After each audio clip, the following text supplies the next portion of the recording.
The Ohio Harness Horsemen's Association presents Ohio County Fair Racing. Ohio County Fair Racing is presented by the Ohio Veterinary Medical Center, Big D Tack and Vet Supply, Dublin Valley Farms, Stable.ca, and Midland Acres. Now let's go trackside for all the action.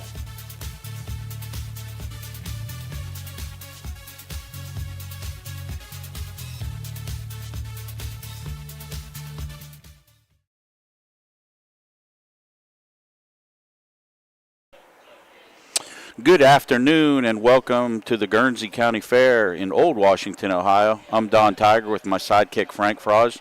We're not bringing you 5 races today. We're not bringing you 10 races today.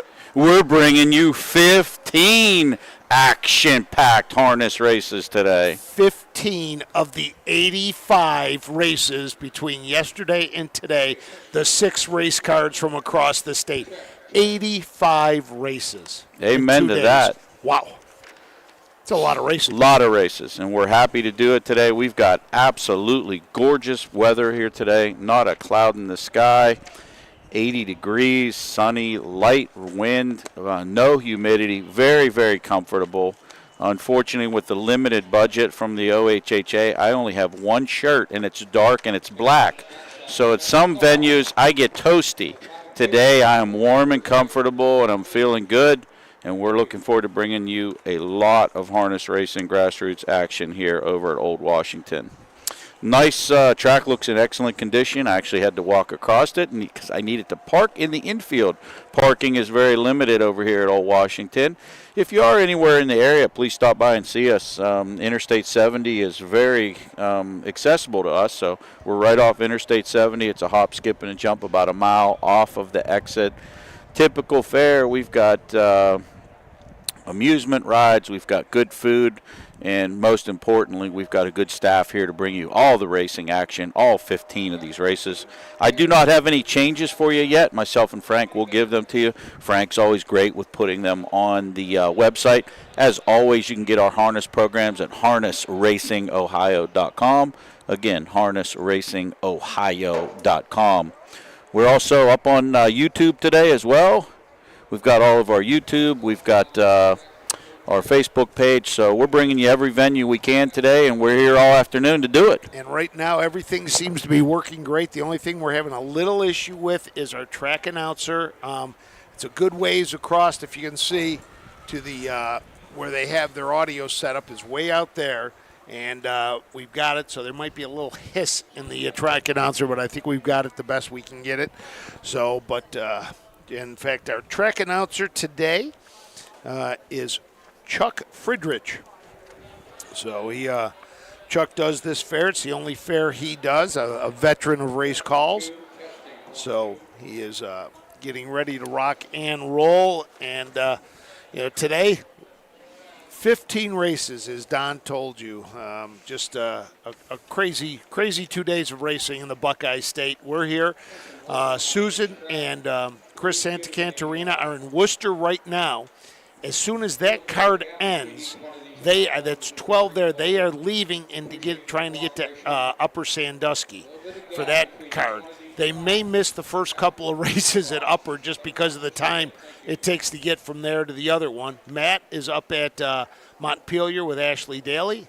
I get Don Tiger here today, so we've got crews out all over the state as we get set to go. Don, I'm going to get a full camera. We're going to take people around this track so they can see what they've got here. Yeah, it's a nice oval, nice sweeping turns here. Like I said, a lot of things to look at for the horses, but we're later in the season now, so these 2- and 3-year-olds are much more seasoned. We've got parking in the infield. As normal with a lot of our tracks, we have our tractor pull area right in front of us in the grandstands. Nice grandstand, I will notate too. So we are going to miss the a little bit on the backstretch. You can see the horses trying to go right through there, so we're going to miss a little bit on the backstretch. And then we're going to cut over this way. We got one pole we're contesting with today, and then pretty much other than that, a clear shot all the way back down to the stretch drive. Yeah, it's a good venue here. Very good venue. I'm excited to see It looks like when they come off the turn, they come downhill a little bit, too. It kind of looks that way, doesn't it? Yeah, unless it's an optical illusion. It looks like when we swing off the turn, we should see some nice finishes in front of us. Looks like a nice long stretch here, too. The circumferences of all these tracks are a little bit different. Sometimes the finish line's dead in the middle and we have a true oval. Other times we're starting more closer to the turn like we do at Lisbon. So this seems to be a little closer to the turn, which gives us a lot more stretch battles. So we should hopefully get some exciting stretch battles in some of these compact fields we have, because we've got some good horses. At least you got a little bit more space here than you do at Rock Springs. Rock Springs, you don't have much at all. Our speed superintendent here at the Guernsey County Fair is Brian Winters. Our presiding judge is Tony Pagano. Our clerk and charter, Rod Newhart. Lynn Scott Photo handling our photo finish. The veteran, the Eye, as we call him. We've got Roger Houston, the voice, and we've got Brad, the Eye Conrad, taking our pictures today. The Wepkenburg starting gate is on hand to start us off today, and Chuck Friedrich is our announcer. All-star crew, all-star cast, all-star horses in on today's card. So nice to see, too. We've got some horses actually having to race out of the infield today. So just because of limited stalls, so it's nice to see the water truck made it over to help keep our equine athletes hydrated. Every fair is different, and this one's just as unique as the next one. So I was telling you how many races we have. We have 15 here. We have 12 at Worcester.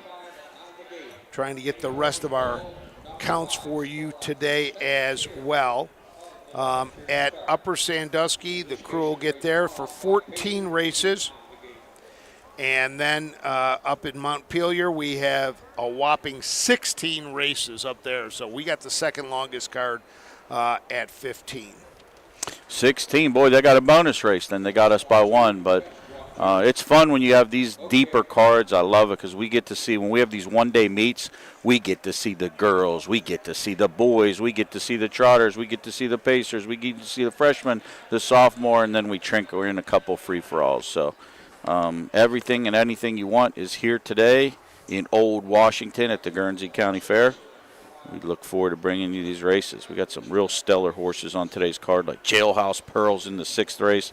This horse is 10 for 10, first or second, having a big year. We got some horses that are on target for the Ohio Fairs Championship in the top 10 right now, point-wise, that are battling to secure those spots. And, like you mentioned, that horse, we've got Lost in the Night, the Steve Carter trainee, currently 4th in points, has hit the board in 12 of 14. So that's one to keep the eye on, as it looks like we are getting set for the post parade maybe. I think we heard the call to post maybe. Not 100% sure, but we're going to find out here.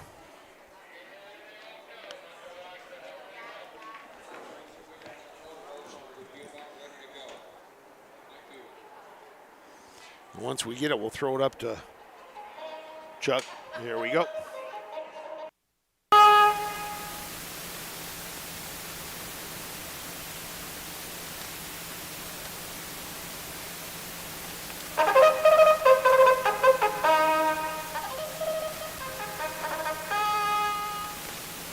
Once again, ladies and gentlemen, a very pleasant good afternoon to you all. Welcome to the races here in Old Washington, Ohio. The horses are on the track, make their way to the post. This will be the field for the first race, first half of the daily double. It's a 2-year-old filly pace at 1 mile for a purse of $6,380. Introducing number 1, Miss Barcelo, the Karen P. Johnson of Centerville, Ohio. Make that Circleville. Alex Hawk will be in the bike. The 2 is Tip for Ed Teeling of Mount Sterling, Illinois. Make it Brady Clemens to steer. 3 is Miss Dragon for Melissa K. Sward of Washington Courthouse. Charles Boland will steer. 4 is Lost in the Night for Brent A. Hopper of Nicholasville, Kentucky. Kyle D. Gray of Xenia, Ohio. David Young, to the driver. And number 5, Fear Miss America for Frank Johnson of Hamden, Ohio. A late driver change puts Roy Burns in the sulky. There you have it. There's your race 1 entrance. The only driver change we have is Roy Burns. Roy Burns Jr. will be on the 5 horse, Fear Miss America. We do have pari-mutuel wagering over here as well today. To look at the tote board, quick look at the tote board. Our 4 to 5 favorite is Miss Barcella, which Alex Hawk. This was his choice over the 2 horses, one of the 5. He sticks with the 1 horse, Miss Barcella, which looks to be the common thread to go. This horse is 3 wins, 9 starts, 2 seconds, 5 and 9, $11,000 in earnings. Nice 2-minute mile at Zanesville earlier in the meet.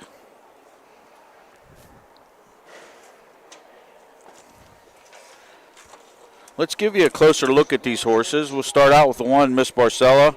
Alex Hawk drives for trainer Kevin Johnson. This 2-year-old filly by Mr. Apples out of the artificial mare Jackpot Genie. Again, 5 and 9, first or second, 11,000, almost 11,000 in earnings. Mark at 2 minutes at Zanesville. Currently your 4 to 5 favorite, and looks like the horse to beat.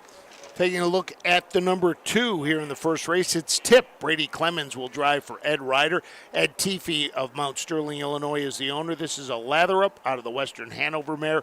Western Top Cat, 6 starts, 2 second-place finishes, and those have both come in the last 2 races, both times at McConnellsville, one for the Washington County Fair races that were moved there. This was a $20,000 purchase at the Lexington Select Sale. 3, Miss Dragon, Larry 6 trains, Chuck Bolin drives, 0 for 7 on the season, currently 4 to 1. Number 4 is Lost to the Night. David Young drives for Steve Carter. 12 of 14 has hit the board in 6 straight. Winners of 5 of the last 6. Fear Miss America, Roy Burns, 0 for 9 on the season, rank outsider at 40 to 1. Let's send it up for the call of the first. Pace of the mile. The field swings into the stretch, and here they come. And the raw, then pacing Tip gets the first call of the afternoon. Miss Barcella getting the advantage of the 1 hole, comes right out of there with the lead going to the 8th mile pole. Miss Barcella on top by about 1 3/4 lengths. Tip is in there racing second. They go down to the 1/4 mile pole. Boy, this is lost the sound there, ladies and gentlemen, for just a moment on top. Tip has got the lead, Miss Barcella, as they get over to the 1/4 in 30 seconds flat. Up top with the lead, it is the 1 horse, Miss Barcella. Tip races along on that second spot. Miss Dragon, Lost in the Night, and Fear Miss America as they come in single file order past the fans in the stands for the first time this afternoon. Now we got them lined up. Miss Barcella by 1.25 lengths. Tip in that second spot. Out from the 3 hole, Miss Dragon first up to take a shot. Lost in the Night and Fear Miss America. Halftime at a very speedy 1 and 4/5 of a second. All the valves open as they roll onto the backside of the 3/4 mile pole. They got a catch. Miss Barcella by 2 lengths. Up on the outside, Miss Dragon. Tip along the inside is racing second. Miss Dragon's took her shot and faded back past the 3/4 in 1:31 and 1 off the far turn. Miss Barcella been there a long way, controlling the pace, waiting patiently. Tip from the 2 hole. Then it's Lost in the Night on the outside. They turn for home for the first time of the afternoon. Miss Barcella. Tip coming, but a little bit too late. Coming to the wire. Miss Barcella. There they are.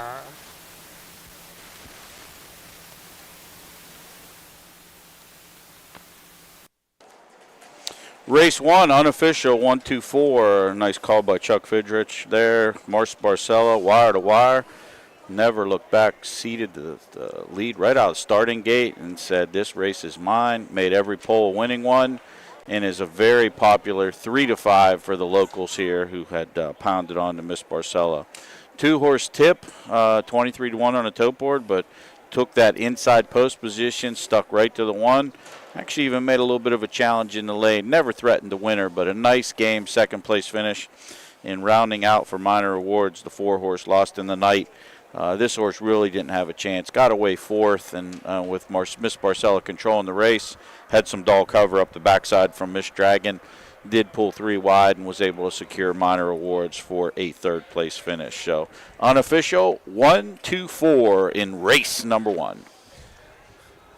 Our audio issues are with the fairground sound. They are trying to get it all the way across the field with a wireless mic, and then we're getting it back wireless this way, but their sound going out is cutting out here in the grandstand. We got to go back to that old-fashioned way with Ben Franklin with the string and the cup. Well, it might be better, right? That's kind of what we're going to. Yep. So waiting for our winner to make its way back around to the front stretch. Wait to get the official rundown here. Got a few driver changes that we have gotten in. We'll give you those as we proceed. Try to catch up on those as we can. And ladies and gentlemen, first race. Here we go. First daily double has now been declared official. Back in front of the grandstand, prepare to step into the winner's circle. Your official winner, number 1. How about a nice Guernsey County welcome? Ms. Barcelo and Alex Hawk. A nice wire-to-wire effort here. Got the job done in 2:01. Looked very nice out there, going start to finish.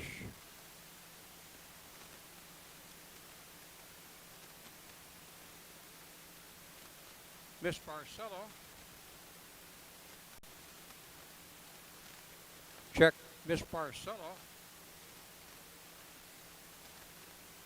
2-year-old pacing filly by Mr. Apples from the artificial mare Jackpot Genie, owned by Kevin P. Johnson, Circleville, Ohio, trained by Mr. Johnson, and Alex Hawk. His regular driver got the job done here to get the win here in race number 1. Okay, gentlemen, let's have those horses for the second race ready to come out. Race 1 is in the books. 2:01, 1-2-4 official. Takes us to race number 2. In race number 2, we will need a driver on the 2-horse Baked Spaghetti. That will be Roy Burns. Roy Burns. I do have that one for you. Okay. So in race number 2, the only change I have so far is the 2-horse Baked Spaghetti. Make the driver Roy Burns. We're going to tell you a little bit more about race number 2 after these brief messages.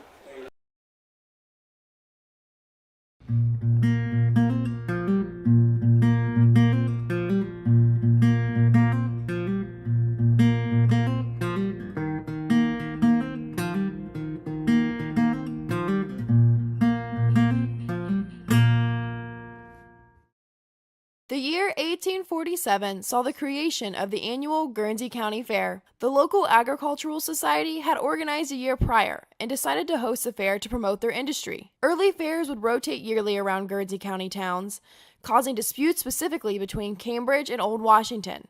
Each of these 2 towns would go on to hold their own independent fair, but neither would see much success. Finally, in 1865, the fairs would reconverge to be held in Old Washington.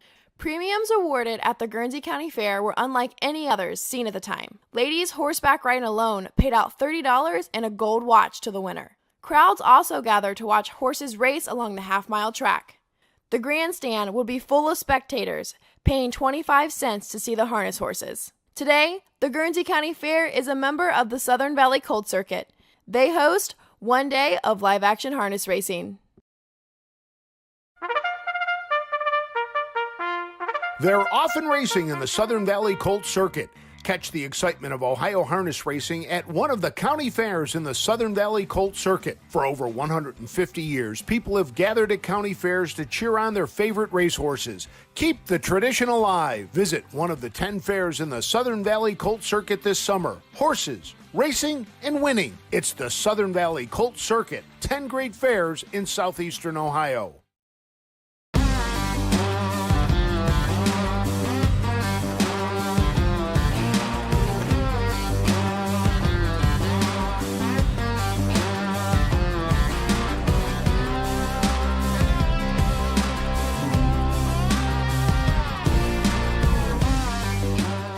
want your horse to shine in the winner's circle? Feed DAC Oil. It makes a world of difference.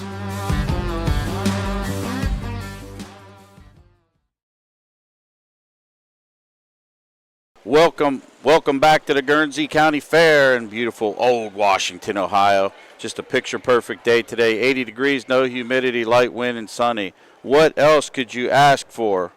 Nothing. That's the answer. But that takes us to race number 2. We've got a compact field of 4 in race number 2. Still don't have updated tote board action here. We will shortly to bring to you. Tote board's not working. Okay. All right.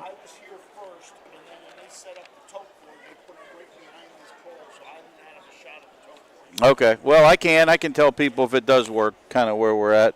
I have bad eyes, but they're good enough to see that far anyway. We've got our passports too. We've got a lucky patron up here that has come to numerous fairs and has gotten numerous stamps from us. So. This one, a couple of things. First, because there are 5 stamps in this passport, if they show up at our 10th in Delaware, we have a special surprise. Special surprise. We haven't even told you what the special surprise is, so you have to come see it. And it's a very special surprise. Now, that being said, at the end of the year, when they turn in all their passports for the big prizes that we're going to have, okay, you know, these 3 are not eligible. You know why? Why? There's no names in them. We wouldn't know who won. Oh, so someone has to fill out their passports. So, like, let's say this person. They turned that in. We wouldn't know who to do. Who it is, and maybe Delaware's the last fair they're going to be at, so they're going to print and hand in the passport up in Delaware. We'll collect them there, but we wouldn't know who it is, so they'd be disqualified. They'd get a little prize that we got from there. But they could have won like a TV or a car or something. Who knows? So make sure to our listening audience, they have to put their names in them. I got you. Okay. I'm following you. As our lucky patron is sitting here listening to the scolding by Frank Froz. I might have to defend him here shortly here, folks. But have a great day. Thanks for coming by. We're pretty nice to most of our patrons. So come on down. We're just having some fun today for sure. Be Clemens' mom. Yep. Yeah, we like to have fun with her. Yes. Brady's grandmother turned 90 this past weekend. God bless her. So I was talking to Brady about it, and he said, I can't believe she's 90. He goes, she got attacked by a cow when she was about 40, almost killed her. She was in a car accident several years ago that should have killed her. He goes, she just keeps going. She's a tough person. She has feline in her back patronage or something, or because they have 9 lives, so she's probably used a couple up. But God bless her. If you're listening today, looks like your grandson's in for a big day. Ran second in the last race. It should be a good day here. Still waiting for some horses on the track. Again, our only change in this race, Baked Spaghetti make the driver Roy Burns. Roy Burns, popular catch driver in the beginning of the card, caught one in the first, and now he's driving the 2 horse in the second. Spaghetti had a little issue today warming up, and the trotting hobbles that Baked Spaghetti was wearing. Okay. Okay. It looks like we do have the tote board working again. Now, Frank can't give that to you, but I can. It looks like the early wagering is the 4-horse Jurassic Joel, who was morning line favorite at 6-5, currently your 1-5 favorite. And here comes the horses for race number 1, or race number 2. And these are the horses for this afternoon's second race, second half of the double. 2-year-old filly trot at 1 mile. They're after a purse of $11,710. There are 2 divisions for the 2-year-old filly trotters. Number 1 is Flirtini. The Melrose Stable of Hopewell, Ohio. John Ryan Melsheimer will drive. 2 is Baked Spaghetti. Once again, no trotting hopples on the 2 today. For Mr. Johnson of Hamlin, Ohio, Frank Johnson. Roy Burns is the late driver change. 3 is L.T. Bionos. For J.E. Mossberger, Washington Courthouse. Stephen M. Carter, who also trains out of Londonderry. David Young's the second in steering, and number 4, Jurassic Jewel. For Jerry M. Welch of Waterford, Ohio, Brady Clemens will do the driving. Mile for Trotters, taking just one score, going right to the gate. And there's your field. We're going to give you a closer look here. The one horse, Flirtini, John Ryan Melsheimer trains for Melrose Stable, 2-year-old filly by What the Hill out of the Donato Hanover mare, likes to dance. 0 for 3 on the season, but I will make note, I was there for the original race at Caldwell, which was 3 back. Just a really gorgeous looking filly. Looks very well today, well-mannered on the racetrack. Has broke stride at the gate in all 3 of the lines, but did rally for 2 fourth-place finishes. I just get the feeling she's going to put some things together, and with the rail draw today, I think she's got a factor to get a check in here. The number 2 is Baked Spaghetti. Roy Burns picks up the catch drive for Earl Owings. This is a bit of a legend N out of the Sun Beach Somewhere mare Homemade Pasta. Frank Johnson of Hamden, Ohio, owns 10 starts this year, still looking to hit the board. Race the 3-horse LT by a Nose. Steve Carter trains and owns Cones with Jay Mossberger. David Young the second in the sulky today. They plucked down $28,000 for this 2-year-old filly. Haven't gotten those rewards back. 14 starts, 2 wins, 1 second, 1 third, $12,000 in earnings. Mark at 203 at Scioto.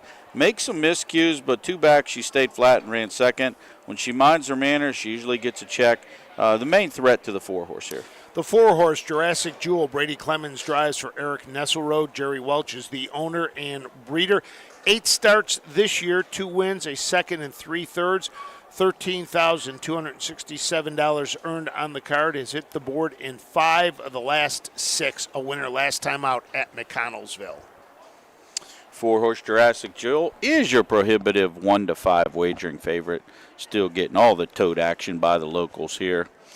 Second choice, co-choice is the actually now the 1 Flirtini, solid second choice at 3-1, followed by the 3-horse at 5-1. LT by a Nose as the money spreads around.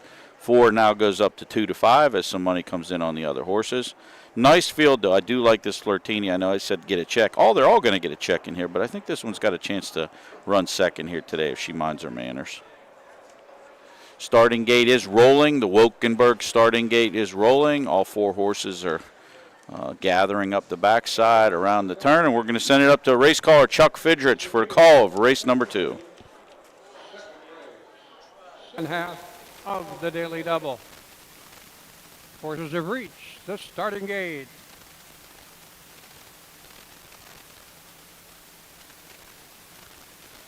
Starting gate is rolling. Field swings into the top of the stretch. We're ready for race 2 here in Old Washington, Ohio. And here they come. And they're off and trotting from the outside of the field. Brady Clemens and number 4, Jurassic Jewel, quickly to the top in a cloud of dust of the hardy Hi-O Silver. Up on the move for Jurassic Jewel, opens up 6 or 7. As number 3, I'll tell you by a Nose, takes over that second spot. Couple of breaking horses on the backside as they go to the quarter-mile pole. Up top, Jurassic Jewel by about 7 as they roll to the quarter. Racing along on that second spot, that's Baked Spaghetti, and they reach the quarter in 33 seconds. Check that, ladies and gentlemen. 33 is the opening quarter of this second race, and it's Jurassic Jewel on top by about 4 lengths. Safely because they enter the stretch the first time. Jurassic Jewel by 4.5 enjoys that lead. Coming to the half-mile marker. Working his way up on the outside, Flirtini. Along the inside, LT by a Nose. And the distant trailer, Baked Spaghetti, not today.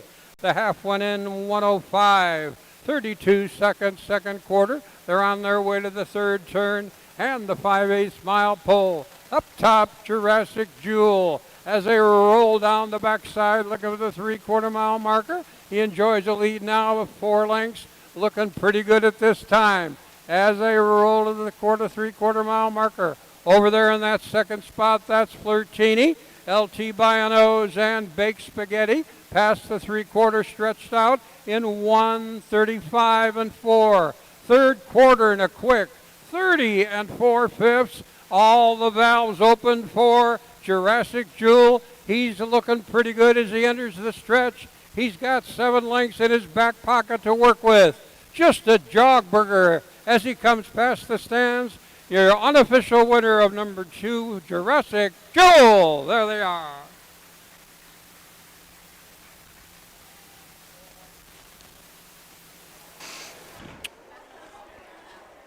As track announcer Chuck Fidrich said, the 4-horse Jurassic Jewel was a jog burger indeed. This horse took the lead right out of the gate, similar to race number 1. Didn't have anyone in his rearview mirror, though. Pretty much had a 6-8 length lead the whole time around. Got a nice cheap half at a 1:05 here. We'll get the final time for you here shortly. Probably trotted a back half, at least a minute, 1 minute, 2, as the horse was full trot coming to the wire. No doubt about the winner, Jurassic Jewel. Flirtini, this one made a little miscue early on, but stayed trotting for the rest of the way and did a valiant effort to run second. This horse, I think, is going to get better. Well put together horse. I think as John Melsheimer figures this one out, this one will be a factor later in the year, even as a 3-year-old. Just a nice-looking filly on the track. In rounding out third place, LT by a nose. This one did make a miscue up the back stretch. Lost a little action, got back down, but did save minor awards there. 4-1-3 unofficial in race number 2.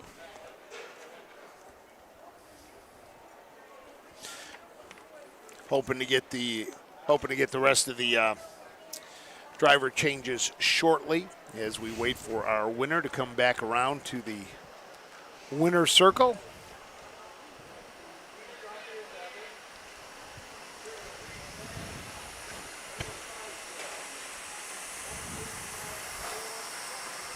There is your winner, Jurassic Jewel, heading back around. Brad Conrad moving the winner's circle over a little bit, so we might be able to get a better picture of that.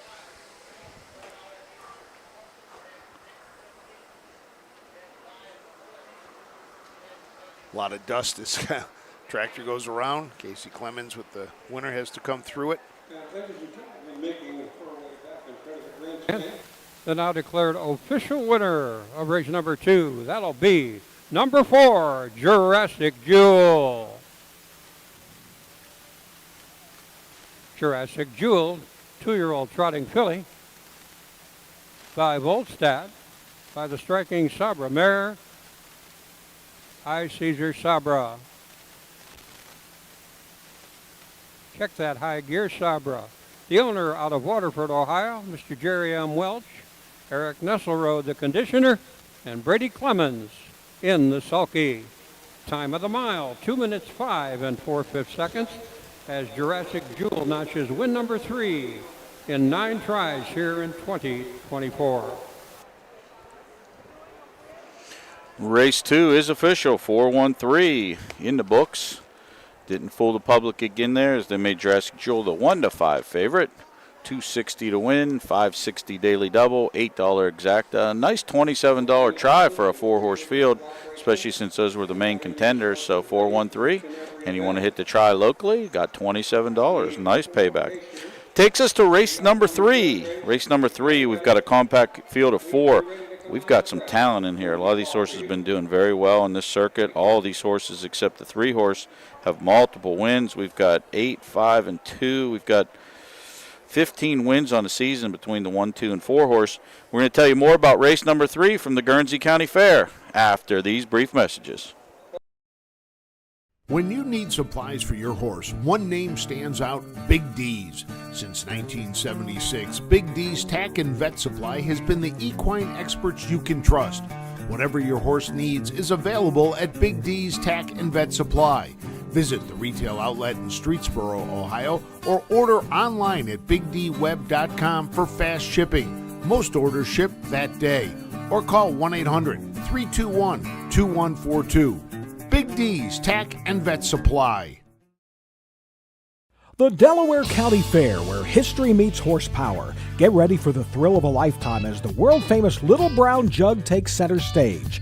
Witness the heart-pounding action, the thundering hooves, and the sheer determination of these incredible athletes compete for the coveted Little Brown Jug title. Don't miss your chance to be a part of history.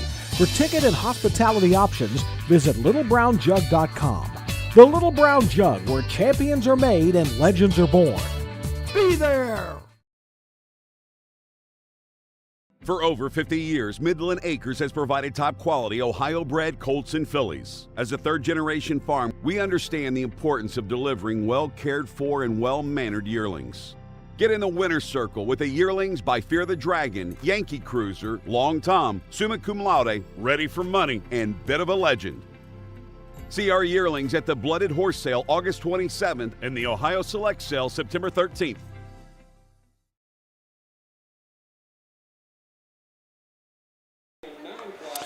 Welcome back to the Guernsey County Fair in Old Washington, Ohio, right off Interstate 70. Don Tiger along with Frank Froz here bringing you 15 action-packed races. We got 2 in the books. We still got 13 to bring you, so great day of racing. And we are in race number 3. Race number 3, we've got 2 changes for you. As always, you can get your programs at harnessracingohio.com. Again, harnessracingohio.com. We've got our programs up usually about a half hour before post for all of our productions. And in race number 3, for hard F1 guy, the 2-horse, Christian Myers. Christian Myers will be driving hard F1 guy. 3-horse, Barley Button, goes from TBD to the ultra-hot Brady Clemens. Brady Clemens will be driving the 3-horse, Barley Button, in race number 3. Nice field here. The Dragons squaring off. Dragon Medicine and Dragon Better. We don't have updated odds, but I look to see those 2 as the wagering favorites. Both of these horses have done extremely well on the fair circuit. Dragon Medicine, 8 wins in 17 attempts. Dragons Better, 2 wins in 18 attempts. But $72,000 earned for the 1, $42,000 for the 2, $71,000 for the 4. Just some nice earnings. 3-horse, not to be left out, but this 3-year-old gelding, Charlie Barley, just getting his career going. Didn't race a 2. Was one of the horses bred from the Ohio State Agricultural Society over there, and did sell for $2,700 at the Buckeye Classic. So this one's just kind of learning the game. He's in against some experienced horses, but what better place to get your feet wet than at the fair circuit? Probably see this horse racing at the pari-mutuel tracks, Dayton, Miami Valley, as the season progresses. Currently, the money is tote board is opened up, and our prohibitive 1 to 9 favorite, and righteously so, is Dragon Medicine. Must overcome the outside post here today. Always tricky when you draw outside the fair track, but this horse had the 4-hole last time, went right down the highway. Last quarter, 27-2, 59-2 at McConnellsville. So well meant that day, and likely well meant today. That's flying on a fair track. That is flying, 27-2. To put that in perspective, the Steve Carter trains at a fair track in Londonderry. There's only been 2 horses in the history of every horse he's ever trained that have went a 28-second quarter. So when you have these fair tracks and you're going sub-28, sub-20, that is absolutely cranking. It doesn't matter even if it's one of our better tracks outside of Delaware and maybe Greenville. I mean, these tracks just don't have the bank turns to accommodate those type of miles, but just is so impressive, the track records we've seen and how they've come over time. 4 to go here in the 3rd. Not sure where the water truck is, but I hope they're going to get the water truck out. He was out earlier. I think he needs just a little bit. Every other race, I think he should be out here spraying.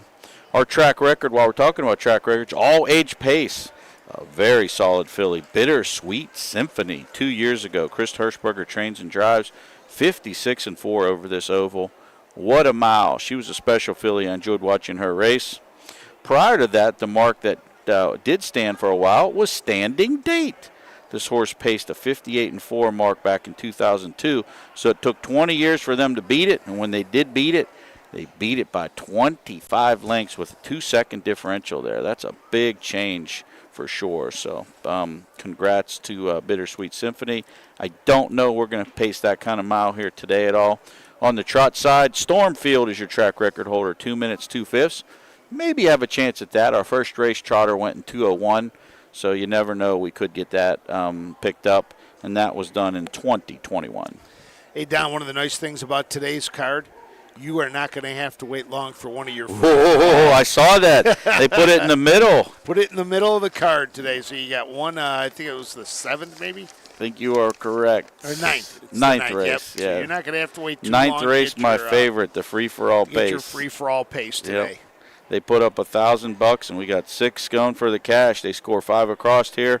So we'll have Mark Eicher and his Buzzy being bad. We'll be trailing the field there. But always fun to have a free-for-all race, and even better when there's multiple entries in it. I like big fields. So Well, after today, we then set our sights on the Delaware County Fairgrounds in 5 days in Delaware starting on Sunday. So we got a couple of days of no racing. Get your yard work done. Get all your house chores done. Take your significant other out to dinner once or twice, and then lock it down for 5 days at Delaware. so much fun. Now, from the Frank's Fair Report, this is semi against the grain here because the Frank's Fair Report that we have is inside the gates. But have you been to breakfast at Hamburger Hill? No, I have not. I'm told I have to. My problem is I get there too. I'm going to have to do that on a weekend because I get Make there sure too you go. early. No, Sunday's your opportunity because I don't think Sunday we start till 1, but you probably have mornings. Oh, right? no. We've got our Trackside Live interview with Jay Wolf kicking off the whole week, and we do Okay. that at, I believe, 9:30 in the morning. But by the time I get there and set up and leave the house, So you're on the grounds ahead of time. Well, do yourself a favor. You take that wife of yours or family or friends or us even have an OHHA party. Make sure you get to the Hamburger Inn. It's right in downtown Delaware. They have a Mike Conklin. I'll give him credit. Him and his wife Janine gave me this years ago. They have a cinnamon roll at the Hamburger Hill Inn right in town. It's amazing. They grill it and they put it on your plate. You gain an inch or so around your waist, but it's fun and it's enjoyable. I think that's where we get our cinnamon rolls from for Wednesday and Thursday in our tent in the good. morning. I Yeah. think they're not grilled. Well, they're better grilled, I will tell you. Like, there's always a trick to everything, and I think that's the trick to the cinnamon roll because when it comes over, it's grilled. But it's an old-school place. It takes you back in time. It has the serpentine kind of – there's no booths. You sit on a stool at the bar. That's the way it should be. And exactly. It's a great breakfast place. The eggs are good. Everything's good. And they listen to you, Frank. The water truck's Yes, out. they did. So, Well, good. The water truck so has they come out now. you know, who says they don't listen to our broadcast? So, but no, great place to go for anybody for Delaware Week. I mean, all of our fair is great, but a culmination. Frank puts on a great production. We have interviews all morning. We cover the races the whole day. Interviews throughout the day. Just 5 days in Delaware is worth every minute of it. Kicks off Friday. Obviously, we have the Ohio Select Sale over in Circleville. And basically Saturday they have the draw, I think, still at the track. And is that still done that way too? So I'm trying to think when the draw would be. It's tomorrow for Sunday. I know they always have something going on Saturday in the log cabin. It's Yeah. always a good day to come out to be at the fair and be there on Saturday. But it's a festival for people in the horse racing game. We got some honors that we're going to be giving out. The Little Brown Jug will be giving out a bunch of honors. In fact, Yannick Gingras is going into the Little Brown Jug Wall of Fame. The Neville Award is being presented to Hervé Filion, who's passed away. And then the Lady Pace honoree this year, Lisa Schwartz. And Wonderful. yeah, Lisa does a great job. Does a fantastic Yep. job with the Ohio Colt Racing Association. And we were up at, where was I? Kenton, maybe. And I went into the speed office, and there were a bunch of people sitting there, and she was there, and I was like, congratulations. And she's like, giving me that look of like nothing. And I'm like, what? And everybody's like, well, what? I said, well, this is the Lady Pace honoree. And they're like, we didn't know. And she turned bright red. So let's get set for the post parade. And folks, the horses are on the track, make their way to the post. This is the field for the third race, first division, 3-year-old pacing colts and geldings. They go for a divided purse of $12,176. And here are the horses. Number 1, Dragon's Better, jointly owned by Adam Friedland of Brooklyn, New York, William Lindsay of Londonderry, Ohio, Mr. T.W. Carsey, Napoleon, Ohio. The driver is David Young II. Number 2 is Hard Phone Guy for David A. Nolan, Galapagos, Ohio. make the driver Christian Myers. Driver change on number 2, hard phone guy, is Christian Myers. 3 is Barley Button. For Andy Malone of Waterford, Ohio, the driver to be announced, Brady Clements. And number 4, Dragon Medicine. Richard L. Owings, MacArthur, Ohio, finds Alex Hawk in the sulky. Mile for Pacers. Win place, exacta trifecta betting. Sorry, no. There's your field, and we're going to give you a little deeper look. Right in front of the grandstands for us is the one-horse Dragons Better. Steve Carter trains for owners Friedland, Lindsay, and Carsey. David Young in the sulky today. This horse is 6 for 32 lifetime. 21 of 32 on the board, $72,000. Took a mark last year at 53-1 at Scioto Downs.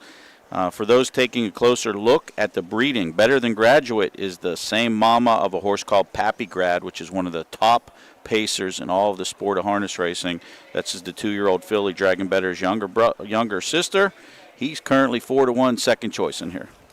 The number 2 is Hard F1 Guy. Christian Myers picks up the drive for Jeff Kirkbride. This Fear the Dragon gelding is owned by David Nolan of Gallipolis. And Hard F1 Guy is out of the Royal Majesty Mare Gracie's Parade. 15 starts, 5 wins, 2 seconds, 2 thirds. Earnings of $24,395 this year. Lifetime 8 wins in 29 starts. Has a mark of 156-1 taken over at the Meadows on a sloppy track. 4th the last 2 times out at Caldwell, though, was a winner by 2 1/4 lengths, pacing in 2 minutes and 4/5. 3, Barley Button. Fred Boyd trains for Andy Malone. Only 1 start so far. This one got started late in the career. This was first race McConnellsville last time out. Had the 2-hole, got away 6. Did end up finishing 5th in there. Rank outsider, still earning the game. The number 4 is Dragon Medicine. Alex Hawk drives for Earl Ownings. This is a Fear the Dragon. 8 wins in 17 starts. Has won 5 of the last 7. Starting meeting, rolling. Field of 4, Pacers on the gate for this afternoon's 3rd race. The field swings into the stretch end. Here they come. And they're off and pacing. 2 horses off the wings. On the outside, Dragon Medicine, Hard Phone Guy lets them go early. Dragon Medicine for Dave Hawk opens up 2 quick lengths. Hard Phone Guy along the inside will take that second position as they head down the backside the first time. Up on top of the field, number 4, Dragon Medicine and Alex Hawk have about 2 lengths as they reach the quarter-mile marker. Racing along on that second spot, make it Hard Phone Guy, Christian Myers, opening quarter in 30 4/5 of a second. As they come pacing over to the 3/8 mile pole, Dragons Better is in there racing 3rd and trailing the field. Barley Button, they're all lined up in single file order for number 4, Dragon Medicine and David Hawk. He moves these people past the fans in the stands the first time. Here in race number 3, he's got 2 lengths to work with. Dragon Medicine, the 2-horse Hard Phone Guy, is in there second. Dragons Better and Barley Button. They reach the half in 102 1/5 of a second. No movement yet in this compact field of 4. As they move to the backside in the 3/4 mile pole, they got a catch. Dragon Medicine up on 2 lengths by, and that Dragon Medicine on top by 2. Hard Phone Guy along the inside is racing second. Dragons Better and Barley Button trails not today. Past the 3/4 in 132 4, 30 3/5 as they reach the top of the lane and the drive for the money. Up top with the lead, Dragon Medicine. As they turn for home, he's got 2 lengths. Racing along on that second spot, that's Hard Phone Guy. Coming to the wire, Dragon Medicine.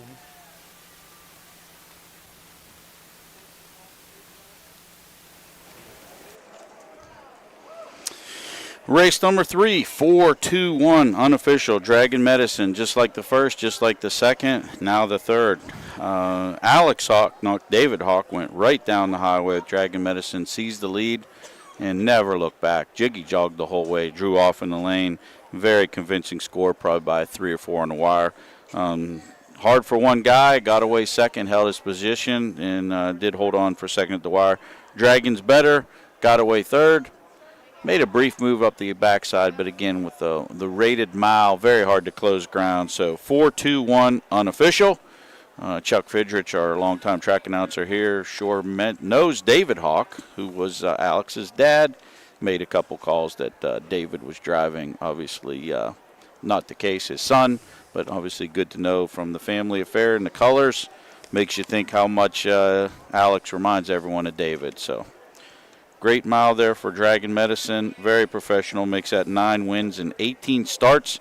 Don't have a time yet, but you mentioned how much Alex and David looked alike. Alex's aunt showed me a picture about 3 or 4 fairs ago of David with a very young Alex. And when I first looked at it, I thought it was Alex with somebody dressed in Alex's colors, but it was really his father and him. That's how much they looked alike. Very cool, very cool.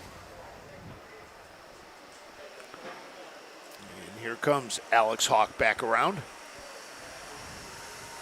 I believe that's 2 for Alex today. Yes, he scored in the first as well. Did not fool the public again here as 4 went off 1-2. The third race just concluded are now official. Into the winner's circle comes your official winner, number 4, Dragon Medicine. Dragon Medicine, 3-year-old pacing gelding by Fear the Dragon from the Jenna's Beach Boy mare, Modern Medicine. Richard L.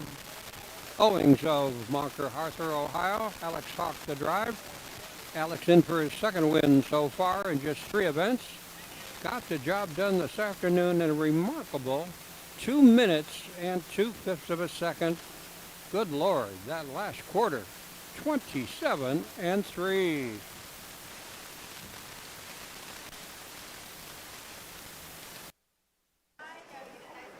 Race 3 is official now in the books. 4-horse Dragon Medicine, $3 to win. 4-2-1. Takes us to race number 4 on our card of 15. And as of now, we have no program changes. We will go as programmed. And we'll tell you a lot more about that and the rest of the Guernsey County Fair after these important messages. Hi, I'm Jenna Houghton, and this year I'm teamed up with Yannick Gingras, Tony Alania, Burke Racing, and Weaver Buscemi as we represent SBH Health System of the Bronx. We need your help securing the win for this year's 2024 Breeders' Crown Charity Challenge as we look to tackle Team Dunn, Team Tetrick, and Team Miller. Scan the QR code on your screens now, scroll down, vote for Team Gingras, help us win this year's charity challenge. Never let my older sister win, and I'm not going to start now. At Ohio State's Galbraith Equine Center, our veterinary champions are here for your champions 24/7, 365 days a year. Our expert team of boarded surgeons, sports medicine and rehabilitation specialists, together with veterinary cardiologists, internal medicine, and ophthalmologists, make our hospital your best resource for all sport horse performance issues. The Ohio State Veterinary Medical Center's Galbraith Equine Hospital. Call us today at 614-292-6661. Own a little and love it a lot. TheStable.ca is an award-winning fractional ownership operation. Buy as little as 1% of a racehorse and experience 100% of the thrill. TheStable.ca makes ownership easy, accessible, and affordable. Communication and customer service are at the heart of everything we do. Get started at TheStable.ca.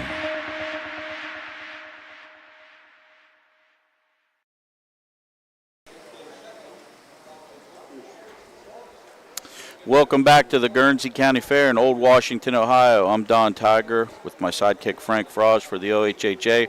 We're bringing you 15 exciting races over here today. We gave you 3 so far. We still got 12 to go, so we got a lot more action to bring your way. Beautiful weather here today, 80 degrees, sunny, No precipitation in the forecast, not a cloud in the sky. Very comfortable, no humidity. Just an awesome day of racing here for us today. Race number 4, we've got a compact field of 4. We've got no changes in race number 4. We will go as programmed here. Current wagering favorite is the 1-horse Commander Tom and David Young II for trainer Steve Carter. Had a discussion with David Young the other day at Scioto Downs. We were sitting there talking about some of his mounts and the success he's had this year. He's had an extremely successful season. 41 years young, David Young is finally getting an opportunity to drive on a regular basis for the Steve Carter stable like today. Every horse they brought over here today he's been in tow with. But he was telling me last week how he purposely moved this horse early to put a little pressure on the leader that day because this horse is a little bit better when he gets into kind of a dogfight, and he did that day, and turned out to be the winning effort because he did draw off and win. He hadn't won for a while. Did have 7 seconds and 3/3, so 10 underneath finishes combined with 3 wins. $35,000 on the card, a mark at 201 at Wilmington. As a 2-year-old, this horse made $71,000, so obviously a lot of talent here with Commander Tom, and it was fun listening to his mindset as far as how he drove that horse that day. Pretty cool. He is your current 2-5 favorite in here. 2-horse So Vibrant, he is second choice at 2-1. David H. Miller trains. Derek Wadaker will be driving. When we talk about the pressure, this was the horse that took all the pressure from Commander Tom. Actually caused that one to make a break and a miscue at the top of the stretch. So indeed, that drive was smart where he didn't leave that horse loose on the lead, put a little bit of pressure on him, made him try a little bit more than he wanted to. 3-horse Arch Hill. He is the 4th choice in the wagering currently at 12-1. John Ryan Melsheimer trains and drives. Melrose Stable owns. Brief career here, 1 for 4. Does have a 3rd place finish as well. Did take a mark at 203 at McConnellsville. That was 2 starts ago. 4 Block Island Sound. Mike Sowers trains and drives. Alex Hawk will be in the sulky. That horse is currently 9-2. Having a good meet this summer too. 12 starts, 2 wins, 4 seconds, 1/3. 7 of 12 on the board, $15,000 in earnings. Took a mark at 202 in Woodsfield, 4 back. So good field here. Nice compact field. Still pouring the money. The locals have been very good today. We've had 3 straight wagering favorites, 3-5, 1-5, and 1-2 have all scored. So whatever local handicappers there are here in Old Washington, they are pumping their money through the windows on the right horses because these have all been very popular results. If you are close on track, like I said, we still got 12 races to bring you. Come by. We do have our passports here. As Frank said, anyone that gets 5 horseshoe stamps has a special prize for yourself over at Delaware. And still a chance to get 5 horseshoes between now and Sunday, the opening day of the Delaware meet. So pretty exciting stuff. Great place to stop by and wager. We've got everything for you here. This is only a 1-day meet for harness racing for us, but Guernsey County Fair actually goes for, I believe, 4 or 5 days over here. Even currently, they have some show horses in the long paddock that you can see behind, even in your television screen there. So, good day of racing, a lot of stuff to do. But they do have our good typical fair food here, and we've got rides that'll be opening up later this afternoon. So, if you're close, come on by the Guernsey County Fair. We'd love to see you. We're right where we always are, in the middle of the grandstands. Got a couple of more changes for you. In the 5th race today, the 4-horse will be driven by Jason Beatty. And we got a post parade here. Let's go to the post parade first.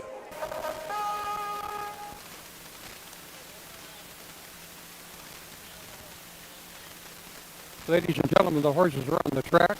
This is the short 4-horse field for this afternoon's 4th race, First Division, 3-year-old Colton Gelding Trot.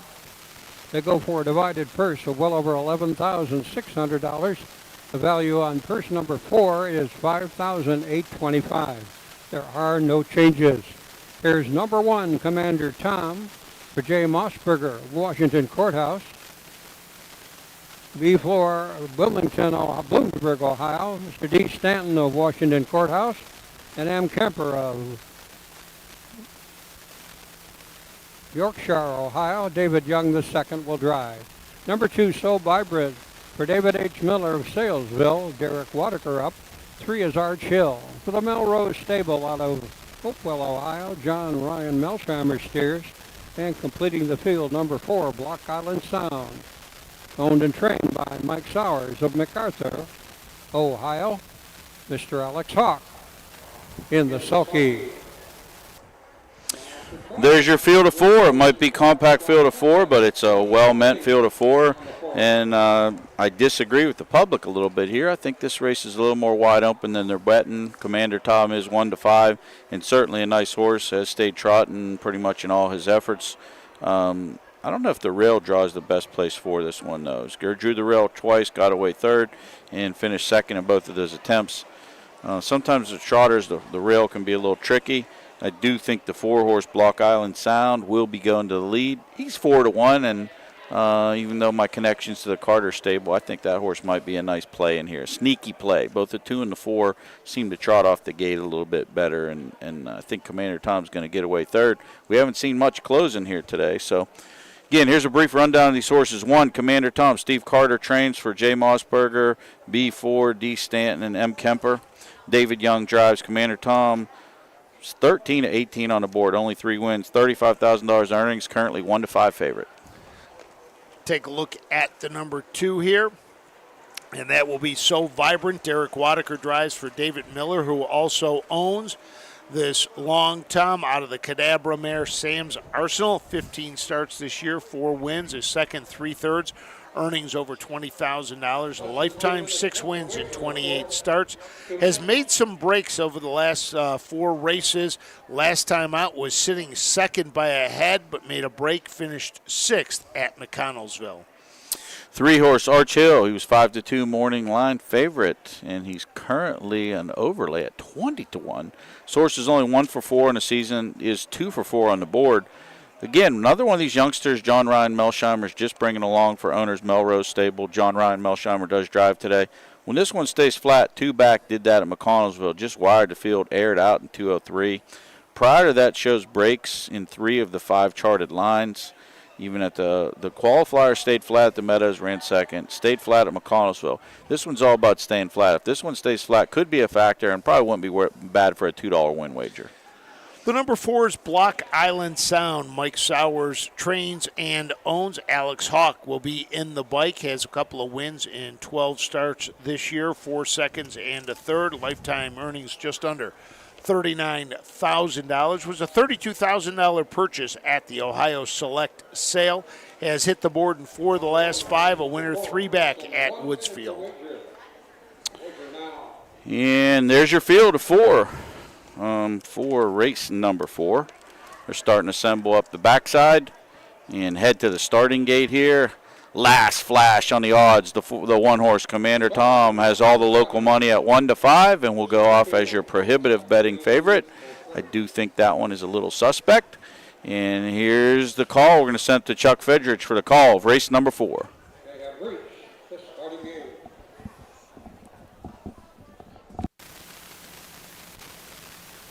Field reaches the top of the stretch. We're ready for race 4. And here they come.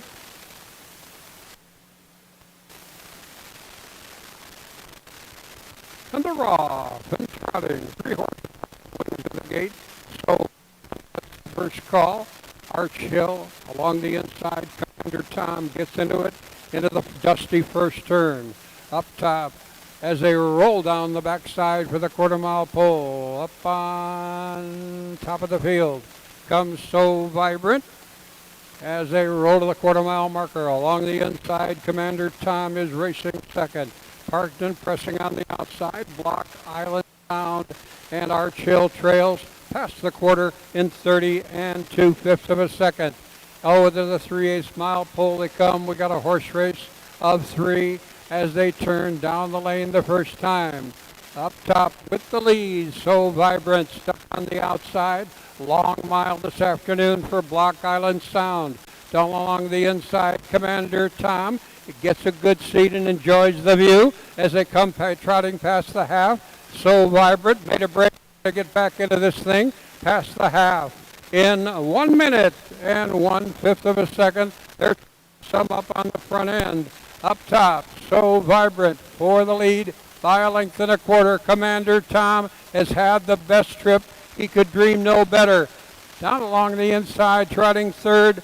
Victim of the long mile goes Block Island Sound, and just evenly as they approach 3/4 mile, Arch Hill trails the field. Past the 3/4 it is. So Vibrant up on top by a length and a quarter. 3 parts of the mile in 1:30 and 4/5 second. As I speak, from the pocket, David Young Jr. says it's time to go with Commander Tom. Commander Tom sticks the head in front as they come trotting down the lane for the money. So Vibrant is beat today, tries to hold on to that second spot. Block Island Sound and Arch Hill coming to the wire. Commander Tom, there they are.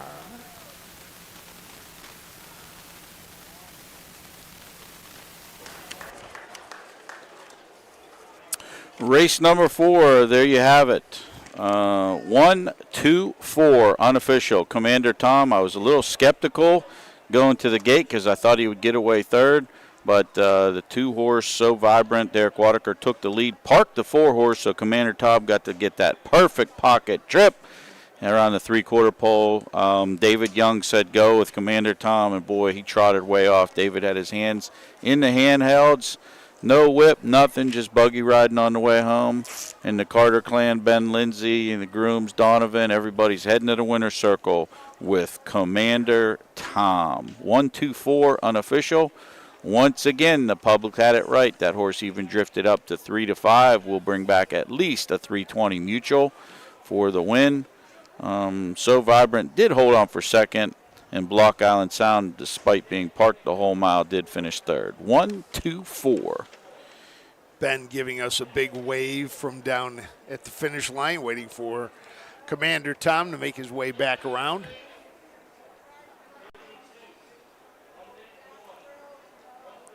It's a long drive over for those boys from Londonderry. They left today, I believe, at like 8 in the morning to get here around 10. So when you leave at 8, that means you've got to get horses ready at about 7. So, and the ones that aren't coming have to be fed, had to be taken care of as absolutely. well. They still had a barn of stuff and got everything done today.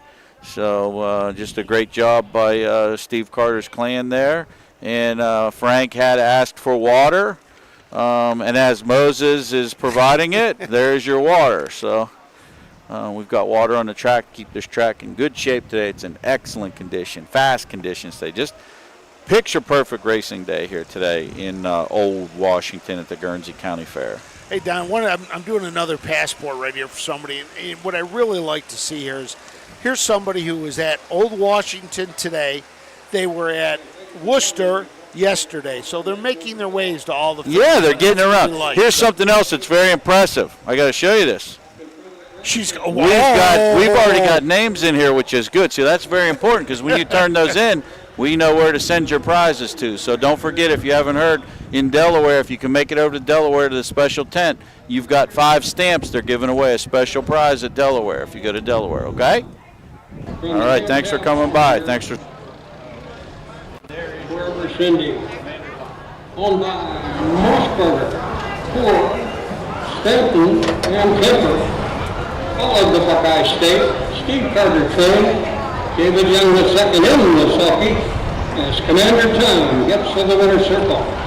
For the 4th time here in 19 tries, got the job done this afternoon with very nice, 202 and 2/5.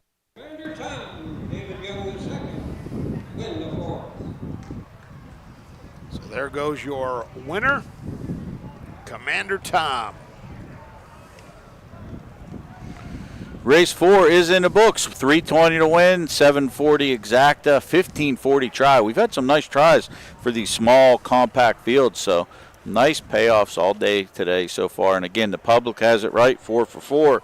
Very interesting. The first 4 races, all except one, have come in 1, 2, 4 in some order for the try or the exacta.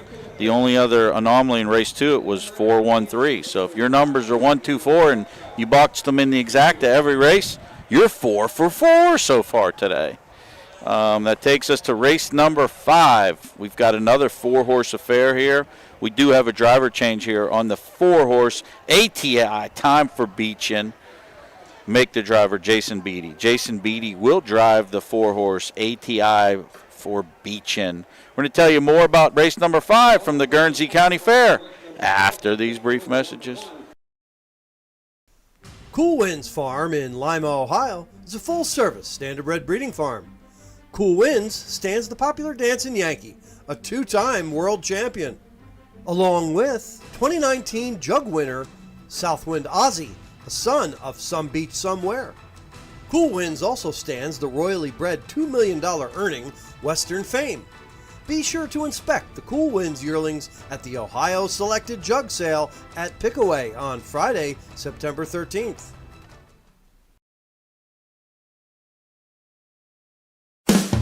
With more than 300,000 horses in Ohio, the economic impact of the equine industry in the state is over $2.8 billion. Much of that value comes from standardbred horse owners, breeders, trainers, and drivers who participate in the sport of harness racing. The mission of the Ohio Harness Horsemen's Association is to preserve, protect, promote, and serve the entire standardbred industry in Ohio and beyond. To learn more about the Ohio Harness Horsemen's Association, go to ohha.com. That's ohha.com.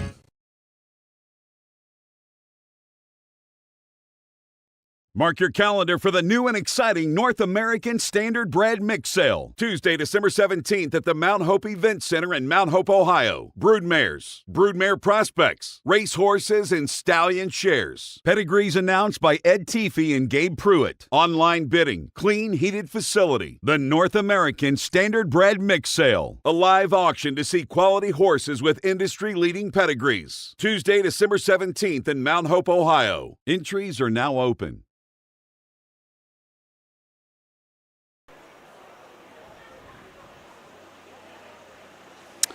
There you go. That takes us to race number 5. 2-year-old filly Pacers, second division here. Nice purse, $63.80. 4 horses signed on. The 4-horse ATI Beachin for Time for Beachin. Make the driver Jason Beatty. Jason Beatty will drive the 4 ATI Beachin. Time for Beachin. Just another nice day over here at the Guernsey County Fair in Old Washington, Ohio, right off Interstate 70. If you're still close, come on by. We got a lot of races still to bring you. Got 11 action-packed races here still to go. We've got 4 in the books, 15 total today. As we wind down our fair season, just a phenomenal day as you see the flag there flying with a little bit of wind there. Today's obviously a special day in American history, a somber day with 9/11. But we're blessed to be here to bring you this race and proud to be Americans. Race number 5, compact field of 5 or 4. We do have a current favorite here. The public's been on this. VH Dancer. Tim Van Horn trains. Christian Myers in the sulky today. Very popular win last time out. Won by 3 at 30 cents on a dollar. Public money's coming in as well. I will note, too, Tim Van Horn had a special here. If he won 10 races, he was buying a go-kart. He had technically 9 because there's 8 in the book plus the track record. So he should accomplish that feat in here. There's a good chance that happens. But Tim already purchased the that was not a go-kart, what you showed. That was something that would have been considered a car in mine and your era, Frank, when we were growing up. We did see a picture of this thing. It was neat. I was back there today, and I told him, I said, what happened to the 3.5 horsepower Briggs & Stratton? It just started from the back and then jumped in. And they were laughing. They were saying, yeah, it's got electric start, but apparently Mom told Tim, tone it down a little bit, so he had to adjust the governor. And he goes, I think they could figure it out. Now, I know the secret to make it go faster. I'm not going to say what it is because I don't want to get myself in trouble. But he goes, the boys were paying attention. They know what to do. Very nice, though. He did. Tim got his grandkids a side-by-side, what I would call a modern-day go-kart. Exactly. When we were originally told it was just a go-kart. It's more than a go-kart, folks. It's like a mini ATV four-wheeler. It's got a roll cage on it. Exactly. That was, like I said, 20 years ago for me, that would have been a car I'd have been happy to have had. Oh. Currently our 1-5 favorite right in front of the grandstand. She looks very well meant today, VH Dancer. 7 of 14 on the season. 13 of 14, 1, 2, 3. It's just been phenomenal. The only time she missed the board was 2 back. She made a miscue at the start and broke, but she got it to a nice battle with Maddie's Delight, 3 back at Caldwell. We were there for it, Frank, and that was exciting. They hooked up at that 3/4 pole and dig-donged the whole way home, and she bled that day, obviously, because they had Lasix from then, and Lasix has even made her that much more of a powerhouse. She'll be very tough to beat in here. Working through a couple more driver changes in the 9th. Jason Beatty will drive the number 3, Always Be Gigi. And we have a scratch on the number 4, Superstition. So we got a post pray. Let's go there. The track, they make their way to the post for this afternoon's 5th race, 2nd division, 2-year-old Billy Pace at 1 mile. They go for a purse of $6,380. Win place trifecta, exacta wagering, no show betting. Here are the horses for the 5th race. Number 1 is Emerald Diamond. Adam Friedland of Brooklyn, New York. Cass P. Gallagher. Falling Waters, West Virginia. David Young II will steer. Number 2 is Sunshine Player from Susan Offenberger of Beverly, Ohio. Brady Clemens up. 3 is VH Dempster for Tim Van Horn, who also trains out of Montauk, Ohio. Christian Myers, the correct driver. And number 4, ATI, Time for Beecham, owned by Melvin Byler of Salesville, Ohio, who also trains with the driver, Jason Beatty. There's your 4 entrants, and we're going to take a little deeper look at them. The 1 horse, Emerald Diamond, 2-year-old by Muscle Diamond out of the Conway Hall mare, Emerald My Way. 11 starts on the season, 2 wins, 3 thirds, 5 of 11 on the board, $9,300 in tow. Mark of 203 at Athens earlier in the meet. This horse has raced back and forth with some pari-mutuals, done very good at the pari-mutual tracks, individually timed in 56.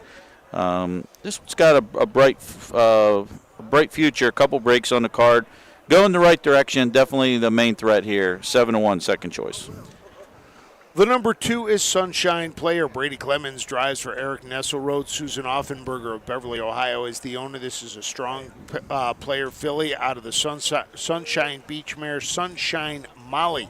Has hit the board in 9 of 11, but still looking for that first win. Has been second 5 times. Last time out at McConnellsville, 3rd.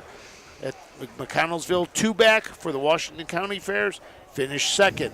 A $3,000 purchase at the Buckeye Classic sale. 3-horse VH Dancer, Tim Van Horn owns and trains. Christian Myers has the lines today. This 2-year-old black filly by Dancing Yankee out of the Camps Card Shark mare, Yankee Southwind. 7 of 14 on the season, 13 of 14 on the board, $26,000 earning. Added Lasix 2 back. Just a powerhouse win last time out at 30 cents and $1. And unlike the race before this prohibitive favorite at 1-5, I do like in here. The number 4 is ATI, Time for Beechin.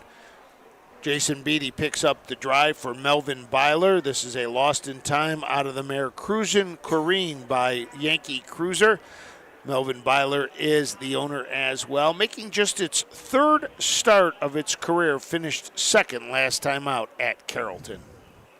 There's your field of 4, and we've got win place perfecta trifecta wagering in this.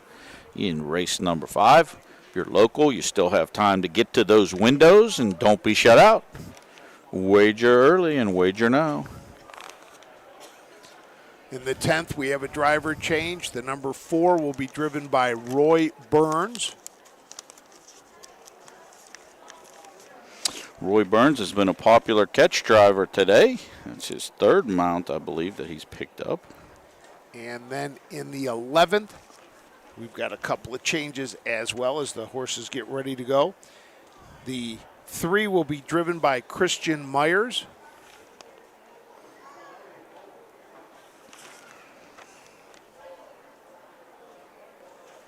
Need a driver on the 6, too. And the 6 will be driven by Chucky Bolins, Charles Bolin. Okay, there we have it. So that gets us through the 11th right now. 12th race, the number 5 will be driven by Christian Myers. Ready to go.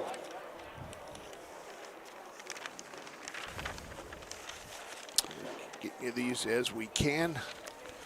Horses are starting to assemble up the backside. The Wilkenberg starting gate starting to get in gear and start to head around the turn. Last look at the tote board, the 4-horse VH Dancer, prohibitive 1-5 favorite, and she looks like she should be worth that money. Pretty much the money underneath is well spread around. Sunshine Player 4-1, co-third choices Emerald Diamond and Time for Beachin, both 5-1. And we're going to have Chuck Fidrich bring you the call of race number 5. As I speak, they have reached the starting gate, and that starting gate is rolling.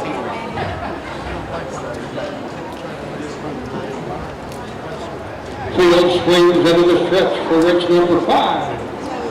And here they come.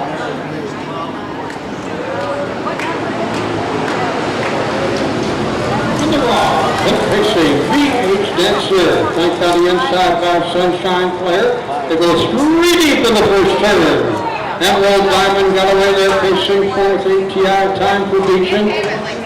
Off at the end of the field, they roll the quarter-mile pole. Up on top of the field, number 3, VH Dancer, cleared to the top as they roll on down the quarter-mile marker. Up on top of the field, VH Dancer gets them over there. In 29 and 4, the opening quarter, the fastest of the day. VH Dancer on the lead by about 1 3/4. As they reach into the top of the lane the first time, Emerald Diamond, I believe, is in there racing second. As they come pacing past the stand the first time. Check that Sunshine Player is second. Emerald Diamond is third, and moving boldly on the outside, trying to recover from that left side. Comes ATI, Time for Beachin. He's come a long way to be back in the thick of things. Half-time in 101 and 2/5 of a second, and they continue to roll into the third turn and the 5/8 mile marker. VH Dancer on the lead by 1 1/4. Sitting chilly in that second spot, Brady Clemens is Sunshine Player. Brinkley on the outside, ATI. Time for Beachin moves his way up to third as he tries to get back into the thick of things here. They go by 3/4 in 1:32 flat. Off the far turn to the still, VH Dancer. He's got 2 lengths in his back pocket as they turn for home. The scramble looks to be for second. And VH Dancer blew the turn as they turned for home. He settled down as he went wide. They're coming after him. Where's the wire, says Christian? Here they come. Up on the outside. Emerald Diamond gets it done.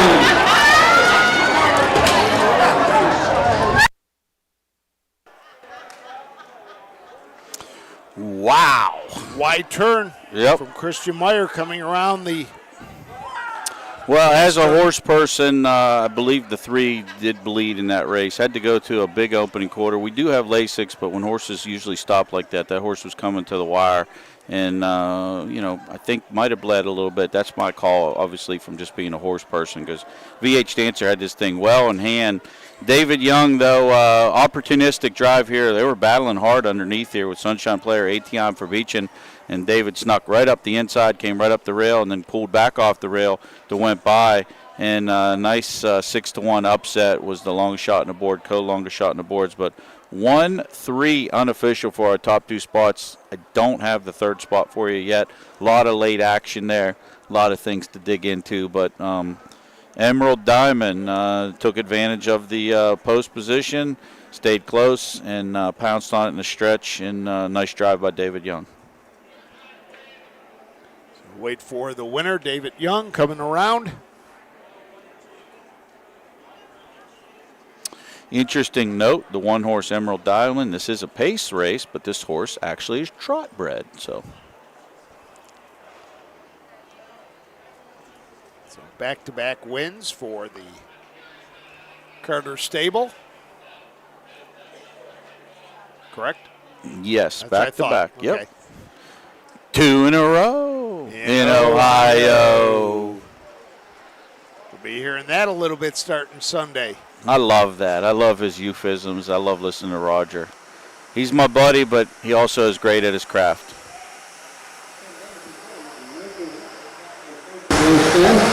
preparing to step into the winner's circle, the Jet, unofficial winner of race number 5. That'll be number 1, Emerald Diamond, up in time. Emerald Diamond, 2-year-old placing filly by Usual Diamond from the Conway Hall mare, Emerald My Way. And by partnership of Adam J. Friedland of Brooklyn, New York, Mr. Cass P. Gallagher, Helen Waters of West Virginia, Steve Carter, the trainer, David Young, the second. Gets the job done here in race number 5 with Emerald Diamond. David's second trip to the winner's circle here this afternoon. Once again, hold all tickets. Results still unofficial. There you have it. We're still waiting for the official order finish here. I did see them cross the wire 1-3. I'll give you that third place finisher when it is posted official. No doubt about the winner on the line, Emerald Diamond. Trot bred, but pacing racing. So sometimes that happens in this sport. We don't see it as much. We used to have a lot of double-gated horses when I first got in the game. 6 Day War is the one I can think of that did both double-gated. There was another horse, I'm trying to think of a spur horse that they had, which was double-gated, but... Smooth as Tennessee whiskey. Pacer is starting to trot, so we'll maybe see her out on the track trotting in a race real soon. I know they had her in a matinee earlier this year on the trot one time. Yeah, it happens. Don't see it as normal. So we do got official. 1-3-2 is your order of finish. David Young pays $14.40 to win. Exacta $8.40. Trifectas have been good all day. $37.20 if you had 1-3-2 in race number 5. And there's your official order finish. 1-3-2 in race number 5. Well, before we send you off to a commercial break, we're going to give you a couple more driver changes. In the 15th, the number 2 Pro Flow will be driven by Christian Myers, and the number 4 will be driven by Jason Beatty. And one more change, and I think this will bring you all up to date. The number 5 in the 13th is also Jason Beatty. And there's some updated driver changes for you. That way you have them. We'll obviously give them to you as we go. As always, you find our programs on harnessracingohio.com. Takes us to race number 6. So race number 6 changes. I don't have any. We will go as programmed, and we'll tell you more about race number 6 from the Guernsey County Fair in beautiful Old Washington, Ohio, right after these messages. The Delaware County Fair, where history meets horsepower. Get ready for the thrill of a lifetime as the world-famous Little Brown Jug takes center stage. Witness the heart-pounding action, the thundering hooves, and the sheer determination of these incredible athletes compete for the coveted Little Brown Jug title. Don't miss your chance to be a part of history. For ticket and hospitality options, visit littlebrownjug.com. The Little Brown Jug, where champions are made and legends are born. Be there! When you need supplies for your horse, one name stands out: Big D's. Since 1976, Big D's Tack and Vet Supply has been the equine experts you can trust. Whatever your horse needs is available at Big D's Tack and Vet Supply. Visit the retail outlet in Streetsboro, Ohio, or order online at bigdweb.com for fast shipping. Most orders ship that day. Or call 1-800-321-2142. Big D's Tack and Vet Supply.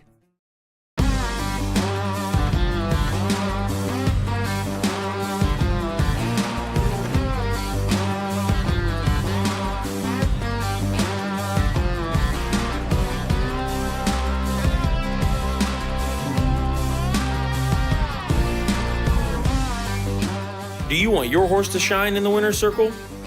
Feed DAC Oil. It makes a world of difference.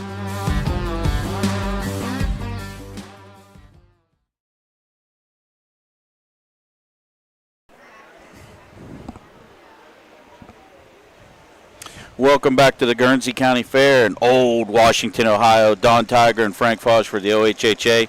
We're bringing you 15 action-packed races over here today. We got 5 in the books. We still got 10 more to go. Of Great crowd out here today, too. One thing I've been very impressed since I've been working for the OHHA, helping out with these fairs, we continue to get a ton of people showing up at the races, which you really love. I think we have at least 200 to 300 people in the grandstands today.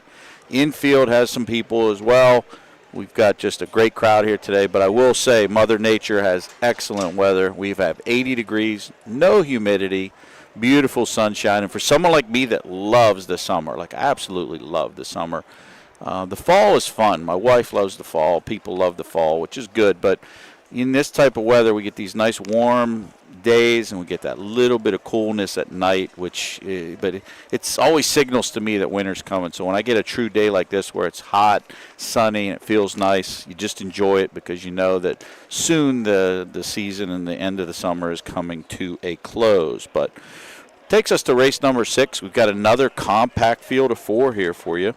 And we have no program changes. So these are horses will go as programmed. We currently have a 1-9 betting favorite. Of our first 5 races, we had 4 favorites, and that ended in the last races. We had a 6-1 upset with Emerald Diamond. But I do believe the locals are going to get back on track here because Jailhouse Pearl has been a stalwart on the circuit. I don't know where this trainee is in the Fairpoint standings. Got to think that it's up there if eligible. I know there was one horse we talked about earlier in the year that wasn't. Number 2. Number 2. Sitting 2. Points, okay. Yep. So, I mean, again, here's a horse 10 for 10, first or second, $26,000 in earnings.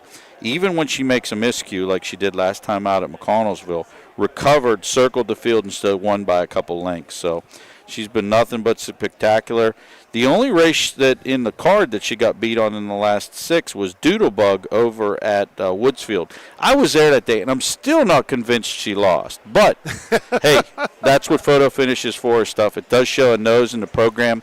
And, those races are fun regardless of where the photo goes. Sometimes when you run second by a nose, it's pretty fun. It can be frustrating, but it's better than being 5th by a nose, Better than being 6th by a nose. Exactly. That actually is worse. I tell my trainers all the time, I don't want to run 6th. I want to run 10th or 3rd or 4th. I don't want to run 6th. 6th is like the first loser's position, and you do not get a check, folks, at pari-mutuel tracks unless it's a 10-horse field at Scioto. They do that. And then you don't want to be 7th. Definitely don't want to be 7th. But I don't even like to. I just 6th. I don't care if they pay 6th. I still don't want to be 6th. You mentioned Doodlebug. Doodlebug not here today.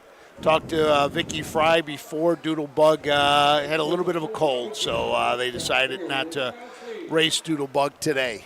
Okay, so I'm sure that rivalry will be rekindled at some point. And when you're in this business that you get a cold, you wonder if it spreads through the barn. Yes. I said through the barn. It just she goes, not just Doodlebug. I said, okay, well that's good to know. Yes, so, yes. You never know how quickly these things can spread. Now, if I'm not mistaken, Don, the building, and it's not going to be a good picture of it. You can almost just see the Z and Pizza. That building right behind it, over there, is a nice little food vendor back in there that I've had before. I'm almost positive that's where that one is. At the pizza? No, behind it. The one with the big building that you see behind it. Oh, okay. They have I think that's the one. It's a local restaurant that closes down and comes here and serves up some pretty good, I think it was a burger I had here a couple years back. Oh, man, I was off to Wheeling after this. Now I've got to go on the backside. Go for 2. No, that's true. It's true. Go for 2. I've got a night class today. I got to teach kids at 6 o'clock, so I have a window. Look at it this way. You got to have something for the trip. Yes, I like that. Let's go to the. Here's your horses. Horses around the track, folks. They parade as a post for this afternoon's 6th race. 2nd Division 2-year-old filly trot. Total purchase in this event this year, well over $11,700. And here are the horses. Number 1, Jailhouse Pearl. For Casey Coleman of Malta, Ohio. Eric Nesselrode, the trainer. Brady Clemens up. Number 2, Queen Catherine W. Richard L. Owens of MacArthur, Ohio, finds Alex Hawk in the bike. 3 is I.B. Cream. Jeff Kirkbride steers, also does the training. Number 4, Madam Birdie. David Myers trains, and Christian Myers will be in the sulky. Mile for trotters, post time in about 2 minutes. I think we may have a driver change on IB Cream. That was Kirkbride out there. Was it? Yes, it was. Okay. Yep, it was Jeff Kirkbride that was out there. I wasn't sure. The way Chuck had hesitated, I thought there might have been a change. So. Nope, that was him on the track. Well, let's take a look at these horses. The one horse, Jailhouse Pearl, this is the feature of the card today. This horse, as I said earlier, Eric Nesselrod trades, Casey Clemens owns, Brady Clemens in the sulky today. Program 6-5, currently 1-9. I don't see her moving off that either. 10 of 10, first or second, $26,000, wins every week by daylight. Nesselrode, just a great trot trainer. Nice looking on the horse on the track today, well mannered, calm, ears pricked. Definitely the one to beat. Here comes the number 2, and that's Queen Catherine W. Alex Hawk drives for Earl Owings. This is a long time out of the Master Levesque mare, Queen of Levesque. Richard Owings is the owner. 10 starts this year. Has 2 third-place finishes, has shown a lot of breaks, though, has breaks in the last 6 races. So we'll have to see if Queen Catherine W. can overcome the missteps. 3-horse, IB Cream, Jeff Kirkbride trains for owners Vigeron, Swatzel, and Spencer. Jeff Kirkbride in the sulky today. Yes, Jeff is out there, and if you look way back on the card, 5 starts back, Jeff Kirkbride drove this horse to a win at Zanesville, so much that it looks like he's taken over the training duties. He is your second choice and main threat at 5-2. And the number 4 is Madam Birdie. We got some fans who have been waiting to see Madam Birdie. Christian Myers drives. David Myers is the trainer. Blaine Maddox and Charlie Wall are the owners. This is a Volstead filly out of the Cadabra mare, Burdine Hanover. 8 starts, 2 seconds, and 1 third. And there's your field of 4 heading to the gate for race number 6. Still got a minute or so here to go. No change on the tote board. Jailhouse Pearl, a solid 1-9 favorite. Sources went off 2-5, 2-5. No betting. And 6-5, which was a nice price at Zanesville. We were that day. Hooked up with Doodlebug. I believe Doodlebug was the betting favorite, but won by 7 that day. So Jailhouse Pearl, quite an impressive resume. As Frank said, she currently sits second in the fair standings, and I think at this point she has locked up a spot in the fair final for sure.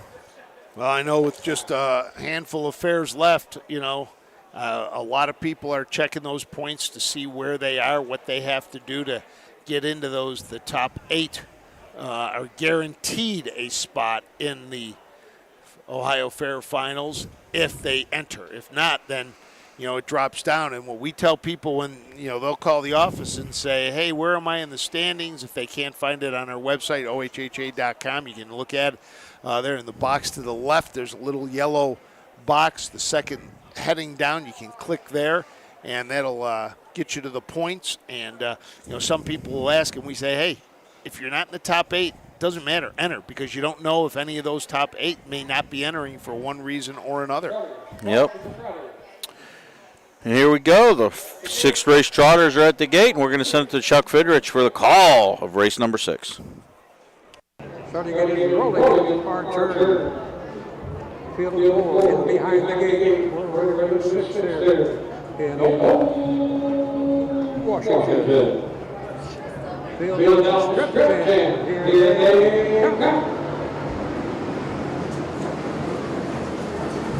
To the raw, and trotting, 2 trotters off the wings of the gate. Jailhouse Pearl, up on the outside, IB Cream in between that one, Queen Catherine W. Madam Birdie trails early as they roll the first turn, and the 8-mile marker. Up on top of the field comes the 1, Jailhouse Pearl. And Brady Clemens sets sail for the quarter-mile pole. This field of 4 is in single file order. IB Cream on that second spot as they approach the quarter-mile marker. That is Queen Catherine W. and Madam Birdie trails. The 4-horse trotting field. Opening order of pedestrians, 34 seconds. And no one made a move yet. Everybody content. 2 separate pace set up front and line. Jailhouse Pearl. They come in single file order. Past 380 mile stages in easy fashion. Up on top, Jailhouse Pearl, 5 lengths and a quarter, IB3, Sicilian second spot. Comes over from third, that's Queen Catherine W.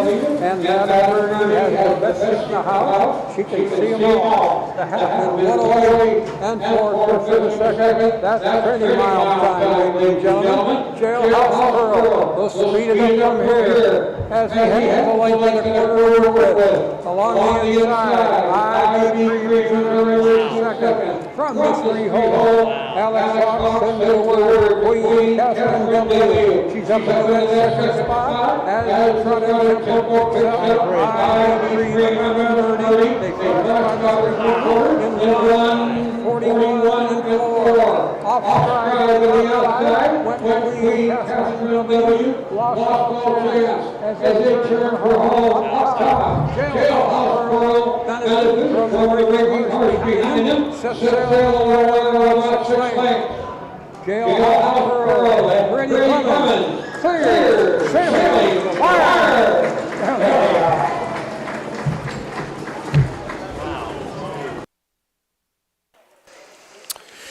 Race number 6, 1, 3, 4. Jailhouse Pearl and the locals are back on track for the betting public. 1-5 favorite. Did drift up from the 1-9. Will at least record a 2:40 mutual here today. Jailhouse Pearl, I know the time wasn't real impressive. Went to the half in a buck 08.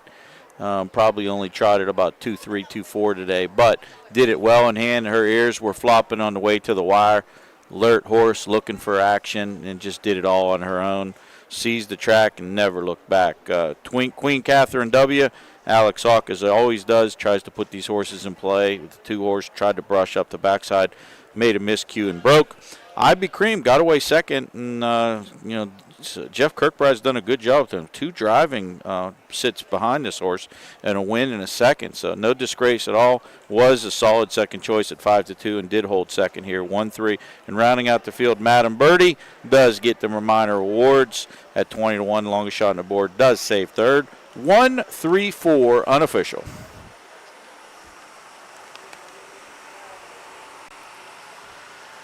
And coming back around to the winner's circle will be your number 1, Jailhouse Pearl. Connections in the golf cart. Tough place to get down to the winner's circle here. You got to go all the way down past the grandstand to the gate.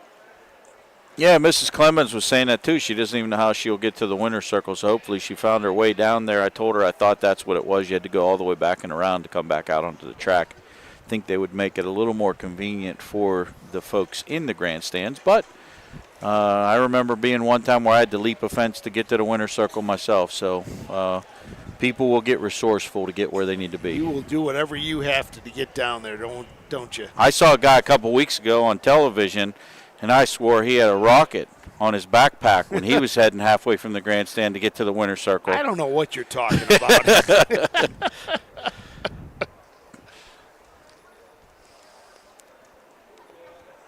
going to be tough today. Have to watch from the TV. Where you at today? Worcester. Worcester, okay. Winner, race number 6, number 1, Jailhouse Pearl. Jailhouse Pearl, very nice trotting daughter of Long Time. From the Jailhouse Kissing Mare, Jailhouse Pearl. By Mr. Casey Clemens of Malta, Ohio, Eric Nesselrow trains Brady Clemens in the sulky this afternoon. The Jailhouse Pearl's 8th trip to the winner's circle in just 11 tries. This little girl knows how to trot. Got the job done this afternoon in 2 minutes 10 and 4/5 of a second. And for Jailhouse Pearl, that's 4 straight in the Buckeye State. And now we are official. 1-3-4, 240 to win, $4 exact, a 440 try. Again, the locals and the betting public were dead on that one. Didn't get that one past them. Takes us to race number 7. We've got one change in race number 7. Let's do the Macarena. Derek Whitaker will now be driving. Derek Whitaker will drive the 3 horse. Let's do it, the Macarena. This is a 3-year-old colt pace, second division for $6,000, and we're going to tell more about that from the Guernsey County Fair after these important messages. For over 50 years, Midland Acres has provided top-quality Ohio-bred colts and fillies. As a third-generation farm, we understand the importance of delivering well-cared-for and well-mannered yearlings. Get in the winner's circle with the yearlings by Fear the Dragon, Yankee Cruiser, Long Tom, Summa Cum Laude, Ready for Money, and Bit of a Legend. See our yearlings at the Blooded Horse Sale August 27th and the Ohio Select Sale September 13th. At Ohio State's Galbraith Equine Center, our veterinary champions are here for your champions 24/7, 365 days a year. Our expert team of boarded surgeons, sports medicine and rehabilitation specialists, together with veterinary cardiologists, internal medicine, and ophthalmologists, make our hospital your best resource for all sport horse performance issues. The Ohio State Veterinary Medical Center's Galbraith Equine Hospital. Call us today at 614-292-6661.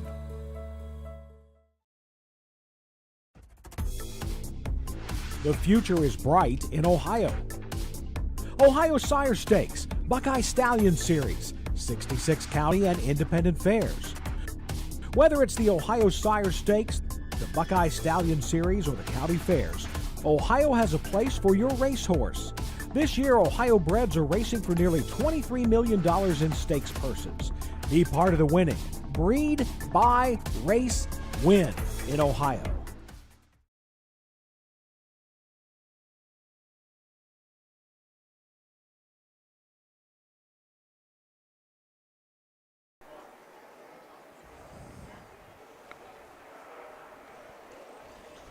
Welcome back to the Guernsey County Fair in Old Washington, Ohio. I'm Don Tiger with my sidekick Frank Froz here today. We're bringing you 15 action-packed races. We're only 6 down, so you joined us at a good time. You still get 9 more to go. Race number 7 we're into. We're the second division of 3-year-old colt pacers. First division was a pretty stellar effort by Dragon Medicine. This one looks equally as scintillating as Colton's Charm, the 2 horses, the headliner in here. Don't have updated tote odds, but he will definitely be one of the choices. This horse is 6-25 on the year, $36,000 in earnings. Probably will get heavily bet in here as well. What changed to bring you? Derek Wadaker will be driving Let's Do the Macarena, which is the 3-horse. Derek Wadaker on the 3, Let's Do the Macarena for Dan Conkright. No other changes in the race here. Jason Beatty does drive Hunkalicious, and this is another horse coming in off this with at least 6 straight wins. This horse is 7 for 15 on a year, $23,000 in earnings. Nice win at Greenville. 4 back from the 6 hole, circled the field and hung on a 155-4. That's a pretty snappy mile over there at Greenville for sure. Just a beautiful day here today. Picture perfect weather, 80 degrees, no humidity, light breeze, not a cloud in the sky, no precipitation. Nice late summer day where we're holding on and enjoying the weather here. Blessed to be bringing you this broadcast. Hey, Don, one of our viewers wants to know, is Charlie May going to be racing at Delaware next week? He is going to be entered for Sunday, which is the OBC Aged Pace, I believe. So more than likely he will be racing on Sunday at Delaware. Draws tomorrow for Draws Sunday. tomorrow. There's always that slight chance that we might yank him out of the box, but as of now, I don't think so. Sometimes he's got another race right after that. He's racing next Friday in the Hoosier Park Derby or something. I'm not even sure what they call that race. It's like 175 at Hoosier, so we'll probably get him over for that. But you know, you always see how they act and train days before. But he's been doing good. He's been battling a quarter crack, which we have patched up, but it's been for the past month that we've had to deal with that. So he's a horse that doesn't have the best feet, and we do the best we can with him. But he's healthy and sound, and if all systems are go tomorrow morning, he'll stay in the box. And you can look at tomorrow's entries at Delaware. They'll probably be up by noon or 1 o'clock, and more than likely he will be participating. Horses are coming onto the track for this, our 7th race of 15. We do have updated tote odds now here. Hunkalicious 1-9. This 6 in a row has the locals backing this horse as well. I do think this Colton's Charm, though, is a little bit of a big threat here because this horse has some gate speed. Hunkalicious looks like he doesn't like to get off the gate great, although he did lead from Urbana from the rail held position and 1x4. So maybe those would be similar tactics today. I don't know. I'm a little skeptical on that 3/4 time. It said he came home 26 flat at Urbana. Has to be maybe either a stopwatch got stuck or something, because that's a pretty impressive mile. That is a good racing surface, take nothing away from it, but seems like that's a pretty big effort there. Nice crowd on hand here. Today is senior day at the Guernsey County Fair. So a lot of them have decided to come out of the sun, come up underneath the shade. Nice breeze blowing through here. Very comfortable. Very nice day. Yeah, I stated that. You couldn't ask for anything better. Like, you could dial this up. Just no humidity, light wind, perfect sun. Great day to be out here giving you these races. And I'm gathering my appetite for Frank's Fair Report here, so. Believe me, I don't have to gather it. It's here. I'm ready to go. We got a peanut vendor down there. I may just have to grab a bag of Milnar's peanuts just to get me through. Only $2 a bag. I see that. For the locals. And that vendor I've seen many times. He's been at some of our other fairs, so he travels. So let's go up for our post parade. The horses for this afternoon's 7th race. Pacing mile to go for a purse of 12,176 divided. This is the second division for the 3-year-old pacing colts and geldings. Introducing number 1, Hunkalicious. That Elvis Presley horse who just keeps on winning. Scott W., Lindsay A. Hagemeyer, Clarksville, Ohio. Jason Beatty does the driving. Number 2, Colton's Charm. Owned and trained by Gerald R. Lee Jr. of Coal Center, Pennsylvania. 3 is Let's Do the Macarena for Harley Racing LLC out of Dublin, Ohio. A late driver change puts Derek Whitaker up. And number 4, Ferguson for the Melrose Stable out of Hopewell, Ohio. John Ryan Melsheimer will be in the sulky. Mile for Pacers, 2 minutes. Wait. There's your field of 4. I mean, again, we've got a 1-9 favorite here in Hunkalicious, but there's a lot of other horses in this race that are pretty solid, and we're going to tell you a little bit more about them. The 1, Hunkalicious, Brian George's trains for Scott and Lindsay Hagerman. 7 for 15 on the season, so 6 straight wins on the card, $23,000 earnings, $49,000 lifetime earnings. Took a mark earlier this season at Greenville, 55-4, which is a snappy mile, and did that from off the pace, and Greenville really wasn't closing at all that whole meet. He's currently 1-9 and your prohibitive choice. The number 2 is Colton's Charm. Christian Myers drives for Gerald Lee Jr., who owns and bred this Nob Hill High gelding out of the mare Judy's Prime Time. 25 starts this year, has hit the board in 16 of those. 6 wins, 5 seconds, 5 thirds, $36,000 in earnings, has won 5 of the last 8. 3 horse, Let's Do the Macarena. Dan Conkright trains for Hurley Racing. This 3-year-old gelding by Dancing Yankee out of the Mach 3 mare, Mach's Delicacy. Only 1 for 26 lifetime, and on the facade it might look like this one's an outsider, but 1 for 15 on the season. Did score in 54-1 at Scioto Downs. Raced at Scioto Downs last time out at the end of August. Individually timed 54-2, last quarter 28. Source has got a little bit of speed and currently on tote board 15-1, but got a puncher's chance. The number 4 is Ferguson. John Ryan Melsheimer trains for the Melrose Stable. This is a Racing Hill gelding out of Towner's Big Guy mare, One Wild Woman. Did not race as a 2-year-old. This year, 7 starts, has 3 wins, back-to-back wins, both coming at McConnellsville, so really like the track over in McConnellsville. Was a winner last time out by 3/4 of a length, pacing in 157-3. And there's your field. Starting gate, Wilkenberg starting gate starting to move. All 4 horses are in line. All made a good impression on the racetrack. This race, I think, is going to be a good one. I think you can make a case for just about everyone here. 4 got some late money. Ferguson's down to 2-1. Hunkalicious is up to 2-5, and we're going to send it to Chuck Fidrich for the call of race number 7. Hunkalicious, which is a 6-race win streak on my number Washington. Building the structure. Here they come.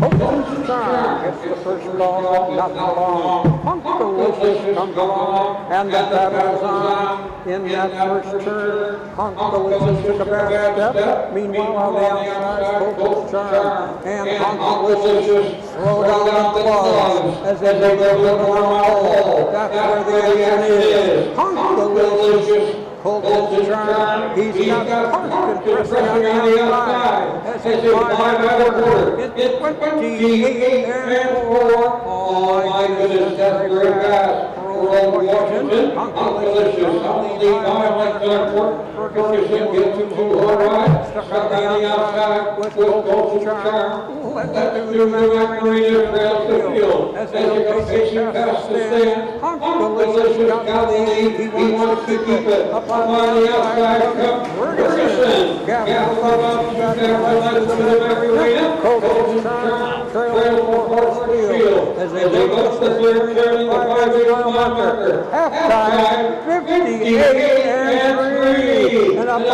outside, Ferguson comes along for the challenge. Hunkalicious got to get in the gear for the second time in this mile. Hunkalicious along the inside, fire goes. Ferguson on the outside, racing third. Let's do that Marina. Open Charm. 3 parts of the mile, 28 and 2. Goodness gracious. Hunkalicious, 5 1/4. Ferguson has tried and failed. Goes back to the wall to regroup and see what he can do. At the top lane, Hunkalicious, little racetrack, up along the inside, Ferguson. But here comes the water, and here comes Hunkalicious. There they are. 1-4-3. Race 7, 1-4-3 unofficial. I'm not sure if the judges are going to take a look at that race because there was a lot of action there. The one got rough going to the quarter. Multiple challenges there. The 2-horse Colton's Charm and Hunkalicious hooked up to the quarter duel, parked that one out, and that one had to take a seat and ended up Colton's Charm made a break going to the 3/4 pole. Ferguson took a shot at Hunkalicious and they hooked up, and then Hunkalicious put that one away as well. Did a lot of work today, won all the battles, and ended up winning the war. We'll see if there's any changes in the order of finish or the judges look at anything. But 1-4-3 unofficial. Lots of action, fast time, fast race.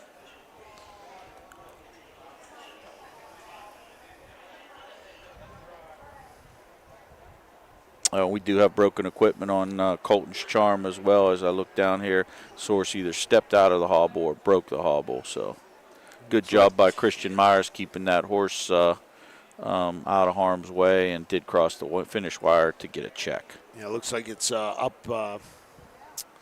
Looks like he stepped out of it. It didn't look like it broke.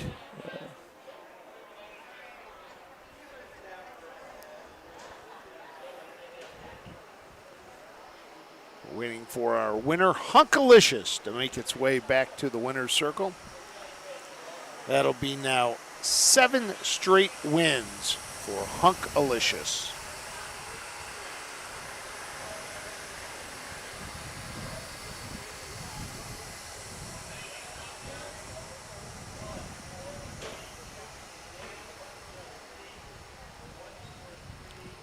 There is Jason Beatty in the winner. Race are now official, making his way to the winner's circle. The now official winner, race number 7. How about a nice hand for number 1, Hunkalicious. Hunkalicious. Very nice 3-year-old facing gelding by Western Pair from the now built by mare, Dr. Lindsay. I wonder who she was named after. Hunkalicious. Scott W. and Dr. Lindsay Hagemeyer of Clarksville, Ohio. Brian George's trains. Jason Beatty in the sulky as usual. And that extends at least 6 in a row in Ohio to make that 7 in a row in the Buckeye State. Time of the mile this afternoon, a very speedy 1:58 and 2/5 seconds. Two big challenges in that opening quarter. Race 7 is official, 1:58 and 2, fastest day of the meet so far, and I think that might end the fastest day too. We'll see. We've got more races to bring you, but 1:43 official.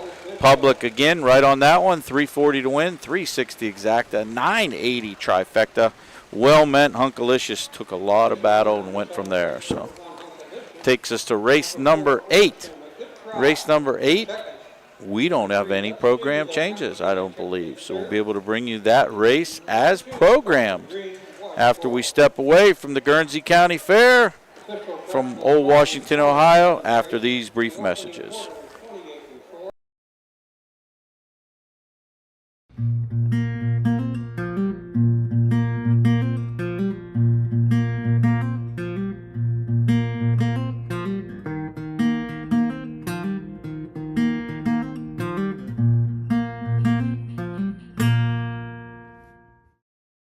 The year 1847 saw the creation of the annual Guernsey County Fair. The local agricultural society had organized a year prior and decided to host the fair to promote their industry. Early fairs would rotate yearly around Guernsey County towns, causing disputes specifically between Cambridge and Old Washington. Each of these two towns would go on to hold their own independent fair, but neither would see much success. Finally, in 1865, the fairs would reconverge to be held in Old Washington.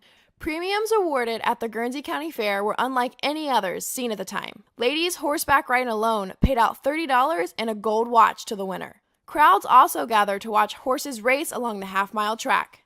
The grandstand would be full of spectators, paying 25 cents to see the harness horses. Today, the Guernsey County Fair is a member of the Southern Valley Colt Circuit. They host one day of live-action harness racing. They're often racing in the Southern Valley Colt Circuit. Catch the excitement of Ohio harness racing at one of the county fairs in the Southern Valley Colt Circuit. For over 150 years, people have gathered at county fairs to cheer on their favorite racehorses. Keep the tradition alive. Visit one of the 10 fairs in the Southern Valley Colt Circuit this summer. Horses, racing, and winning. It's the Southern Valley Colt Circuit. 10 great fairs in southeastern Ohio. Own a little and love it a lot. The Stable.ca is an award-winning fractional ownership operation. Buy as little as 1% of a racehorse and experience 100% of the thrill.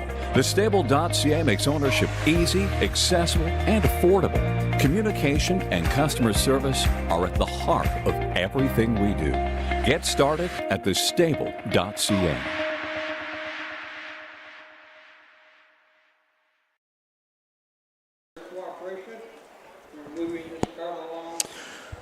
Welcome back to the Guernsey County Fair in Old Washington, Ohio. I'm Don Tiger with my sidekick Frank Froz.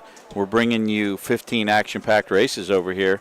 We've got 7 in the books, and we still have 9 to go, or 6 to go, or 9 to go. Yes, takes us to race number 8. We've got a field of 4 here. No changes in your program. As always, you can find your programs at harnessracingohio.com, harnessracingohio.com. About a half hour before post, we give all of your programs up and available to you at that point in time. Don't have an updated tote board yet as of well for race number 8, but we'll bring it to you when we can.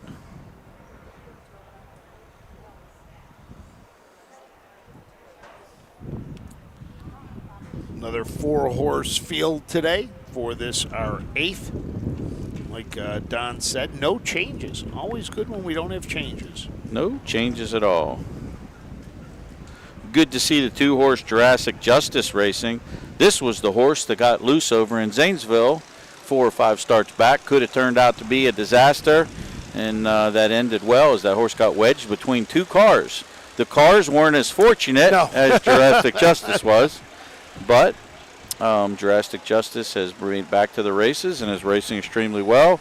and is the 5-2 morning line favorite, and opens up at 1-9 as we do have our wagering. Our locals have been very sharp wagering today. Picked a lot of winners and had a lot of winners on top, and the money lands here early. And this horse does look very well met.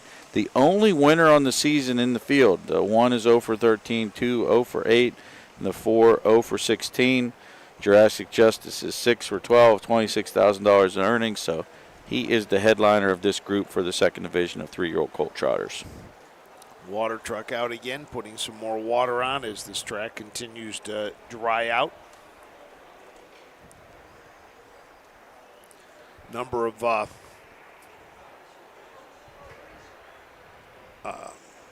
trainers are racing out of their trucks today. Their trailers. Yeah. You can see there's David Young with his 2-horse there. Yeah, they brought 2 trailers over, and the one trailer I see is already loaded up, so after this horse cools out, I believe you'll see that trailer move and start to head back to Londonderry. The other one won't be far behind, but it's a challenging endeavor. Some of these different tracks can look over to the middle of the infield. We have many more horses racing out of the infield as well.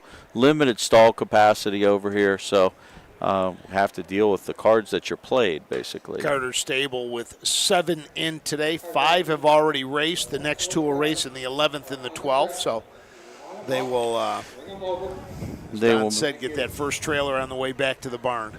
Yep. Productive day for them too. I know they won 2 and were third on the other 5 or the other 3. So all 5 horses have hit the board. That'll make Papa Bear Steve Carter very happy. Roy Burns out with here's Johnny Cash right in front of the grandstand. We've had references to Elvis today in the prior race with Hunkalicious, so now we have Johnny Cash. I don't know if race 9 brings any kind of Merle Haggard or anything else in here. I don't know. I don't know. We'll have to check.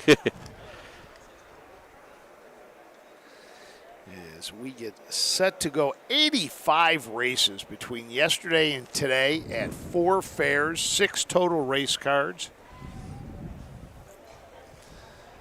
OHHA crews are all out, getting everything completed before we get ready for 5 days in Delaware. I was up at the fairgrounds the last 2 days and starting to take shape.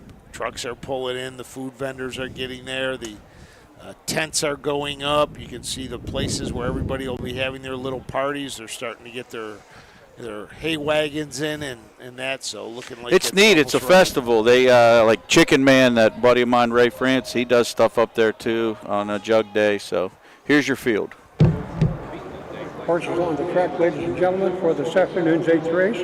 Second division, 3-year-old colt and gelding trot at 1 mile. Total purse well over $11,600. In this race, win plays exacta trifecta betting, no show wagering. There are no changes.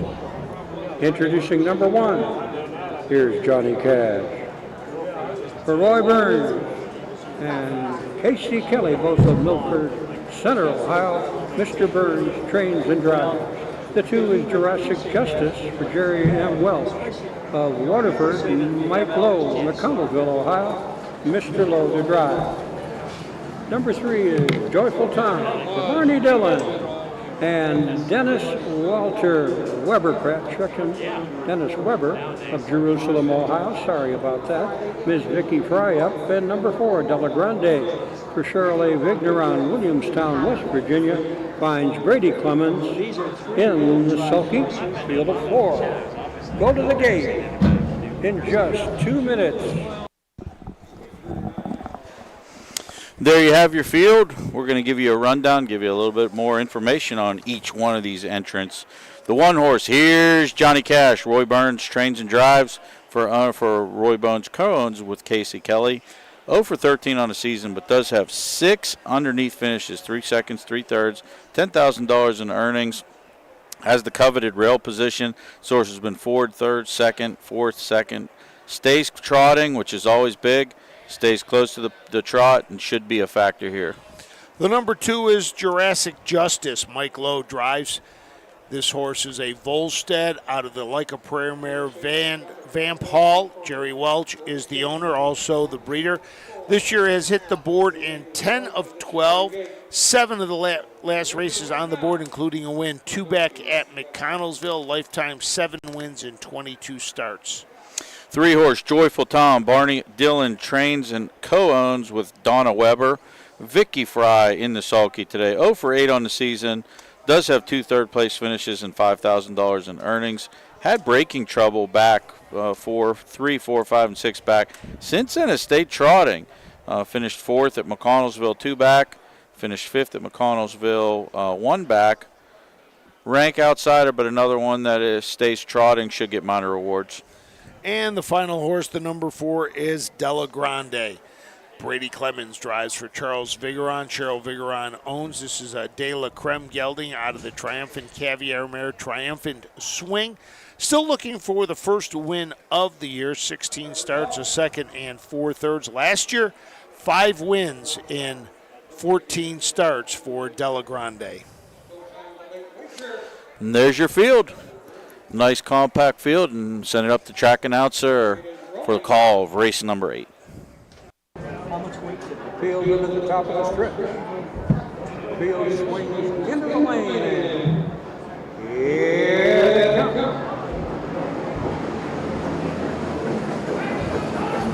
And the raw and cruddy, 3 horses stretched across the racetrack. Here's Johnny Cash. Takes the lead by a half a length as Jurassic Justice, and he's still looking for the lead. Jurassic Justice pokes a half a length in front. Roy Burns says, not just yet. Here's Johnny Cash, now lets him go. 3/16 of the way into the mile. Della Grande jumped it off and moved to the outside of the field. Joyful Time is trailing by about 6 lengths as they approach and go by the quarter-mile pole in 30 and 3/5 of a second. Take a Jurassic Justice Time, top by a length and a quarter. Here's Johnny Cash. Settled into the full ride. Closing down in the third box comes Joyful Tom. Della Grande some other day as they come past the stand the first time. Up top on top of the field comes Jurassic Justice, and they got 2 lengths to play with. Here's Johnny Cash along on the inside. A little closer in that third position, they get Joyful Tom and Della Grande trails. The half one in 102 and 3/5 of a second. Field of 3 are on their way to the 5/8 and past that station. Here is Johnny Cash out from the 2 hole for a spot, and on the way up comes Jurassic Justice trying to protect that leading position. Here's Johnny Cash taking his shot right now. Joyful Tom coming along in that 3rd spot. She's 4 lengths off the pace. Past the 3/4 in 1:34 and 2. Off the far turn, Jurassic Justice. This one far from over. Here's Johnny Cash for the challenge. It looks like these 2 will decide it as Joyful Tom along in that 3rd spot. Jurassic Justice on the inside. Here's Johnny Cash. On the outside, Jurassic Justice. Here's Johnny Cash. Here's the wire, Jurassic Justice. 2, 1, 3, 4, right? Race 8, unofficial, 2-1-3. Jurassic Justice was your prohibitive 1-5 favorite, but it wasn't easy. Here's Johnny Cash. Actually, Roy Burns strung him out a little bit, going to the quarter pole. And Roy did pull at the 3/4 pole and said, let's race. And race they did indeed. I know Johnny Cash was 0 for 13 on the season, folks, but put a little ring around this one. This horse will probably show up at Delaware. Roy likes to race at Delaware. Imagine you'll see him in the OFRC up there. This horse might be a sneaky long shot that day. As this horse trotted very well today. Not sure of the time of the race, but impressive visual effort by here Johnny Cash. But no doubt about the winner, Jurassic Justice. It was his race to lose. He seized the racetrack. Went gate to wire, 1-5. We'll pay at least $240 for the backers here in Old Washington. Another popular favorite here, and the locals are doing very well with their handicapping. 3-horse Joyful Tom, as I said in the pre-show here, Vicky, this horse staying trotting, is keep getting better and better and better. And hits the board now. That's 3 of 9 on the board with 3 third-place finishes to round out the try. 2-1-3 unofficial.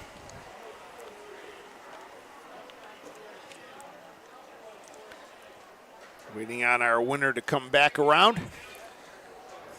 Today is Horse Day also here at the Guernsey County Fair. Following the harness racing this evening, they've got a horse pulling contest.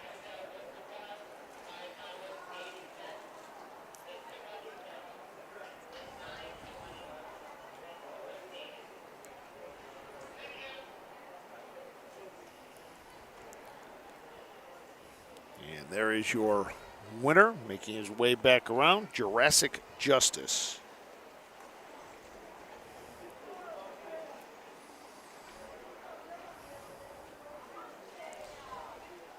$15 races on our card today.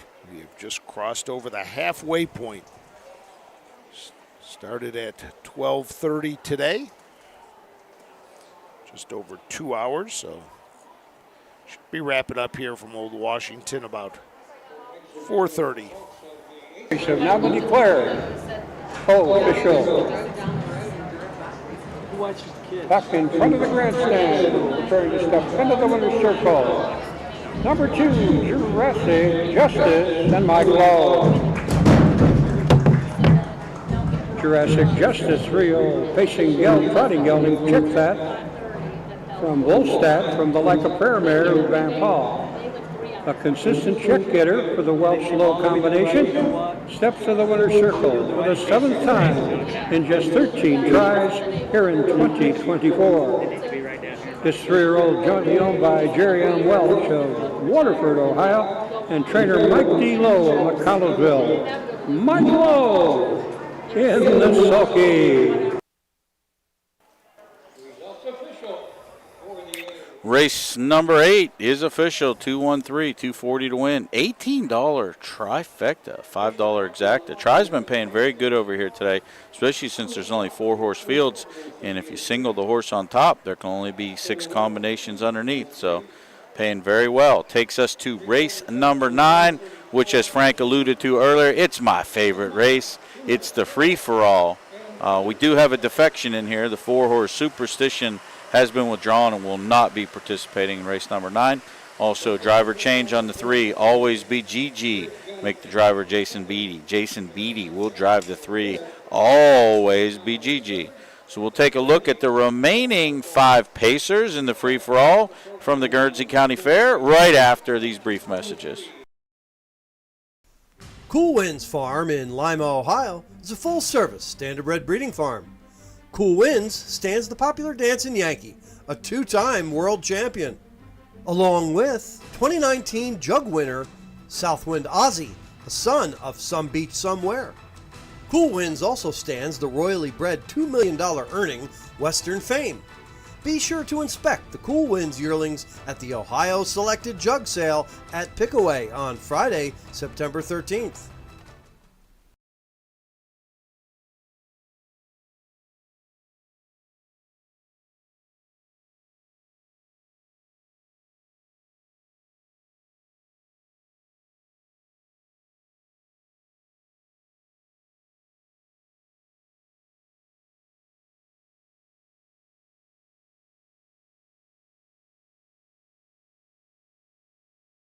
The Delaware County Fair, where history meets horsepower. Get ready for the thrill of a lifetime as the world-famous Little Brown Jug takes center stage.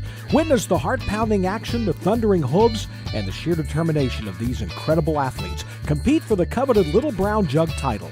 Don't miss your chance to be a part of history. For ticket and hospitality options, visit littlebrownjug.com.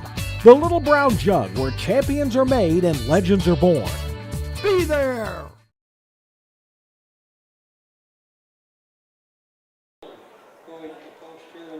Welcome back to the Guernsey County Fair in Old Washington, Ohio. I'm Don Tiger with Frank Froz. We're bringing you 15 action-packed races today.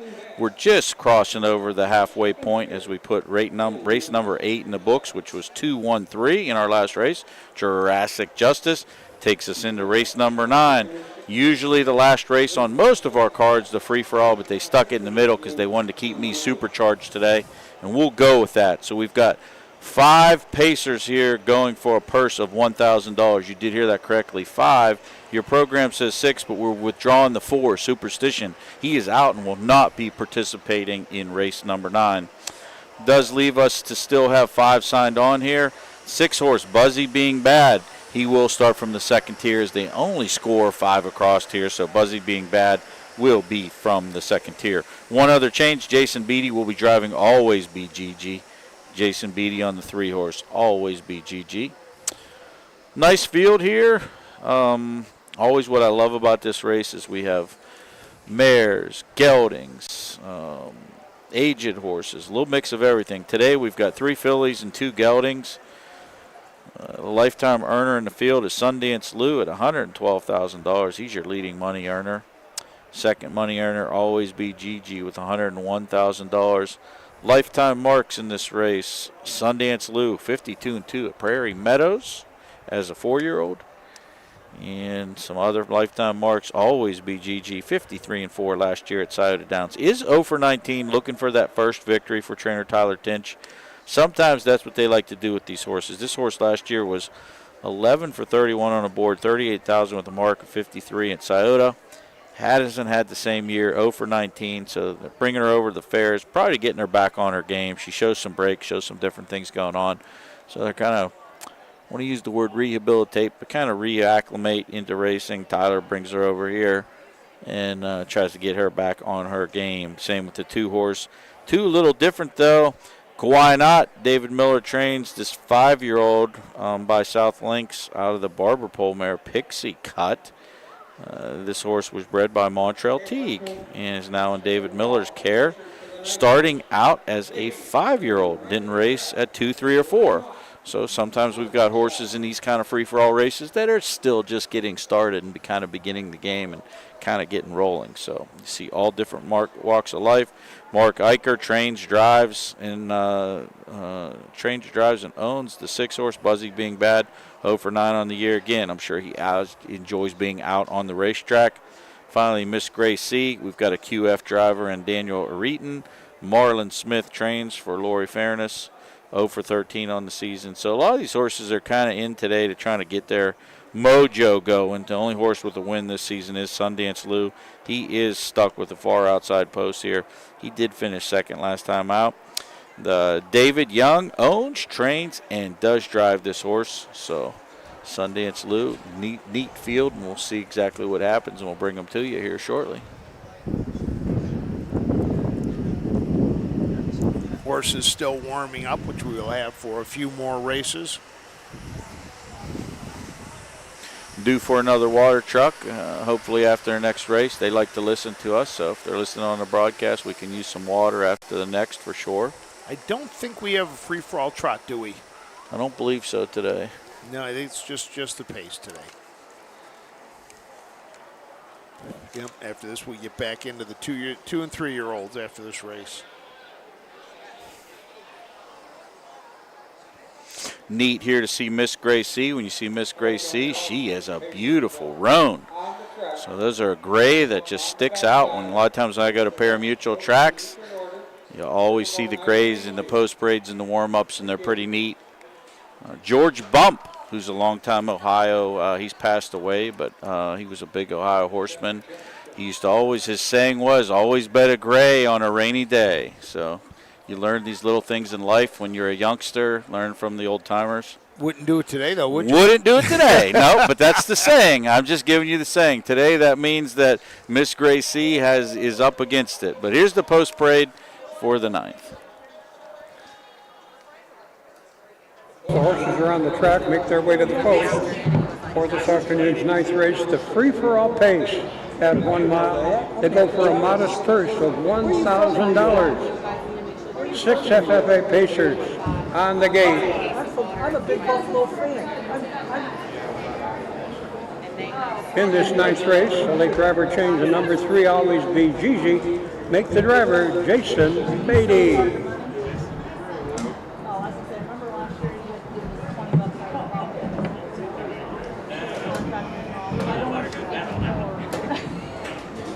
So what do we need? Okay. There was a text. Yeah. Horses for the 9th race. Number 1, Ms. Gracie. She's owned by Laura F. Barnett Smith of Thornville, Ohio. Dan Ireton drives. And number 2, Cowway Knot. For David H. Miller of Salesville, the driver Alex Hawk. 3 is Always BGG for Shirley Robinson of Miamisburg, Ohio. Please note the driver changed to Jason Beatty. 4 is Superstition for David L. Del Paso, Wyndham, New Hampshire. Brady Clemens to steer. Number 5, Sundance Lou, owned, trained, and driven by David A. Young II out of Chillicothe, Ohio. And number 6 off the second tier will be Buzzy Being Bad. Once again, owner, trainer, driver, Mark J. Eicher, Z-Town, Zanesville, Ohio, will be in the sulky. There's your field for race number 9. We've got 5 horses here going to the gate with the withdrawal of the 4-horse Superstition. Money well spread around here, too. Why not? 3-1. 3-horse Always Be GG 5-2. And it looks like the 5-horse Sundance Lou. Tote board's a little messed up there, but I'm going to guess he might be 5-2, something like that. We'll get it to you as these odds update. But here's the field. We'll give you a little closer look here. The 1, Miss Grace C. Beautiful Roan by Van Hanover out of the Better's Delight mare Weaver Blue Chip. 0 for 13 on the season, 5 for 146 lifetime, $64,000 in earnings. Daniel Earton, the QF driver, jumps in the sulky today. Did drive this horse 2 back. Has the rail, obviously a great spot. That happened 5 back at Croton, and this horse finished 4th. 25-1, long shot here. The number 2 is Why Not. Why Not? Alex Hawk will be in the bike. David Miller owns and trains. This is a 5-year-old gelding by Southwind Lynx out of the Barber Pole mare Pixie Cut. 15 starts. Still looking for that first win lifetime. Did not race as a 2, 3, or 4-year-old. Has a 2nd and a 4th place finish this year. 3-horse Always Be GG. Make the driver Jason Beatty. Jason Beatty will drive the 4. This 6-year-old mare by Always Be Mickey out of Better's Delight mare Gentleman's Delight. Tyler Tinch trains for Shirley Robinson of Miamisburg, Ohio. 0 for 19, but again, 5 seconds, 2/3. This horse has won 10 of 111 lifetime with $101,000 in earnings. 53 mark last year as a 5-year-old. She's trying to get back on her game, and what better place to do it than old Washington, Ohio. Scratch the number 4, Superstition. The number 5 is Sundance Lou. David Young II drives for himself, and he owns 28 starts this year. A win, 2 seconds, 3/3. That win came earlier this year at Miami Valley when it paced in 155 and 2. Last 2 times out at McConnellsville, 2nd and a 3rd. 6-horse Buzzy Being Bad. Mark Eicher trains, owns, and drives. 0 for 9 on the season. Rank outsider does get the 2nd tier. Maybe we'll tag along for a piece. Send it up to the track announcer for call. Race number 9. Superstition, take it easy today. Field of 5 on the gate here, race number 9. Here they come.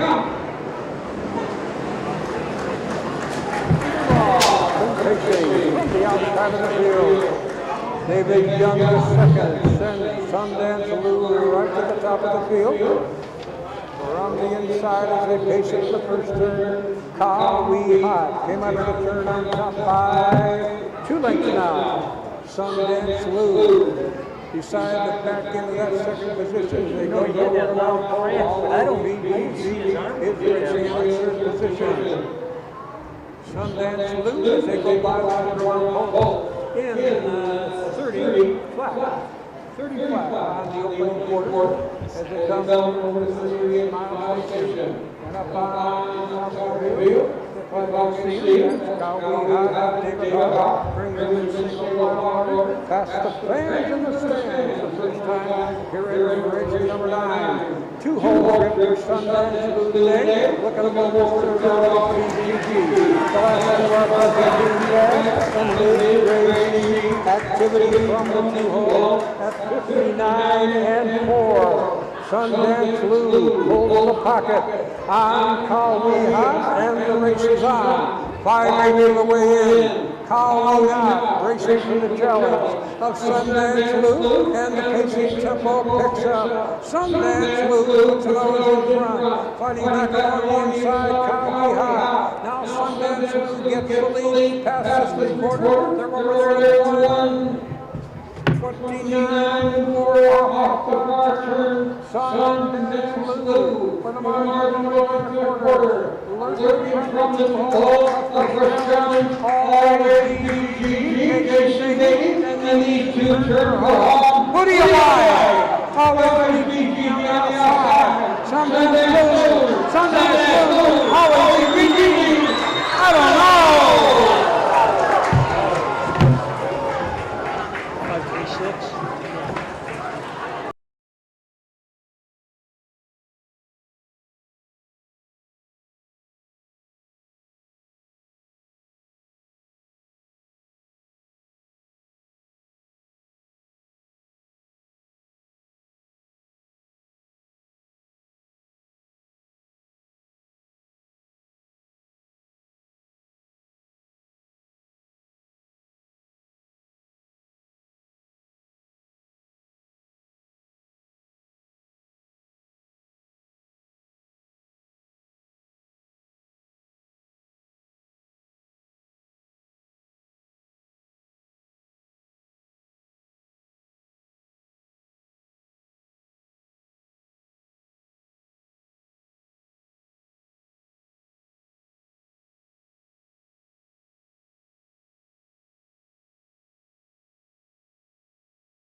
Official fractional tappings for the just completed men's race. Here we go, 30 seconds left.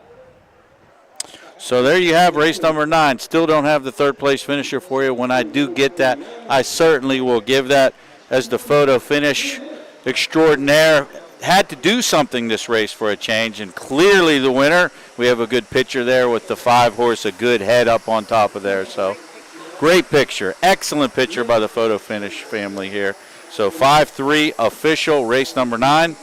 takes us to race number 10. We've still got 6 more to bring you here. That is a 2-year-old Colton Gelding, 1 division. These are these races that get kind of exciting. 1 division. We have 1 change here. House of Bills make the driver Roy Burns. Roy Burns will drive the 4. House of Bills. We'll tell you more about that race after these brief messages. Coach K. Hanover, Slay, Ohio's top trotters stand at Dublin Valley Farms. Volstead's offspring include Sugar Instead, the 2023 Ohio 2-year-old Trotting Filly of the Year, and 2024 Ohio Sire Stakes winner Jurassic Hattie. Coach K. Hanover, the son of world record holder Walner, and Slay, the son of Chapter 7, standing his first season at Dublin Valley Farms.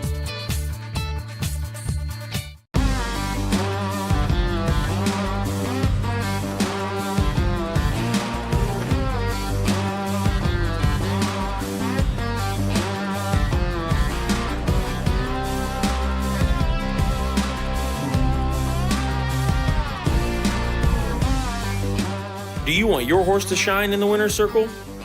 Feed DAC Oil. It makes a world of difference.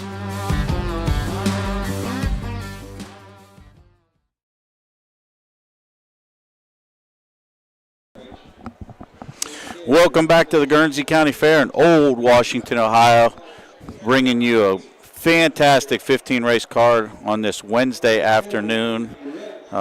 Great weather over here today, not a cloud in the sky, sunny skies, 80 degrees, no humidity, light wind. So we got an important race going on right now, so I'm going to have to be taking you through this event over here as Frank's prestigious Poster Pets is racing. So it takes us to race 10 here. We've got 1 dash for the cash is what they say. 2-year-old Colton Gelding trotters, 6 horses signed on. The 6 horse will start from the second tier. 4 horse House of Bills make the driver Roy Burns. Roy Burns will drive the 4 horse Hill of Bills. I'm sorry about that. We don't have updated tote action here for you. We will bring it to you when we get here. Nice compact field here. And these horses, these trainers and drivers love when they go 1 division for 11,000. I'm getting a thumbs up here too that things are looking pretty good. You're on the lead? Okay, so you're getting double coverage here. So right now, in between races, we're watching a race from Worcester with the aforementioned Poster Pets, who is the defending Canfield Pacing Derby champion. He's in the Signature Series, and he is clear driving on the lead as we go to the 3/4 pole. Justin Irvine in the bike. Braden Rhodes was supposed to drive, but Braden was in an accident in Northfield and sidelined for a little bit, wishing him a speedy recovery. Speedy recovery for the Rhodes family there. Poster Pets takes him to 3/4, and he's putting the pedal to the metal with Justin Irvine. Here we get a challenge from the outside. Looks like it's going to be a 2-horse race for the money. Top of the stretch, they turn for home at Worcester. Poster Pets on the inside digging in. The outside, the 1 horse starting to barrel. Poster Pets digging in on the inside and drawing away for Frank Froz and Bavarian Stables. Yes! And you will see that horse, Poster Pets, coming to the Delaware County Fairgrounds for the Signature Series next Wednesday or Thursday, Jug Day or Jug Day. So so Frank is 5'10", I'm guessing, somewhere around there. On Jug Day, he'll be about 7'4", just so anyone knows. This is a very big moment for Frank. I'm very happy for him. Wire to wire, Poster Pets, Justin Irvine picked up the mount. And great day for the Rhodes clan. I know they're part owners now with you, Frank, so wonderful day and speedy recovery to Braden.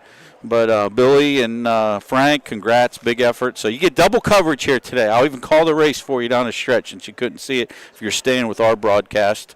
Poster Pets, a winner at Worcester.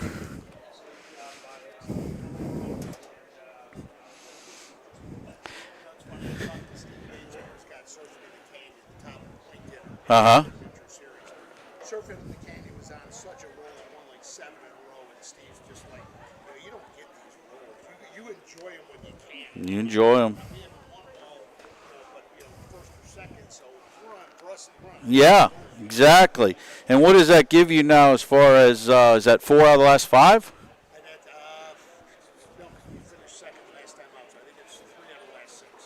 That's great. But one of those was a disqualification for Bodeka. 4 out of 8. Okay. But Poster Pet's doing very good things.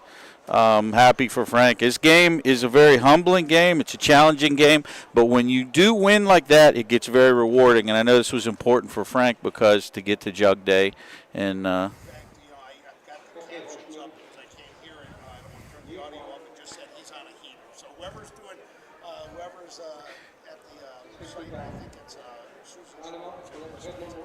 okay, good. Wonderful.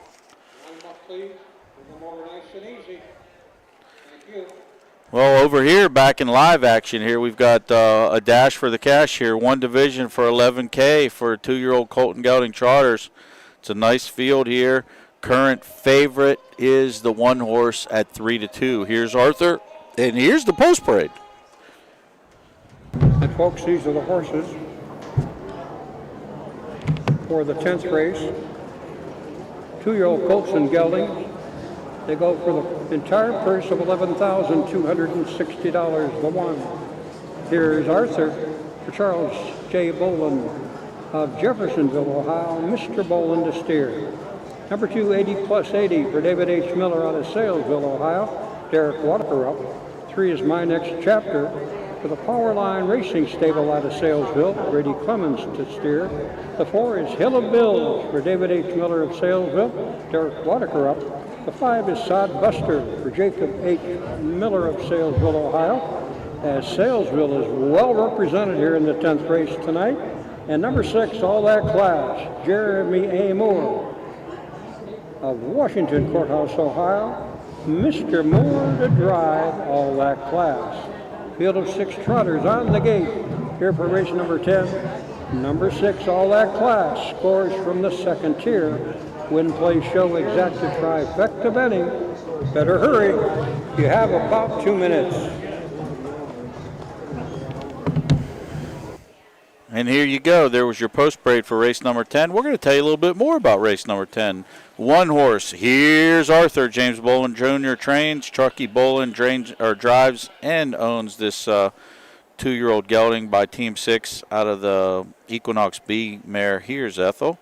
7 wins in 14 starts, 2 seconds, 2 thirds, 9 of 14 on the board, $37,000 in earnings. One of the stalwarts on this circuit, comes off 2 straight wins in single division purses for $11,000. Draws the pole position here, looks to be forwardly placed. Currently even money, and the horse to beat. The number 2 is 80+80. Derek Wadaker drives for David Miller, who owns. This is a clocked at 80 out of the mare Dame Lindy. By Lindy Lane. 7 for 7 hitting the board, a win, 5 seconds and a third. Second in the last 3, but a winner, 4 back at Woodsfield in 2:03 and 4. 3 horse My Next Chapter. J.H. Miller trains for Power Time Racing Stable. Brady Clemens in the sulky. 0 for 6, still looking for a winner's circle in a brief career for this 2-year-old Uncle Peter. Has been racing in the Buckeye Stallion Series, so that's always a big note when these horses come to the fair tracks. Only has raced at Caldwell and Woodsfield, was 2nd and 3rd, so this is the right surface, and 7-2 is the price. Sneaky play in here. The number 4 is Hill of Bills. Roy Burns picks up the drive. This is the other David Miller entry in this race. This is a What the Hill out of the mare Bambino Explosion. David Miller owns 4 starts this year. Still looking for that first win. Was scratched at McConnellsville last time out due to transportation. And still looking for that first win. Sodbuster, J.H. Miller trains and owns. Brady Clemens in the sulky. 1 for 8 on the season, but is 6 of 8 on the board. $11,000 in earnings. And finally, All That Class. Jeremy Moore drives for James Boland Jr. Jeremy owns this horse. 12 starts, looking for that first on-the-board finish. Has to stay flat, has a number of breaks. Let's send it upstairs for the call. Brady Clemens is on the 3, Dave Hawk on the 5. It's Alex Hawk. Alex Hawk on the 5. Alex. Field of the strip for race number 10, and here they come. 1 3 +80, jumped it off, and the 6 All That Class, the victim of the very poor start. as they roll into the first turn. Up on top of the field. We'll get him here in a minute. Make it Sod Buster and the Hawkster. He's got about 2 lengths. As they roll down the quarter, my next chapter is in there trotting at third. Make it Bills over their third. Here's our third. Gap Badly in that 4th spot as they move past the quarter-mile station in 31 and 4 for the second. Up on top of the field as they come over to the 38-mile station. It is still Sod Buster and the Hawkman leading past the stands the first time. This field of 6 runners coming to the half-mile marker with Sod Buster on the lead. Out from the 2-hole comes my next chapter. 3 wide on the outside, but offside goes here's Arthur. Then it's 80 plus 80. Kilo Bills and trailing the field all that class. Halftime 104, and the race is on. Sod Buster by about a length and a quarter. Coming along in that second spot, my next chapter. He's right alongside, and they're rolling the 3/4 mile marker. Sod Buster just a half a length. My next chapter right there, going along on the outside. Past the 3/4 in 1:34 flat, 30 seconds. This one's far from over. Sod Buster on the inside. My next chapter on the outside. As they go to their home, looks like Sod Buster gained the advantage. My next chapter, and here they come to the wire. Sod Buster trotting up the inside comes my next chapter.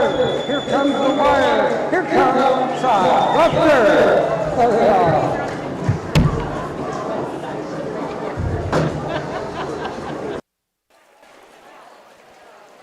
Race 10, unofficial, 5-3-2. A lot of action there. A lot of horses that jumped and diagonally, including the betting favorite 4-5. Here's Arthur. Broke stride at the start. Recovered and coming to the half. Looked like he was going to get back into it and made another break around the same place. Didn't like that part of the racetrack. But this race was all about Jacob Miller, because Jacob Miller trained both the 3 and the 5, and those two hooked up from the 3/4 pole. And at that point in time, as the trainer of those two, you just want them to both finish 1-2, and that's exactly what they did. The one that he owned, Sod Buster, does get the better of the one that he just trains for Powerline Racing. 5-3-2 unofficial. Jacob Miller gets a nice 75% of $11,000 in here. And happy for those connections. 80 plus 8 made an early miscue. Derek Water was able to get that horse back trotting and save third place honors. 5-3-2 unofficial.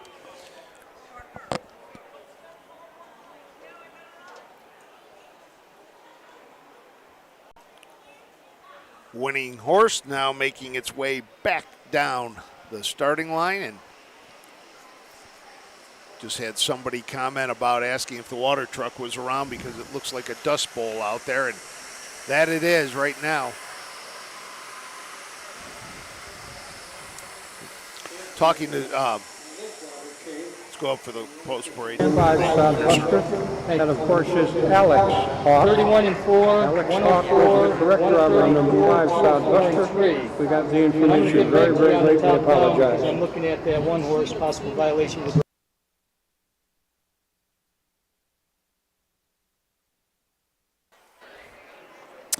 So there you have it, 5-3-2. This one might take a little while for us to get official for you. They got a couple placings that they're looking at for some of the horses for minor awards there. It's a nice pot, so they're obviously the judges are going to do their best diligence here.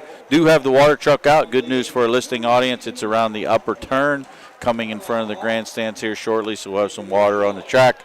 Water might be a premium over here in Guernsey County, so maybe that's why it's only been out there a couple times between races. Water a premium in a lot of places in the Buckeye State, especially as hard as this summer has been. A lot of counties under drought conditions.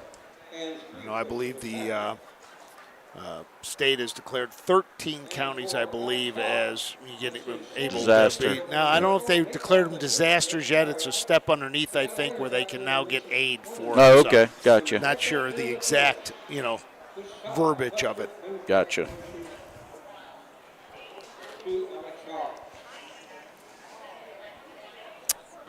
So race number 10, we do have that unofficial 5-3-2. Sodbuster did get his picture taken, so I'm pretty sure that will be the order of finish. We'll give you the final breakdown if there's any changes. That takes us to race number 11. If you like single division races, well, we come right back with 2-year-old Colt Pacers. We've got 7 signed on in this one. We do got a couple driver changes for you here. The 3, King of the USA, make the driver Christian Myers. Christian Myers will drive the 3, King of the USA. In the 6-horse, Beachmaster Keen, make the driver Chucky Bolin. Chucky Bolin will drive the 6-horse Beachmaster Keen. We'll tell you more about that race and everything else from the Guernsey County Fair in Old Washington, Ohio, right after these brief messages.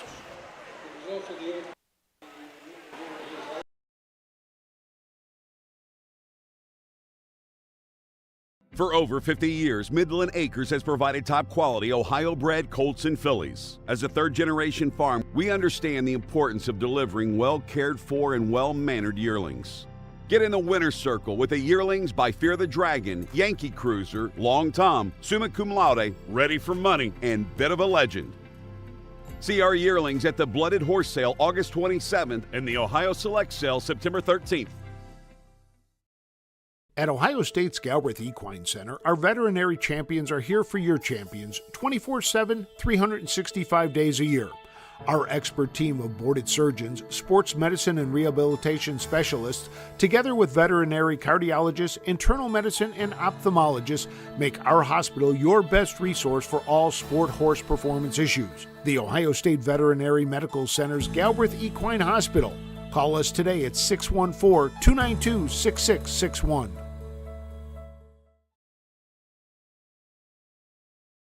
When you need supplies for your horse, one name stands out, Big D's. Since 1976, Big D's Tack and Vet Supply has been the equine experts you can trust.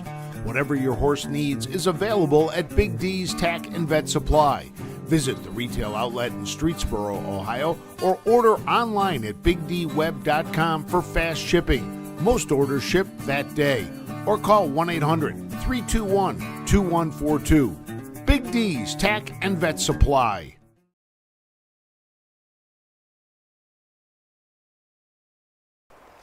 All right, we're back to you at the Guernsey County Fairgrounds in Old Washington, Ohio. And the official order of finish now, 5-3-2, $9 to win on the 5-horse Sodbuster. $440 or 5 all exacta, all 3 exacta, so that's what I paid. So try was a refund. A lot of action there with the big heavy favorite out of the ticket. Only sold 1 show ticket, which was on the 2, 80 plus 8 there. So 5-3-2 is finally official. Takes us to race number 11. We'll have some updated tote auction here for you as we go. Couple changes in race number 11. 3-horse King of the USA, Christian Myers. Christian Myers will be driving King of the USA. 6-horse Beachmaster Keen, make the driver Chucky Bolin. Chucky Bolin on the 6 Beachmaster Keen. Again, 1 division for $11,680. Should be a good race. The 6 and 7-horse, both Beachmaster Keen and Lord Briggerton, will start from the 2nd tier in here. The number 2 is Gene Said. Did you do the number 1? I did not. Okay, go ahead. Jump the thing. Let's go. I apologize. That's okay. Usually we wait for it, but we'll give them to you now. We'll give yeah, you we can wait. We can wait. It's okay. We see a couple of the other horses coming into the infield. They've got a horse pull.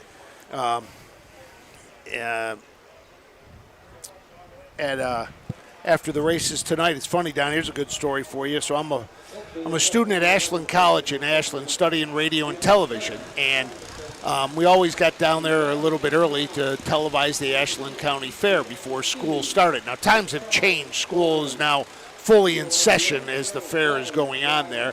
But so we would go down and, for the television station that we had, the school had, we would carry some of the events. So I was one of the guys who did a lot of the sports on the television station. And so they come to me and they said, hey, we need you to cover an event at the fair. No problem. What do you got for me? We want you to do the draft horse pull. So here I am, 19 or 20, and I looked at my advisor and I looked at the guy's schedule and I said, I'm from Buffalo, a city. Not a county fair county guy who knows a lot about horses.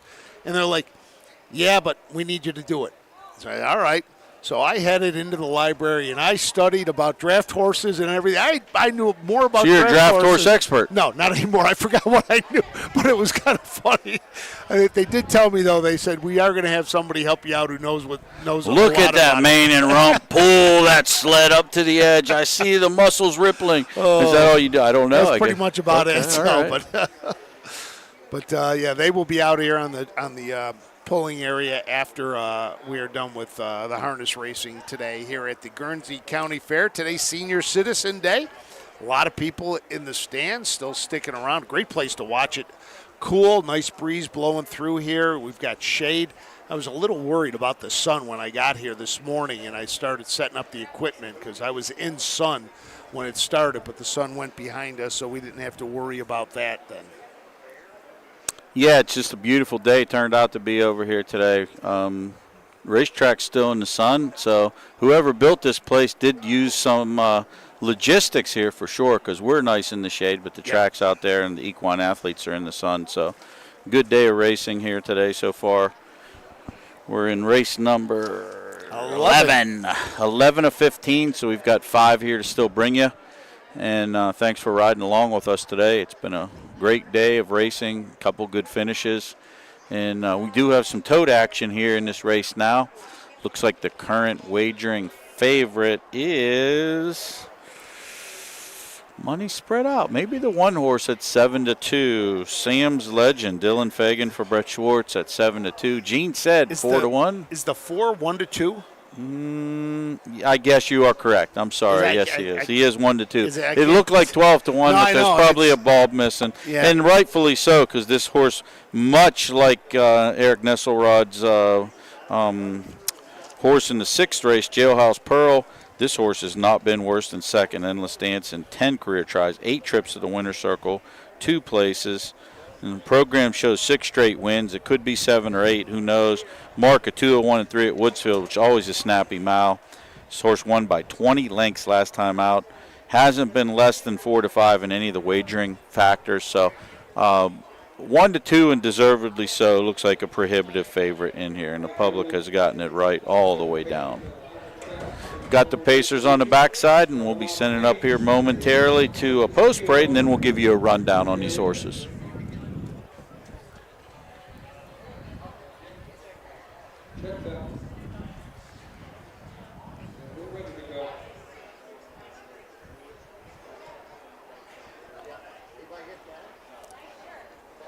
Horses coming around the turn, so we'll head it up for the post parade.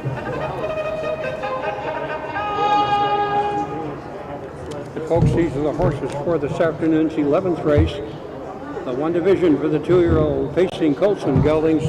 They go for a purse of $11,680. Number 1 is Sam's Legend, Hired Gun Racing Stable out of Washington Courthouse. Tim R. Schwartz of Las Vegas, Nevada. Dylan Fagan drives. 2 is Gene Said for Randy T. Young Stables LLC out of MacArthur, Ohio. David Young II will steer. 3 is King of the USA for Betty Jo Clay of Northfield, Ohio. Up my way, Austin Henders to steer. The 4 is Endless Dance for Eric S. Nesselrod of Stockport. Bull Pile of McConnellsville, Ohio. And Dennis R. Ruff of Malta, Brady Clemens to steer. 5 is Lucky Baloo from Madison A. Hochstetler of Dover. And Donald D. Whistlebrand of Navarre, Ohio. Alex Hoff to steer. Off to second tier, number 6, Beachmaster Keen for Mitchell W. Bean of Sabina. And Jeremy McGraw, also of Sabina, Ohio, along with Marna Sheehan of Hopkinsville, Kentucky.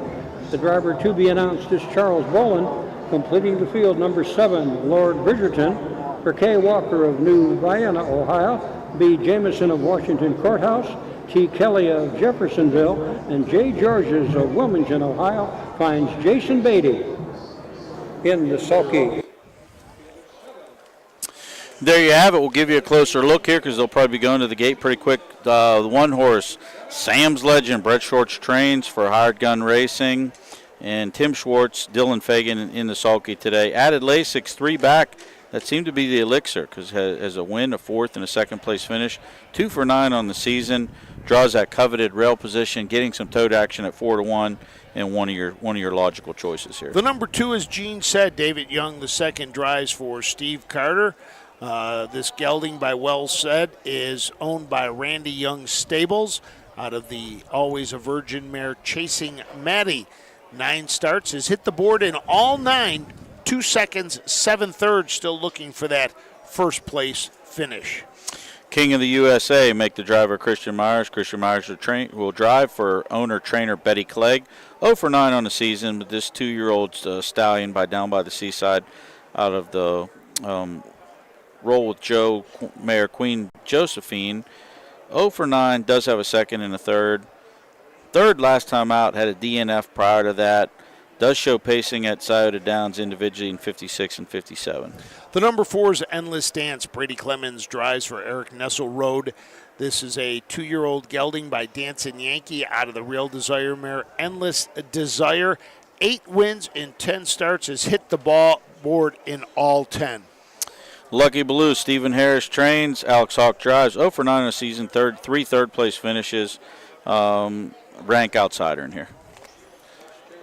The number 6 is Beachmaster Keen. Mark Winters is the trainer. Charles Boland will drive. This is a bring on the beach. 2 wins in 13 starts. 7, Lord Bridgerton. Brian Georges trains. Jason Beatty drives. 8 of 11, first or second. Second tier is hard to overcome, but this is one of the other choices in the race. Look 7, swing down the lane for race 11N. Here they come.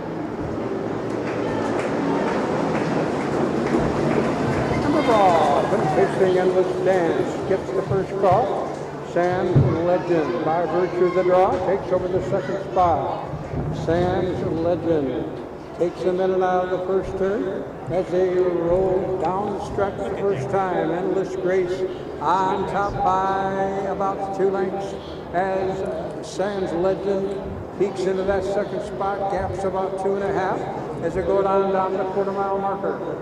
Racing along in that third position comes Gene said. They reach the quarter in 30 and 4/5 of a second. Field punches on the leader as they come over the 3-mile pole. Up on top of the field, it's Endless Grace and Brady Clemens brings them past the stand. They're bunching up on the front end as Endless Grace brings them to the half-mile pole. Up from the 3-hole, King of the USA in the pocket. Gets the good grip, Sam's Legend, followed by Gene Said, Lord Bridgerton, Lucky Baloo and Beachmaster Keen, the half-in 101 flag. They're at the 5/8 mile marker. And up on top of the field, it's still Endless Dance and Brady Clemens got him right this time. He steps on the gas, tries to get some separation from her and the rest of this field. Sam's Legend can't keep up, racing past the 3/4 mile marker. 3 deep on the outside, King of Sea was fifth, now fourth, now third. He's coming out on the outside second. 3 parts of the mile in 1:30 and 2. King of the Sea settles into the rail for a little bit of a breather as they turn for home. Endless Dance into the recall. King of the USA on the outside. Sam's Legend. Sam's Legend understands. Sam's Legend out of the blue. And Jamie.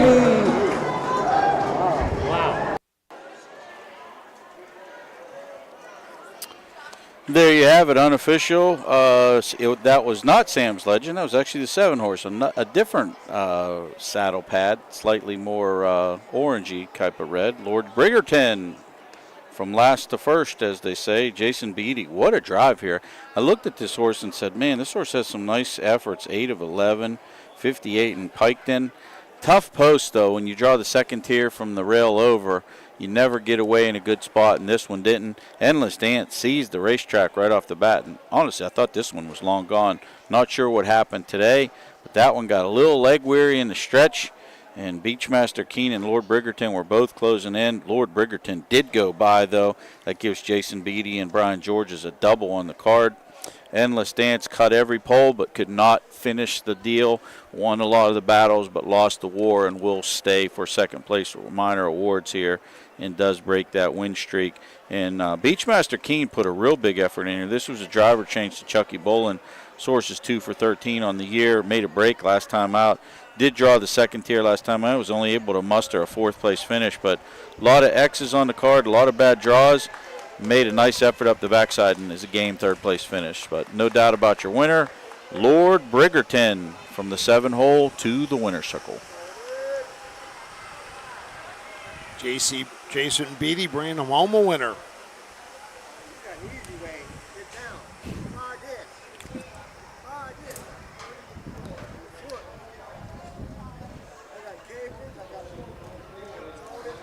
There is your winner, Lord Bridgerton. Let's go upstairs. 6, 4, 7, 2, 5, 3. One on the bottom. Whenever you're ready, please.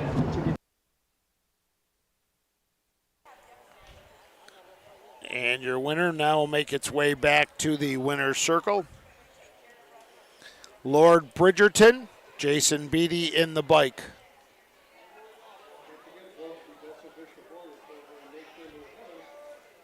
Back in front of the grandstand. He came out of nowhere. I didn't even see him. Number 7, Lord Bridgerton, up in time for Jason Beatty. Lord Bridgerton, 2-year-old, facing gelding by the Ponderosa from the Badlands, Hanover mare, No Pionic. Check that, No Picnic. Jointly owned in the Buckeye State by Kay Walker, Jameson, B. Jameson, T. Kelly, and J. Georges, all of the Buckeye State. Jason Beatty in the sulky. Got the job done in 2 minutes, 1 4/5. The 5th trip to the winner's circle and a dozen tries here in 2024. And for Jason Beatty, it's a driving double on this afternoon's program. Got the job done back in race number 7 with Uncolicious. Right back here in the 11th with Lord Bridgerton. Congratulations. Going to try it again in the winner's circle with Lord Bridgerton. Wanted nothing to do with it the first time around. Got there the second time around, though. Brad needed to be a little quicker on the shutter. And Jason's getting ready to take this horse back into the infield where the Georgia stable is stabled today. We are official too, 746, $9 win ticket there. $31 try. If you had 7-4, any number in the third spot locally here, you got $31. Go get your money. 7-4 exact at $840. $210 to place on both the 7 and the 4 horse. So place tickets, people knew where the money went there for sure. Takes us into race number 12. We've still got 4 more races to bring you. Race number 12, as of now, the only program change I have, Prosperous Yankee, make the driver Christian Myers. Christian Myers will be driving the 5-horse Prosperous Yankee in the race number 12. We'll tell you more about that and everything else going on here at the Guernsey County Fair after these brief messages. Cool Winds Farm in Lima, Ohio is a full-service standardbred breeding farm. Cool Winds stands the popular dancing Yankee, a 2-time world champion, along with 2019 jug winner Southwind Ozzy, the son of Some Beach Somewhere. Cool Winds also stands the royally bred $2 million earning Western Fame.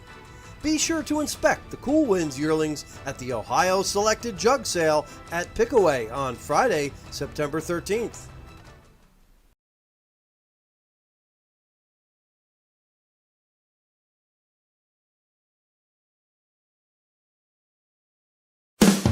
With more than 300,000 horses in Ohio, the economic impact of the equine industry in the state is over $2.8 billion. Much of that value comes from standardbred horse owners, breeders, trainers, and drivers who participate in the sport of harness racing. The mission of the Ohio Harness Horsemen's Association is to preserve, protect, promote, and serve the entire standardbred industry in Ohio and beyond. To learn more about the Ohio Harness Horsemen's Association, go to ohha.com. That's ohha.com. Welcome back to the Guernsey County Fair in Old Washington, Ohio. Couldn't have picked a better day to join us. Wednesday afternoon, sunny to 80 degrees, no humidity, light winds, just a perfect day over here in Old Washington, Ohio. We still got 4 races to bring you here. We've got the first division for 3-year-old filly pacers. We've still got 3-year-old filly trotters to bring you. So we got 2 divisions of trotters, 2 divisions of pacers, both on the 3-year-old filly side, and we'll be running through the last 4 races of the meet over here. We've only got one change for you here. Prosperous Yankee, make the driver Christian Myers. Christian Myers will drive the 5-horse Prosperous Yankee in race number 12.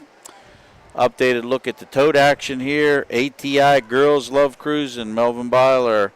This horse is currently 1-5 and is your wagering choice. Was a 3-1 morning line, second choice, but is getting all the wagering dollars here. This horse did finish second last time out at McConnellsville. Prior to that was a winner back at McConnellsville when they had that Marietta meet that got moved there. So this horse is 12 of 20 on the season, 21,000. Took a mark of 59 at Carrollton. So some nice efforts by that horse. Looks to be one of the main choices in here. Second choice, co-second choices are the 2 and the 4. 2-horse Forever High. Robert Roche trains for Holly Roche. Brady Clemens in the sulky today. This horse is 7 for 13, first or second. Mark of 56-2 over at Scioto Downs. A pretty nice effort there. Frontier Dragon, Steve Carter, the 4-horse. That's your other 9-2 second choice. 6 for 20 on the season. 12 of 20 first, second, or third. $29,000 in earnings. So a lot of earnings here and a lot of success. Nice group of horses, and should be a dandy here for sure.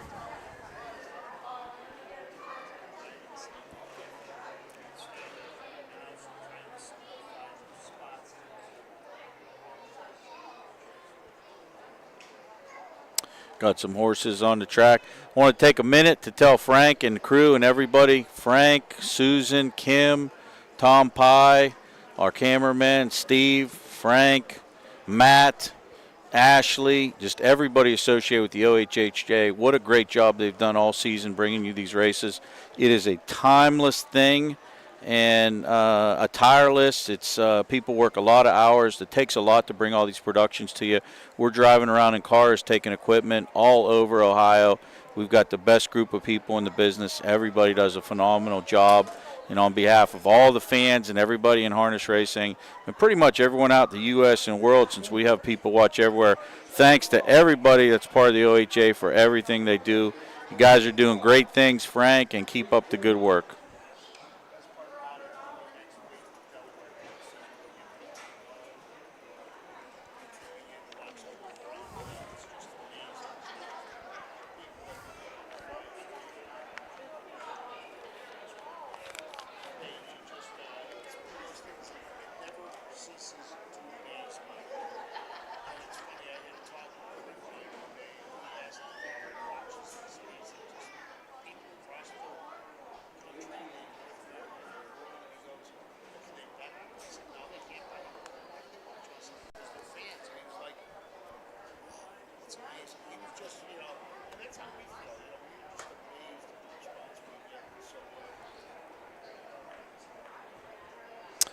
You got to really thank the people, too, that started the Little Brown Jug, because if you think about it, you're competing with the sports world when they started it in the 40s and 50s, whenever it was. Honestly, I don't even know. You would know that more of the history part, but when you have something for 70 years that you've run, and they figured what better time to do it than a Thursday afternoon in the middle of Ohio. You're not competing with baseball. You're not competing with football. Now, granted, some of that's changed. I'm sure there's a baseball game or two that day, but it got to be the chance where they got to put the face of harness racing in the middle of sporting events, and it was genius at that time, and I like that we've kept the tradition. There's a lot of pressure always to do these things on Saturdays and weekends, but the Delaware, Ohio tradition is one in horse racing that I hope never changes, and I don't believe will change. But to see all the people come from different walks of life and the production that we put on that week is amazing. But good place to be, good place for to end kind of the fair meet. We still have a couple fairs after that, obviously. I believe we have Ashland. I think we have Lancaster. Ashland is on Monday, Yeah. up Jug Week, and then Okay. Friday we're right back at it. We got Dover on Yeah, Friday. so I said I knew there was other tracks, Dover and Lancaster, and there's still some Coshocton, Coshocton. is the first and 2nd of October. Then we have the Dayton race, the Montgomery County Fair races at Dayton Raceway, and then we wrap it up on the 6th, or the 9th and the 10th of October at Lancaster. So Yep, so still looking forward to that. Still a good 2-3 weeks to bring you a lot of grassroots harness racing action before the summer winds down. I'm sorry, what was that? I said we still have a couple more. Oh, weeks. yeah, So, just saying Yep. we got 2-3 more weeks to wrap everything up here, so it's exciting. What's going on here? Still waiting for a post parade here for you. Waiting for one more horse to come onto the track.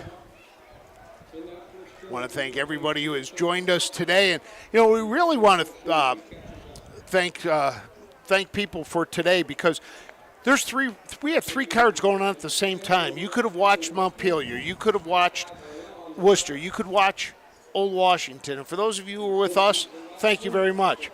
For those of you like Dave Myrick, who's got probably all 3 up on his screen somehow, thank you for watching it. And yes, somebody just asked if we are going to have a crew at Upper Sandusky.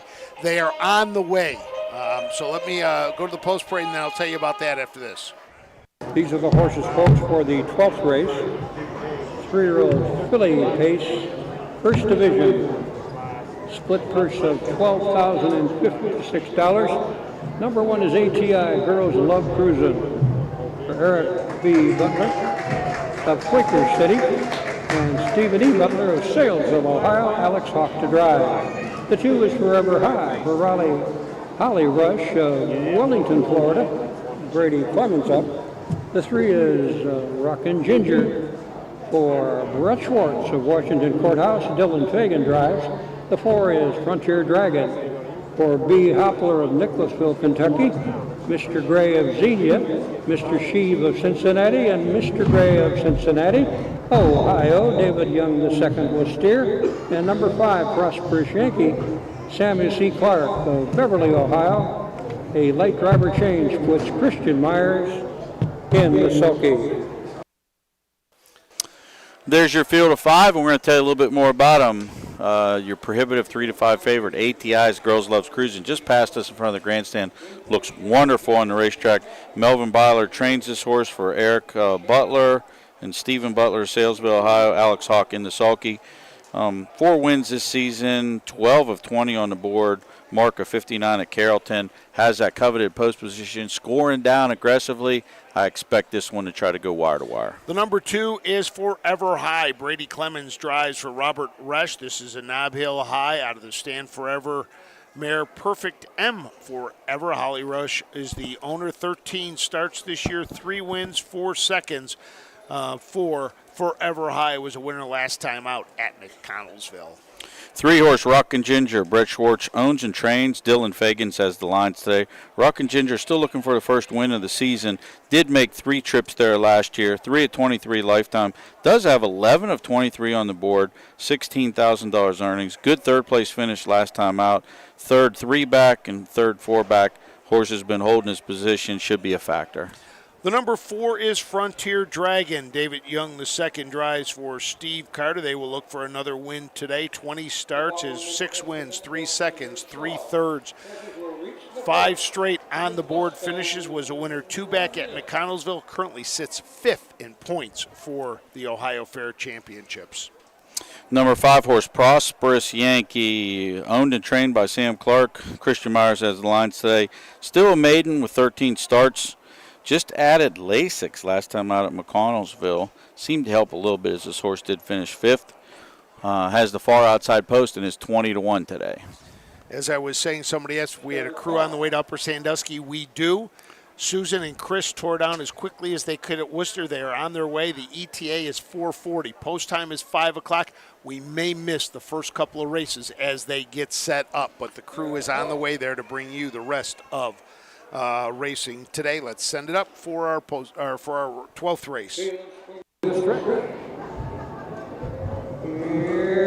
they go. Number Number 1, ATI Girls Love Cruising, way off the gate. And the ball, in court, high gets the first call. Rockin' Ginger comes along in that second spot as they go loud and dust into that first turn. Opening in that third spot comes Frontier Dragon. They go in single file order, but from the back of the pack, Alex Hawk sends a word to ATI Loves Cruising, marches right out there. Ball, third, second, got the lead. After that very last start, the opening quarter is 31-3, and ATI Girls Love Cruising has about 2 lanes as they pick up single file order. That's how the lead Loud Station, and in the first time, up on top of the field. Didn't know I'd say this at the quarter-mile pole. ATI Loves Cruising in that leading spot. Forever High comes into that second position. Washington Ginger third up on the rail, Frontier Dragon, trailing the field, Prosperous Yankee. At the half in 102 and a tick. Up on top of the field, ATI Love Cruising has 2 lanes on Forever High as they roll to the backside of the 3/4-mile pole. Here comes Frontier Dragon from the 4-hole. That coaches Forever High from the 2-hole. Passes 3/4 Forever High. And ATI Love Cruising in a battle around 3 parts of the mile and 132 flat. Off the road. ATI Love Cruising alongside Forever High. You get out and down they come. Can ATI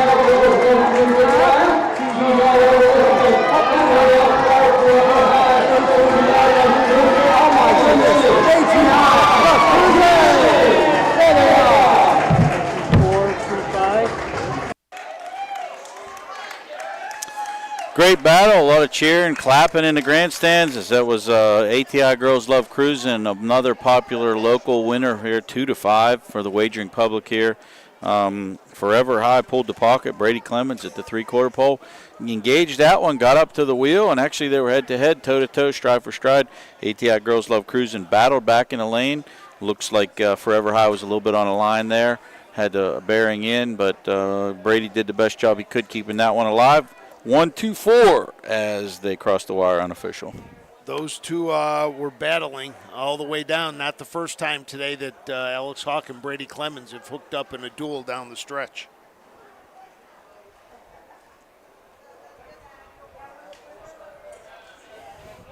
$1-2-4 unofficial. We'll bring back at least a $2.80 mutual here for the wagering public. It's at least 2 wins for Alex Hawk today. I'm not sure if he has any more, but at least 2 on today's card.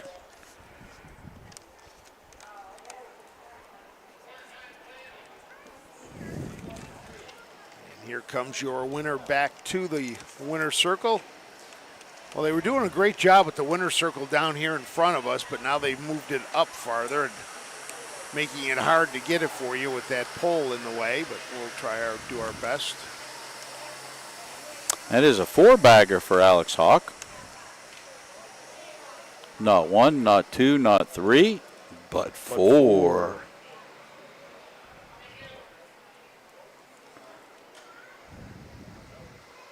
Results of the 12th race now declared. Official. Stepping into the winner's circle was the official winner of race 12. Number 1, ATI Girls Love Cruising. That just shows you how brave a racehorse can be. What a move he put on after a very, very poor start. Alex got him to the top and kept him there. ATI Girls Love Cruising wins the 12. She's a 3-year-old pacing filly by Wellstead from the Yankee Cruiser mare Cruising Corinne. Jointly owned in Quaker City and Salesville, Ohio by Eric B. and Stephen E. Butler. Melvin Byler trains and Alex Hawk in the bike for Alex Hawk. That's the 4th trip to the winner's circle here at the 2024 Guernsey County Fair. Results official for your program, race number 12. Number 1, ATI Girls Love Cruising was the winner. Number 2, Forever High was second. The 4, Frontier Dragon checked in third. Official fractional clockings on the 12th. The opening quarter went in 31 and 3. The half in 102 and 1. 3 quarters up in 132. Time of the mile 2:01 and 2/5. And that is official, 201 and 2, 124, 280 on the winner. ATI Girls Love Cruising, $11 try, $10 exacta. Very popular mutuals here, again, for the locals here who have been on their game all day with their wagering dollars. Takes us to race number 13. We've still got 3 to bring you. Only one change in race number 13. The 5 horse trots right on by. Make the driver Jason Beatty. Just double check out for me, Frank, if that's true. Jason Beatty, Jason Beatty will drive again. So race number 13, the only change is trots right on by with Jason Beatty. We'll give you more information about race number 13 from the Guernsey County Fair right after these brief messages. For over 50 years, Midland Acres has provided top-quality Ohio-bred colts and fillies. As a third-generation farm, we understand the importance of delivering well-cared-for and well-mannered yearlings. Get in the winner's circle with the yearlings by Fear the Dragon, Yankee Cruiser, Long Tom, Summa Cum Laude, Ready for Money, and Bit of a Legend. See our yearlings at the Blooded Horse Sale August 27th and the Ohio Select Sale September 13th. Mark your calendar for the new and exciting North American Standard Bred Mix Sale. Tuesday, December 17th at the Mount Hope Event Center in Mount Hope, Ohio. Broodmares, broodmare prospects, racehorses, and stallion shares. Pedigrees announced by Ed Teefee and Gabe Pruitt. Online bidding, clean, heated facility. The North American Standard Bred Mix Sale. A live auction to see quality horses with industry-leading pedigrees. Tuesday, December 17th in Mount Hope, Ohio. Entries are now open. Hi, I'm Jenna Houghton, and this year I'm teamed up with Yannick Gingras, Tony Alania, Burke Racing, and Weaver Buscemi as we represent SBH Health System of the Bronx. We need your help securing the win for this year's 2024 Breeders' Crown Charity Challenge as we look to tackle Team Dunn, Team Tetrick, and Team Miller. Scan the QR code on your screens now, scroll down, vote for Team Gingras, help us win this year's charity challenge. Never let my older sister win, and I'm not going to start now.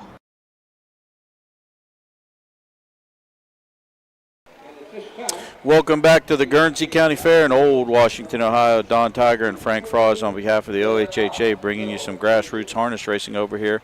We've been over here since 12:30. We've got 12 races in the books for you. We still got 3 to bring you, though. It's been a great card, good wagering, beautiful weather here today. 80 degrees, sunny, not a cloud in the sky, not any humidity, and a light breeze. We're under shade, too, and we've been very comfortable today, and we've seen some very, very good racing. Only change in race number 13 is the 5, trots right on by, Jason Beatty. Jason Beatty will drive the 5 horse, trots on by. Probably have a slight delay in the post parade as we did just get the track watered. Watering truck is still out there keeping things going. They're dragging it. Track's been ultra fast today in very good condition. Great day of racing. We've seen some photo finishes, a couple big efforts. We had a 58 and 2 mile earlier today from Hunkalicious, so saw some nice racing. We still got 3 to bring you here, though. We still got 13, 14, and 15. Current wagering money all spread around in this race. It looks like currently Expressive Beauty is our favorite at 2 to 5. I do expect the money to spread around a little more. Second choice is the 2 horse Hopeful Dreams at 2 to 1. Then we've got the 1 at 5 to 1's Deblin's Amorina. And 2 25 to 1 shots, which is by She's AB and trots right on by. First of 2 divisions for the 3-year-old filly trotters here.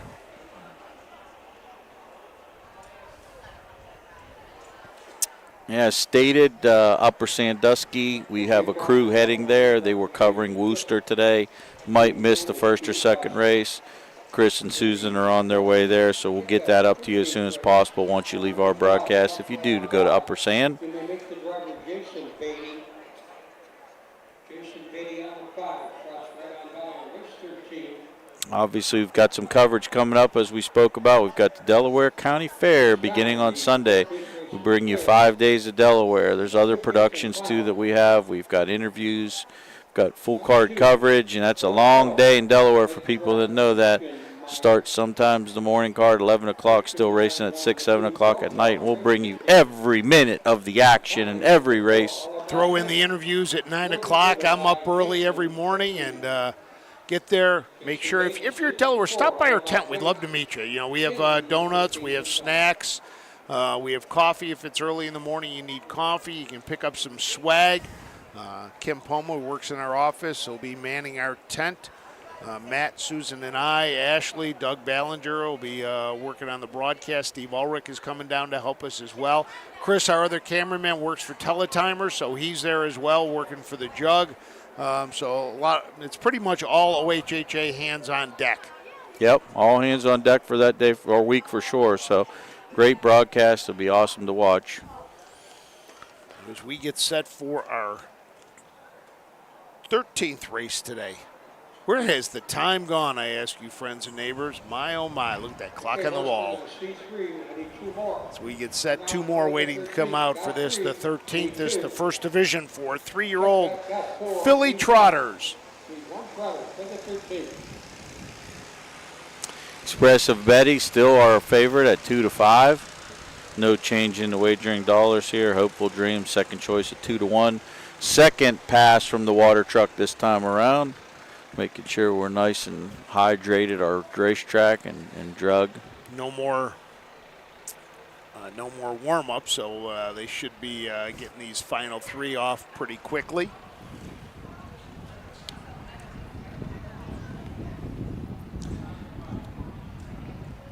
You know what? You know, the way I look at it, by the time we get done here and I wrap up the equipment, it'll be about 5 o'clock. You know what? The pork chops on the grill the wife was planning may have to go to the back into the refrigerator because I'm going to probably grab something for the ride home. There you go.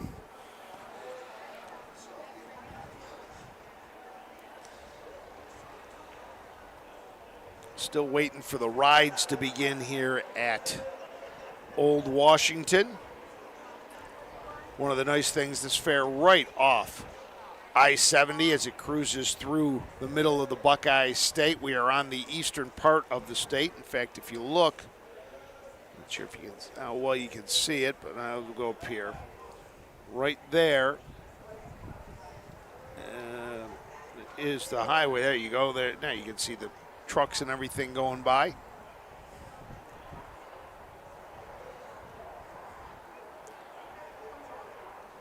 So we are very close to the highway here. All I know is a good thing I was coming east this morning because going west, traffic was backed up coming out of Columbus. A couple of places looked like they had some accidents that they were dealing with. Yeah, it's always tough this time of year. It's some construction, different things, accidents. Always got to give yourself extra time for travels. Kind of disappointed I'd have to teach college tonight. Otherwise, I might be going west of another 20 miles and some roosters in Zanesville. But, you know, you got to take what you can get. I think I'm actually planning on coming over on Saturday to go to Roosters because Sunday's for Jug Week. So I'm going to still take care of my belly. Nothing wrong with that. Nope. Yeah, it looks like we've got all of our contestants coming now in front of the grandstands, and momentarily we'll be giving you a post parade.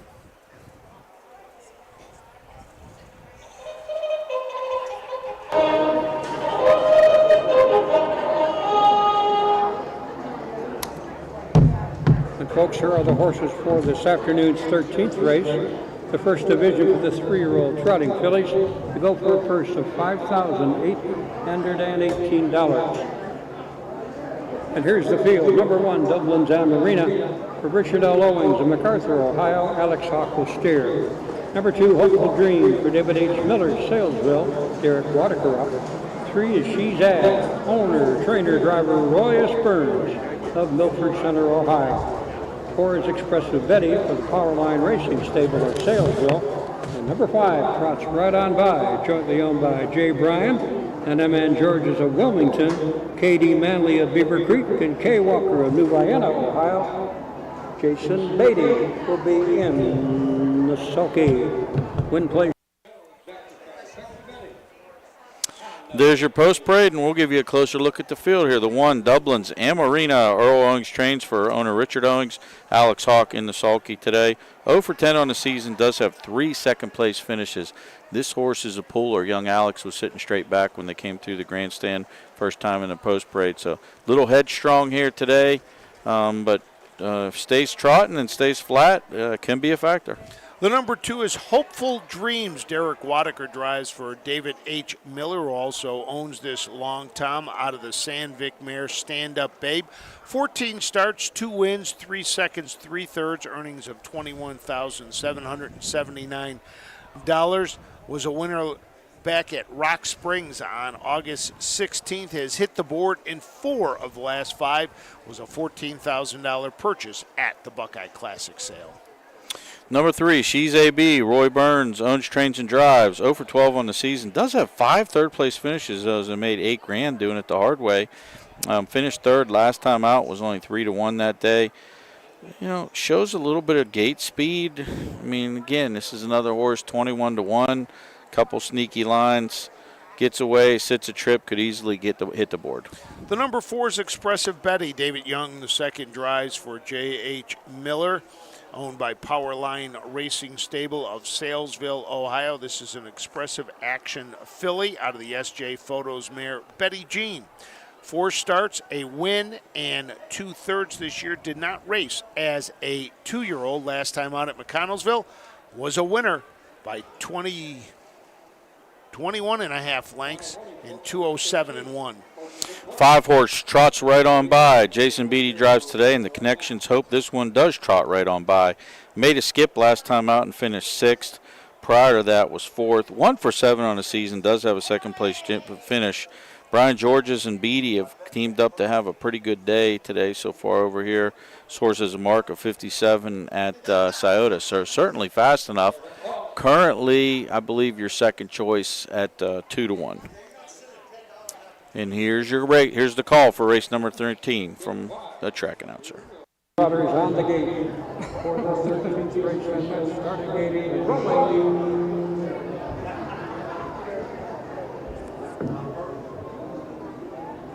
Everybody on gate. The gate swings into the stretch.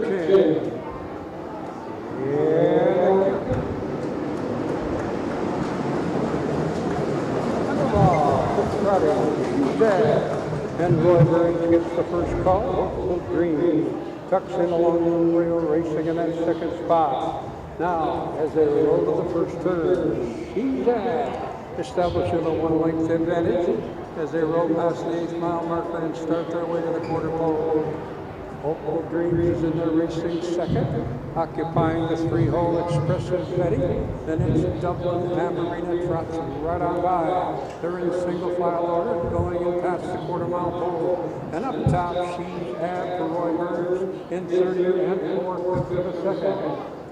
Settling nicely into that second spot comes Hopeful Dreams. Looking for the 2-hole trip as they come trotting past the 3 mile station. Up on top, she's working way up on the outside from that position. Comes Expressive Betty, opens up the quick length. David Young in second, past the half. She's relinquishes the lead, takes the second spot. Hopeful Dreams on the move on the outside. The half went in 102. Up on top of the field, Expressive Betty, now the one to catch. As they roll down to the 3/4 mile pole. Activity on the front end. Hopeful Dreams is in there racing second. Off stride to the outside as they roll down to the 3/4 mile pole. Went. She's anyhow 3/4 of the mile up in 1:32.4. Off the archer, Expressive David Young Jr. has in his back pocket. Hopeful Dreams has a good trip. Seems like Big Eagle no one left in this one. Expressive Betty by 2 lengths. Hopeful Dreams from the 2-hole. Looks like she'll be a little bit short today. Ready to stop. Coming to the wire. The green saddle pad. Number 4. Expressive Betty. 4-2-1, right? 4-2-1 unofficial in race number 13. David Young had that race so far in hand as coming to the wire. He had 4 fingers up, showing that he has a 4-bagger on today's card. Drove his own horse to a win, drove 2 trainees of Steve Carter. Now picks up a Jacob Miller trainee, and boy, was this one good today. Made a nice move and never looked back. Looked like this horse was class of the race, lightly raced horse too. Did not race at 3. Started out at 2, I should say. Did not race at 2. Started out as a 3-year-old. Couple breaks, couple miscues, but horse is getting better every single start. And Powerline Racing ran second a couple races ago. This time they make their way to the winner's circle. 4-2-1 unofficial. Expressive Betty continues to shine. Now hitting the board in 4 of 5. David's having another good day. Great day. He won 4 races today, 3 third-place finishes, I believe, or 2 third-place finishes. Nice day for David for sure.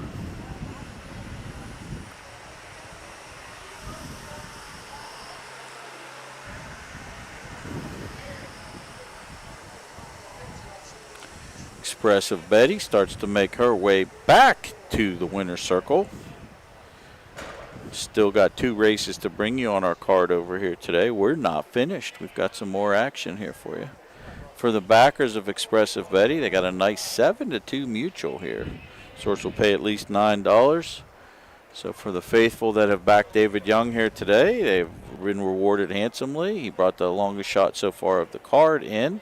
$14 winner, and he brings another $9 winner in here.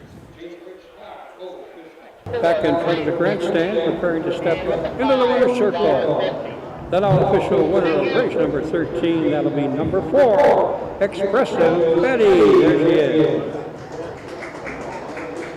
Expressive Betty, 3-year-old trotting filly by Expressive Action from the SJ's photo mare, Betty Jean. Home of the Powerline Racing Stable over in Salesville, Ohio. David Young II in the bike. And this impressive win for number 4, Expressive Betty. Looks like she's learning how to trot and how to win. That's 2 in a row in Ohio. And for David Young Jr., check that, David Young II. This is the 4th appearance in the winner's circle here this afternoon in Old Washington, Ohio. The Youngs having a big day.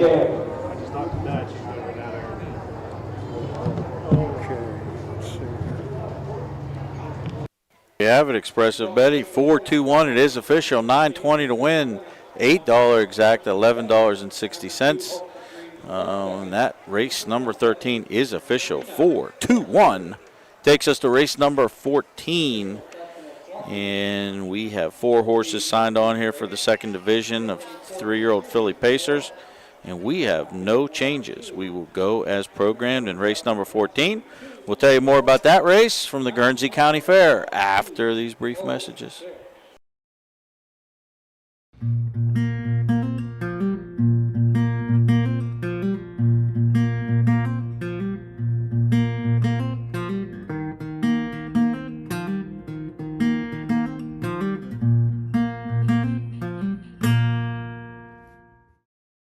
The year 1847 saw the creation of the annual Guernsey County Fair. The local agricultural society had organized a year prior and decided to host the fair to promote their industry. Early fairs would rotate yearly around Guernsey County towns, causing disputes specifically between Cambridge and Old Washington. Each of these 2 towns would go on to hold their own independent fair, but neither would see much success. Finally, in 1865, the fairs would reconverge to be held in Old Washington. Premiums awarded at the Guernsey County Fair were unlike any others seen at the time. Ladies horseback riding alone paid out $30 and a gold watch to the winner. Crowds also gathered to watch horses race along the half-mile track. The grandstand would be full of spectators, paying 25 cents to see the harness horses. Today, the Guernsey County Fair is a member of the Southern Valley Colt Circuit. They host one day of live-action harness racing. They're often racing in the Southern Valley Colt Circuit. Catch the excitement of Ohio harness racing at one of the county fairs in the Southern Valley Colt Circuit. For over 150 years, people have gathered at county fairs to cheer on their favorite racehorses. Keep the tradition alive. Visit one of the 10 fairs in the Southern Valley Colt Circuit this summer. Horses, racing, and winning. It's the Southern Valley Colt Circuit. 10 great fairs in southeastern Ohio.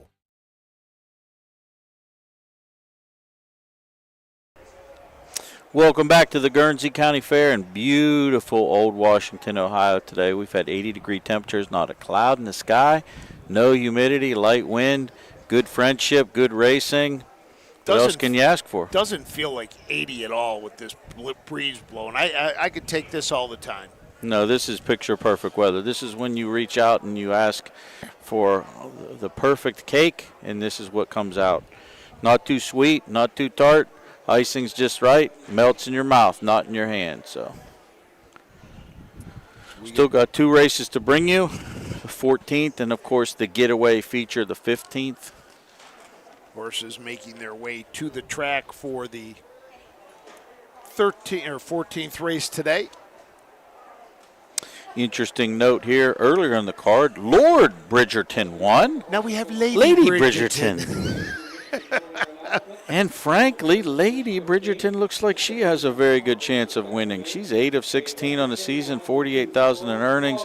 Brian Georges just continues to have an afternoon over here with, I think this will be, well, he's got 3 wins already and 3 starters. I think he's looking for a 4-bagger, a natural hat trick, as they say, or actually not a hat trick, a natural 4-bagger. I don't even know what they call that in bowling. Is it just a 4-bagger? Just 4-bagger. Okay. Turkey's a 3? I can't Turkey's remember. a 3. Yeah, turkey's a 3. Yeah, it just seems like we should have a better saying for a natural 4-bagger. But yeah, she looks well men in here as well. She was second last time out at 2-5, but prior to that, at Findlay was a winner, 59-4, 11 for 27. He's come with a full holster full of good horses today here, and haven't had the wagering open yet, but I got to think she's one of the choices. But this is not a gimme race. We've got other good horses in there. Q Dancer, Melvin Byler from the rail. This horse is 12 of 18, first or second, 5 wins this year. 70 cents at $1 last time out. Did run second. This horse has got a nice resume, $31,000 in earnings. Wait, there's more. The stablemate, Windy City for Melvin Byler. This horse is 5 of 17 on the season. Did run 5th last time out, but got 5 wins and 17 starts. But wait, there's more. T.H. Van Horn, Tim Van Horn, V.H. Fancy, 2 of 20 on the season, 57 mark at Northfield.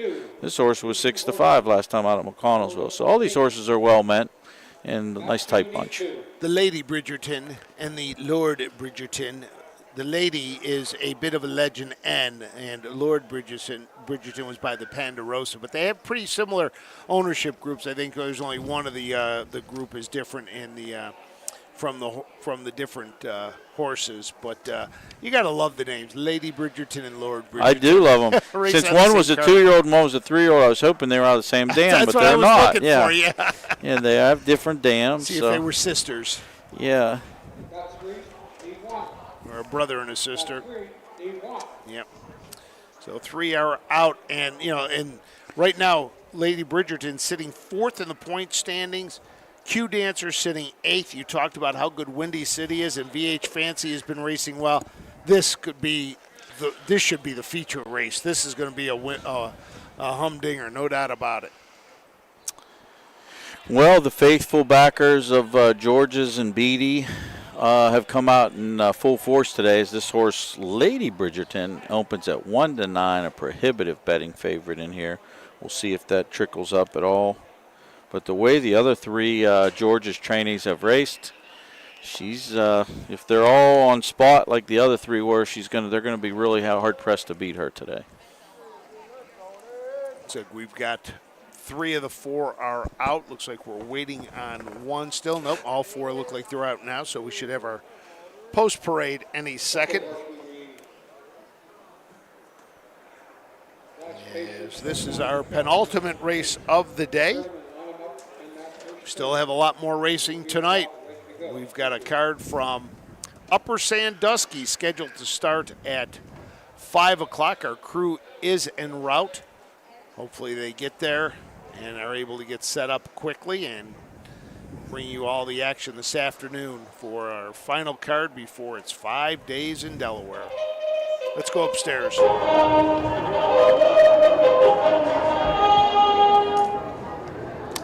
Folks, these are the horses for the 14th race.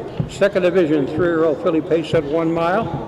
They're after a purse divided well over 12,000. This field of 4 faces the gate for 6,000, and don't forget the 28 bucks. Number 1 is Q Dancer for Stephen E. Butler, Eric B. Butler of both Salesville and Quaker City, Ohio. Alex Hawk will steer. Number 2, Lady Bridgerton for Kay Walker of New Vienna. T. Kelly of Jeffersonville, B. Jameson of Washington Courthouse, and Mr. C. Carey of the Courthouse. Jason Beatty will steer. 3 is Windy City for Melvin J. Byler, who also trains. Brady Clemens gets the lines. The 4 is V.H. Fancy, owned and trained by Tim Van Horn of Malta, Ohio. Christian Myers will be in the sulky. Please be advised that number 1 and number 3 uncoupled for wagering purposes.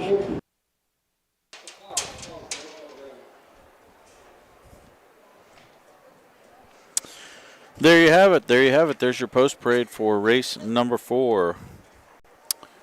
Let's take a look and give you a little deeper look into these horses. The 1, Q Dancer, Melvin Byler trains for Stephen Butler and Eric Butler.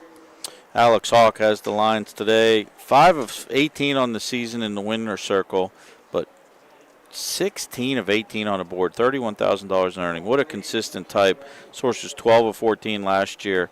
61,000 his career, draws the rail, gets Alex Hawk. 13-1. If you're local, what a value. The number 2 is Lady Bridgerton, 4th in the Fair Championship points. Jason Beatty drives for Brian Georges. This is a bit of a legend and out of the Rose Run Vanity Mare.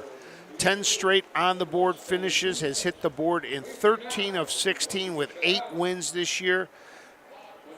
Of those 10 straight on the board, 6 of them were wins, including 2 back at Finley. 3-horse Windy City, the other Melvin Byler trainee. Melvin owns this one. Brady Clemens in the sulky today. 5 of 17 on the season, 10 of 17 on the board, $21,000 in earnings. Just having a real nice career. Lines looked at may have tailed off from some of the earlier success in the meet. Was 5th last time out, 4th, 2 back. Did show 2-stepping, high-stepping front-end efforts at McConnellsville and Caldwell. Left in 28 and changed both of those times. Could be an early factor in here. This is a driver's race. Anything can happen, but this horse is now currently your favorite at even money. And the number 4, VH Fancy. Christian Myers drives for Tim Van Horn, who owns this bit of a legend and filly out of the Jackie Cam's mare Blue Rock Trixie. 20 starts this year, 2 wins, 6 seconds, 3/3 lifetime, 5 wins and 36 starts. 4th last time out at McConnellsville, was a winner down at Rock Springs, and the Van Horns would like nothing more than to get that win so they can really say they fulfilled the 10-win promise to the grandkids to get them the their go-kart. Currently second choice here, too, at 6-5. Money's well spread around. Our early 1-9 favorite, Lady Bridgerton, is now 7-2. So both, I think, the 1 and the 2 offer some value here. Wouldn't be afraid to pluck money down to either one if we've got some listeners that are on track over by the windows. Gates rolling. Wokenberg starting gate starting to roll. All 4 horses are on the bend. That can mean only one thing. We're going to send it up to the voice, Chuck Fidrich of the Guernsey County Fair, for the call of the 14th.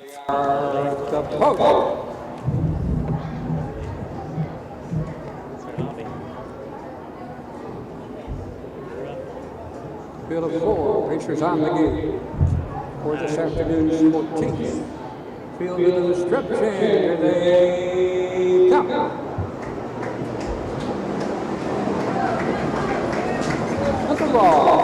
pacing. Come off the gate in post position order. Number 1, Q Dancer, takes advantage of the draw, gets away to a 2.5 length advantage. Lady Bridgerton comes along on that second spot. Windy City drops in, racing third of the 8th, and she trails the 4-horse field. And on their way to the quarter-mile marker, 1, 2, 3, 4. Along swell first quarter, Q Dancer has them over there in a length and a quarter advantage. Lady Bridgerton is in there racing second. Windy City sits in there third. Opening for the moderate, 31 and 4 fifths of a second. No change in the field of 4. With Q Dancer and Alex Hawk in control of the pace. Lady Bridgerton sits in racing second. Now peeking from the 2-hole for Jason Beatty. Windy City along the inside races third. V8 Guernsey trails the field. There's no changes. They started out Q Dancer on the lead. Lady Bridgerton a good trip. Windy City and V8 Guernsey. The half went in 103 and 3/5. The pacing tempo absolutely will pick up from here. Q Dancer steps on the gas. Lady Bridgerton a little closer as the pacing tempo increases. Windy City, V8 Fancy trails. V8 Fancy from the rear of the field. It's time to go, says Christian Myers. They go by the 3/4 mile pole. Q Dancer by a length and a half in 1:33 and 1:31, 29 and 3. Off the far margin, trying to make it run away. Q Dancer has to go all on. From the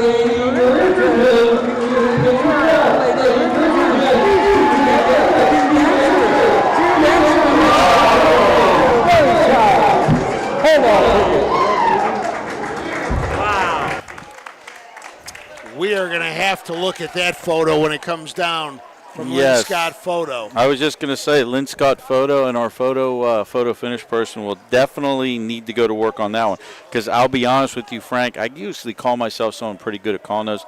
They hit the wire together for me. I would not even be surprised if they used that word dead heat there. But very tight, regardless of the outcome of the photo. What a drive by Q Dancer. Alex Hawk is just, man, has he followed in his dad's footsteps. I mean, he basically was the longest shot on the board at 8-1, which I thought was amazing value. And he sees the racetrack, rated his own mile, kept him at bay, throwing the lines, throwing everything he could at this horse to keep Q Dancer alive. And if you made me pick one, I probably would pick the one just for the way that this horse looked to hold on. But Lady Bridgerton, boy, what a day that 6-5. They did end up on her as the favorite, but too close for me to call. I know the drivers can't call that. We're going to need Lynn Scott to call that. And when that photo comes out, then we're going to see exactly what it is. We'll have Gretchen hold it over there, and we'll take a shot of it to see. So 1-2, we're being told. 1-2, and we're going to get a shot of that thing. So we'll see if we can. Tony Bergano, our presiding judge, is looking it over, but we have been told it's going to be 1. So Brad Conrad now knows. For those of you that Alex Hawk knew, because he's already here at the front stretch. He's already here. Yep. Q Dancer will be the longest shot on so far on the card today. Will return at least $18. I don't know. That seemed like a heater to me. It's 1-2. Number 1, Q Dancer, hung on.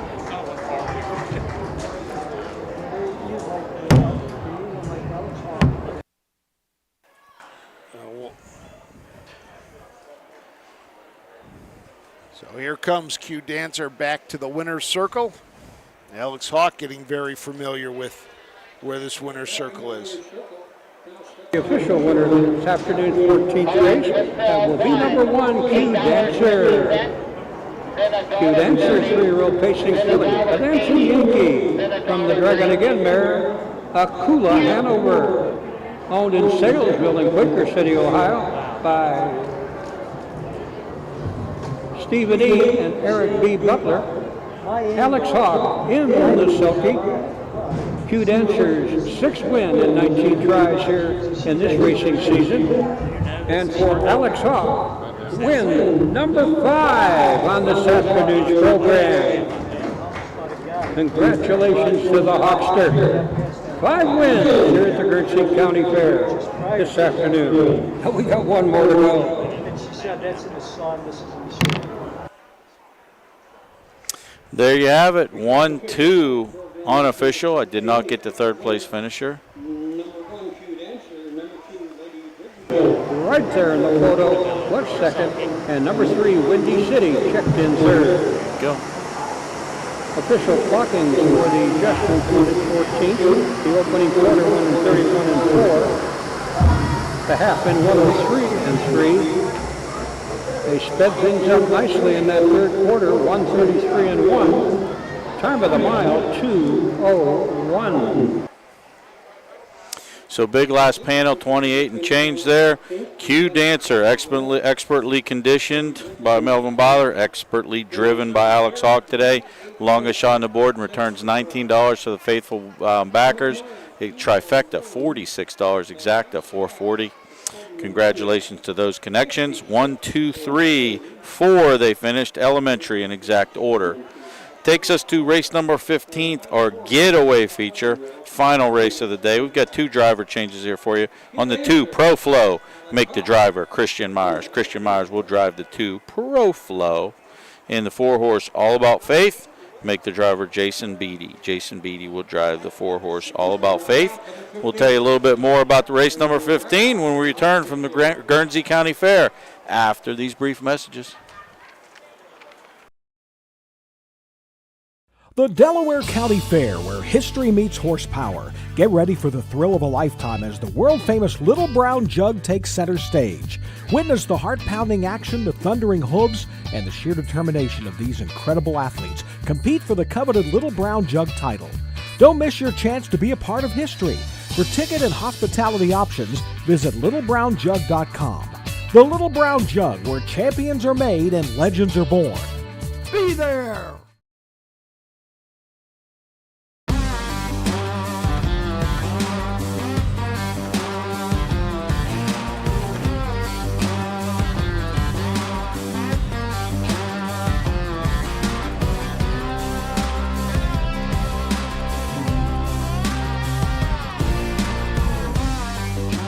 Do you want your horse to shine in the winner's circle?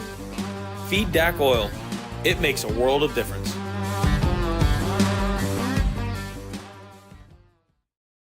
At Ohio State's Galbraith Equine Center, our veterinary champions are here for your champions 24/7, 365 days a year. Our expert team of boarded surgeons, sports medicine and rehabilitation specialists, together with veterinary cardiologists, internal medicine, and ophthalmologists, make our hospital your best resource for all sport horse performance issues. The Ohio State Veterinary Medical Center's Galbraith Equine Hospital. Call us today at 614-292-6661.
Two runners on the gate for the final event of the afternoon.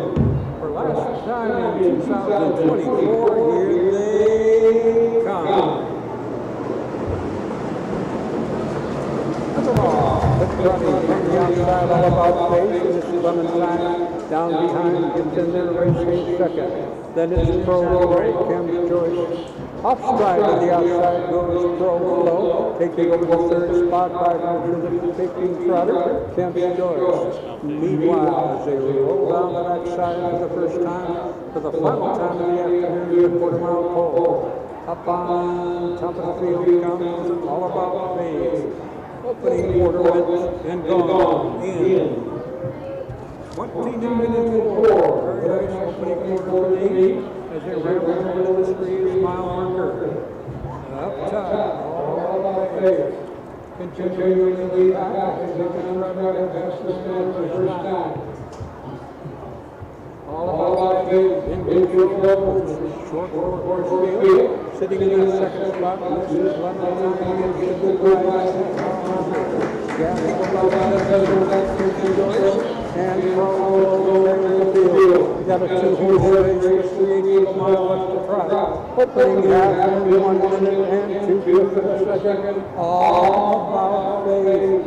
And Jason Beatty picking him up and laying him down. Miss Clementine trying to stay there in that second spot, and that's about all there is to that.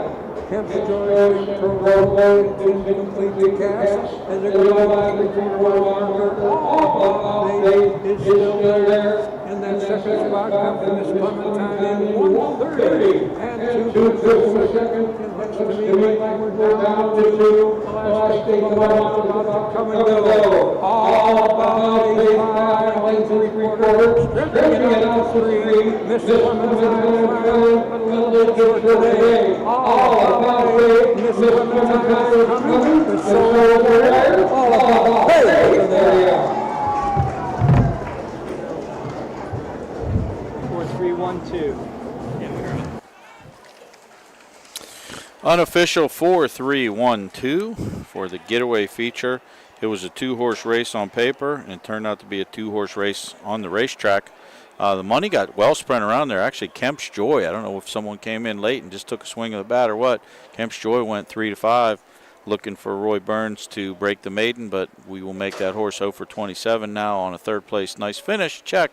But the 3-horse went off at 2-1. The 4-horse went off 5-2. Nice value on All About Faith. Both these horses were 6-5, 7-5 when we went to the starting gate. But Jason Beatty had himself a pretty good day over here. He was a nose away from 5 of them, but he did get 4. Our leading driver of the meet will end up being Alex Hawk with 5 wins. Tyler Tinch had this one ready to go. Makes it 9 for 26. Banks pads that bankroll up over $45,000 on the season. This horse did have a mark earlier at Lebanon of 59-4. Professional win, went to the lead, never looked back, kept Miss Clementine in her rearview mirror the whole way around, and will come to get her picture taken. We appreciate you riding along with us today. We had a great day of racing, great 15 races, and there's your winner, All About Faith, into the winner's circle. Making her way back to the winner's circle, steps into the circle. The official winner of the 15th and final. Top of the ninth, Guernsey County welcome, the number 4, About Faith. There she is. For all those hardy souls sticking around for the 15th and final.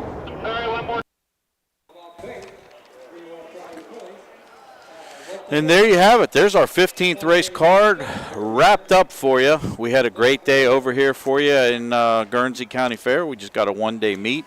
We do got a staff coming on for Upper Sandusky tonight, so we do have additional broadcasting. Apologize, it might be a race or two in, but we will have someone there for you. And then we've got 5 days in Delaware starting on Sunday. Have a couple more races for the rest of the week, right? Tomorrow and Saturday. Tomorrow and Saturday we got nothing, or Thursday, Friday, Saturday, nothing at all. So how about that? Everyone gets to rest and relax and recharge their batteries for the. I like that. Tiger, you're a comedian. Plug you in. I'm gonna plug them in right now, like a Tesla charger. I'm gonna plug them in the middle of the stands, and we're going to go from there. But that's good. We'll be ready for 5 days of Delaware. Then, We're very excited. It's funny when the fair season starts in June. You sit there and you go, man, that Delaware is so far off. And next thing you know, it was here. And so we're excited. We're looking forward to it. Looking to having a pretty good time out at Delaware. Yep, awesome. Looking forward to seeing you there Sunday. I hope Charlie so. May, hopefully in action. Hopefully we'll see you in the Winter Circle on Sunday. That makes it even funner. I'll have to come down from the broadcast There you booth. go. I Yes, like it that. does, so. That sounds great. Well, on behalf of Don Tiger, Frank Froz, and everyone in the OHA production, we appreciate you riding along with us today. Have safe travels and good night. We'll be talking to you soon.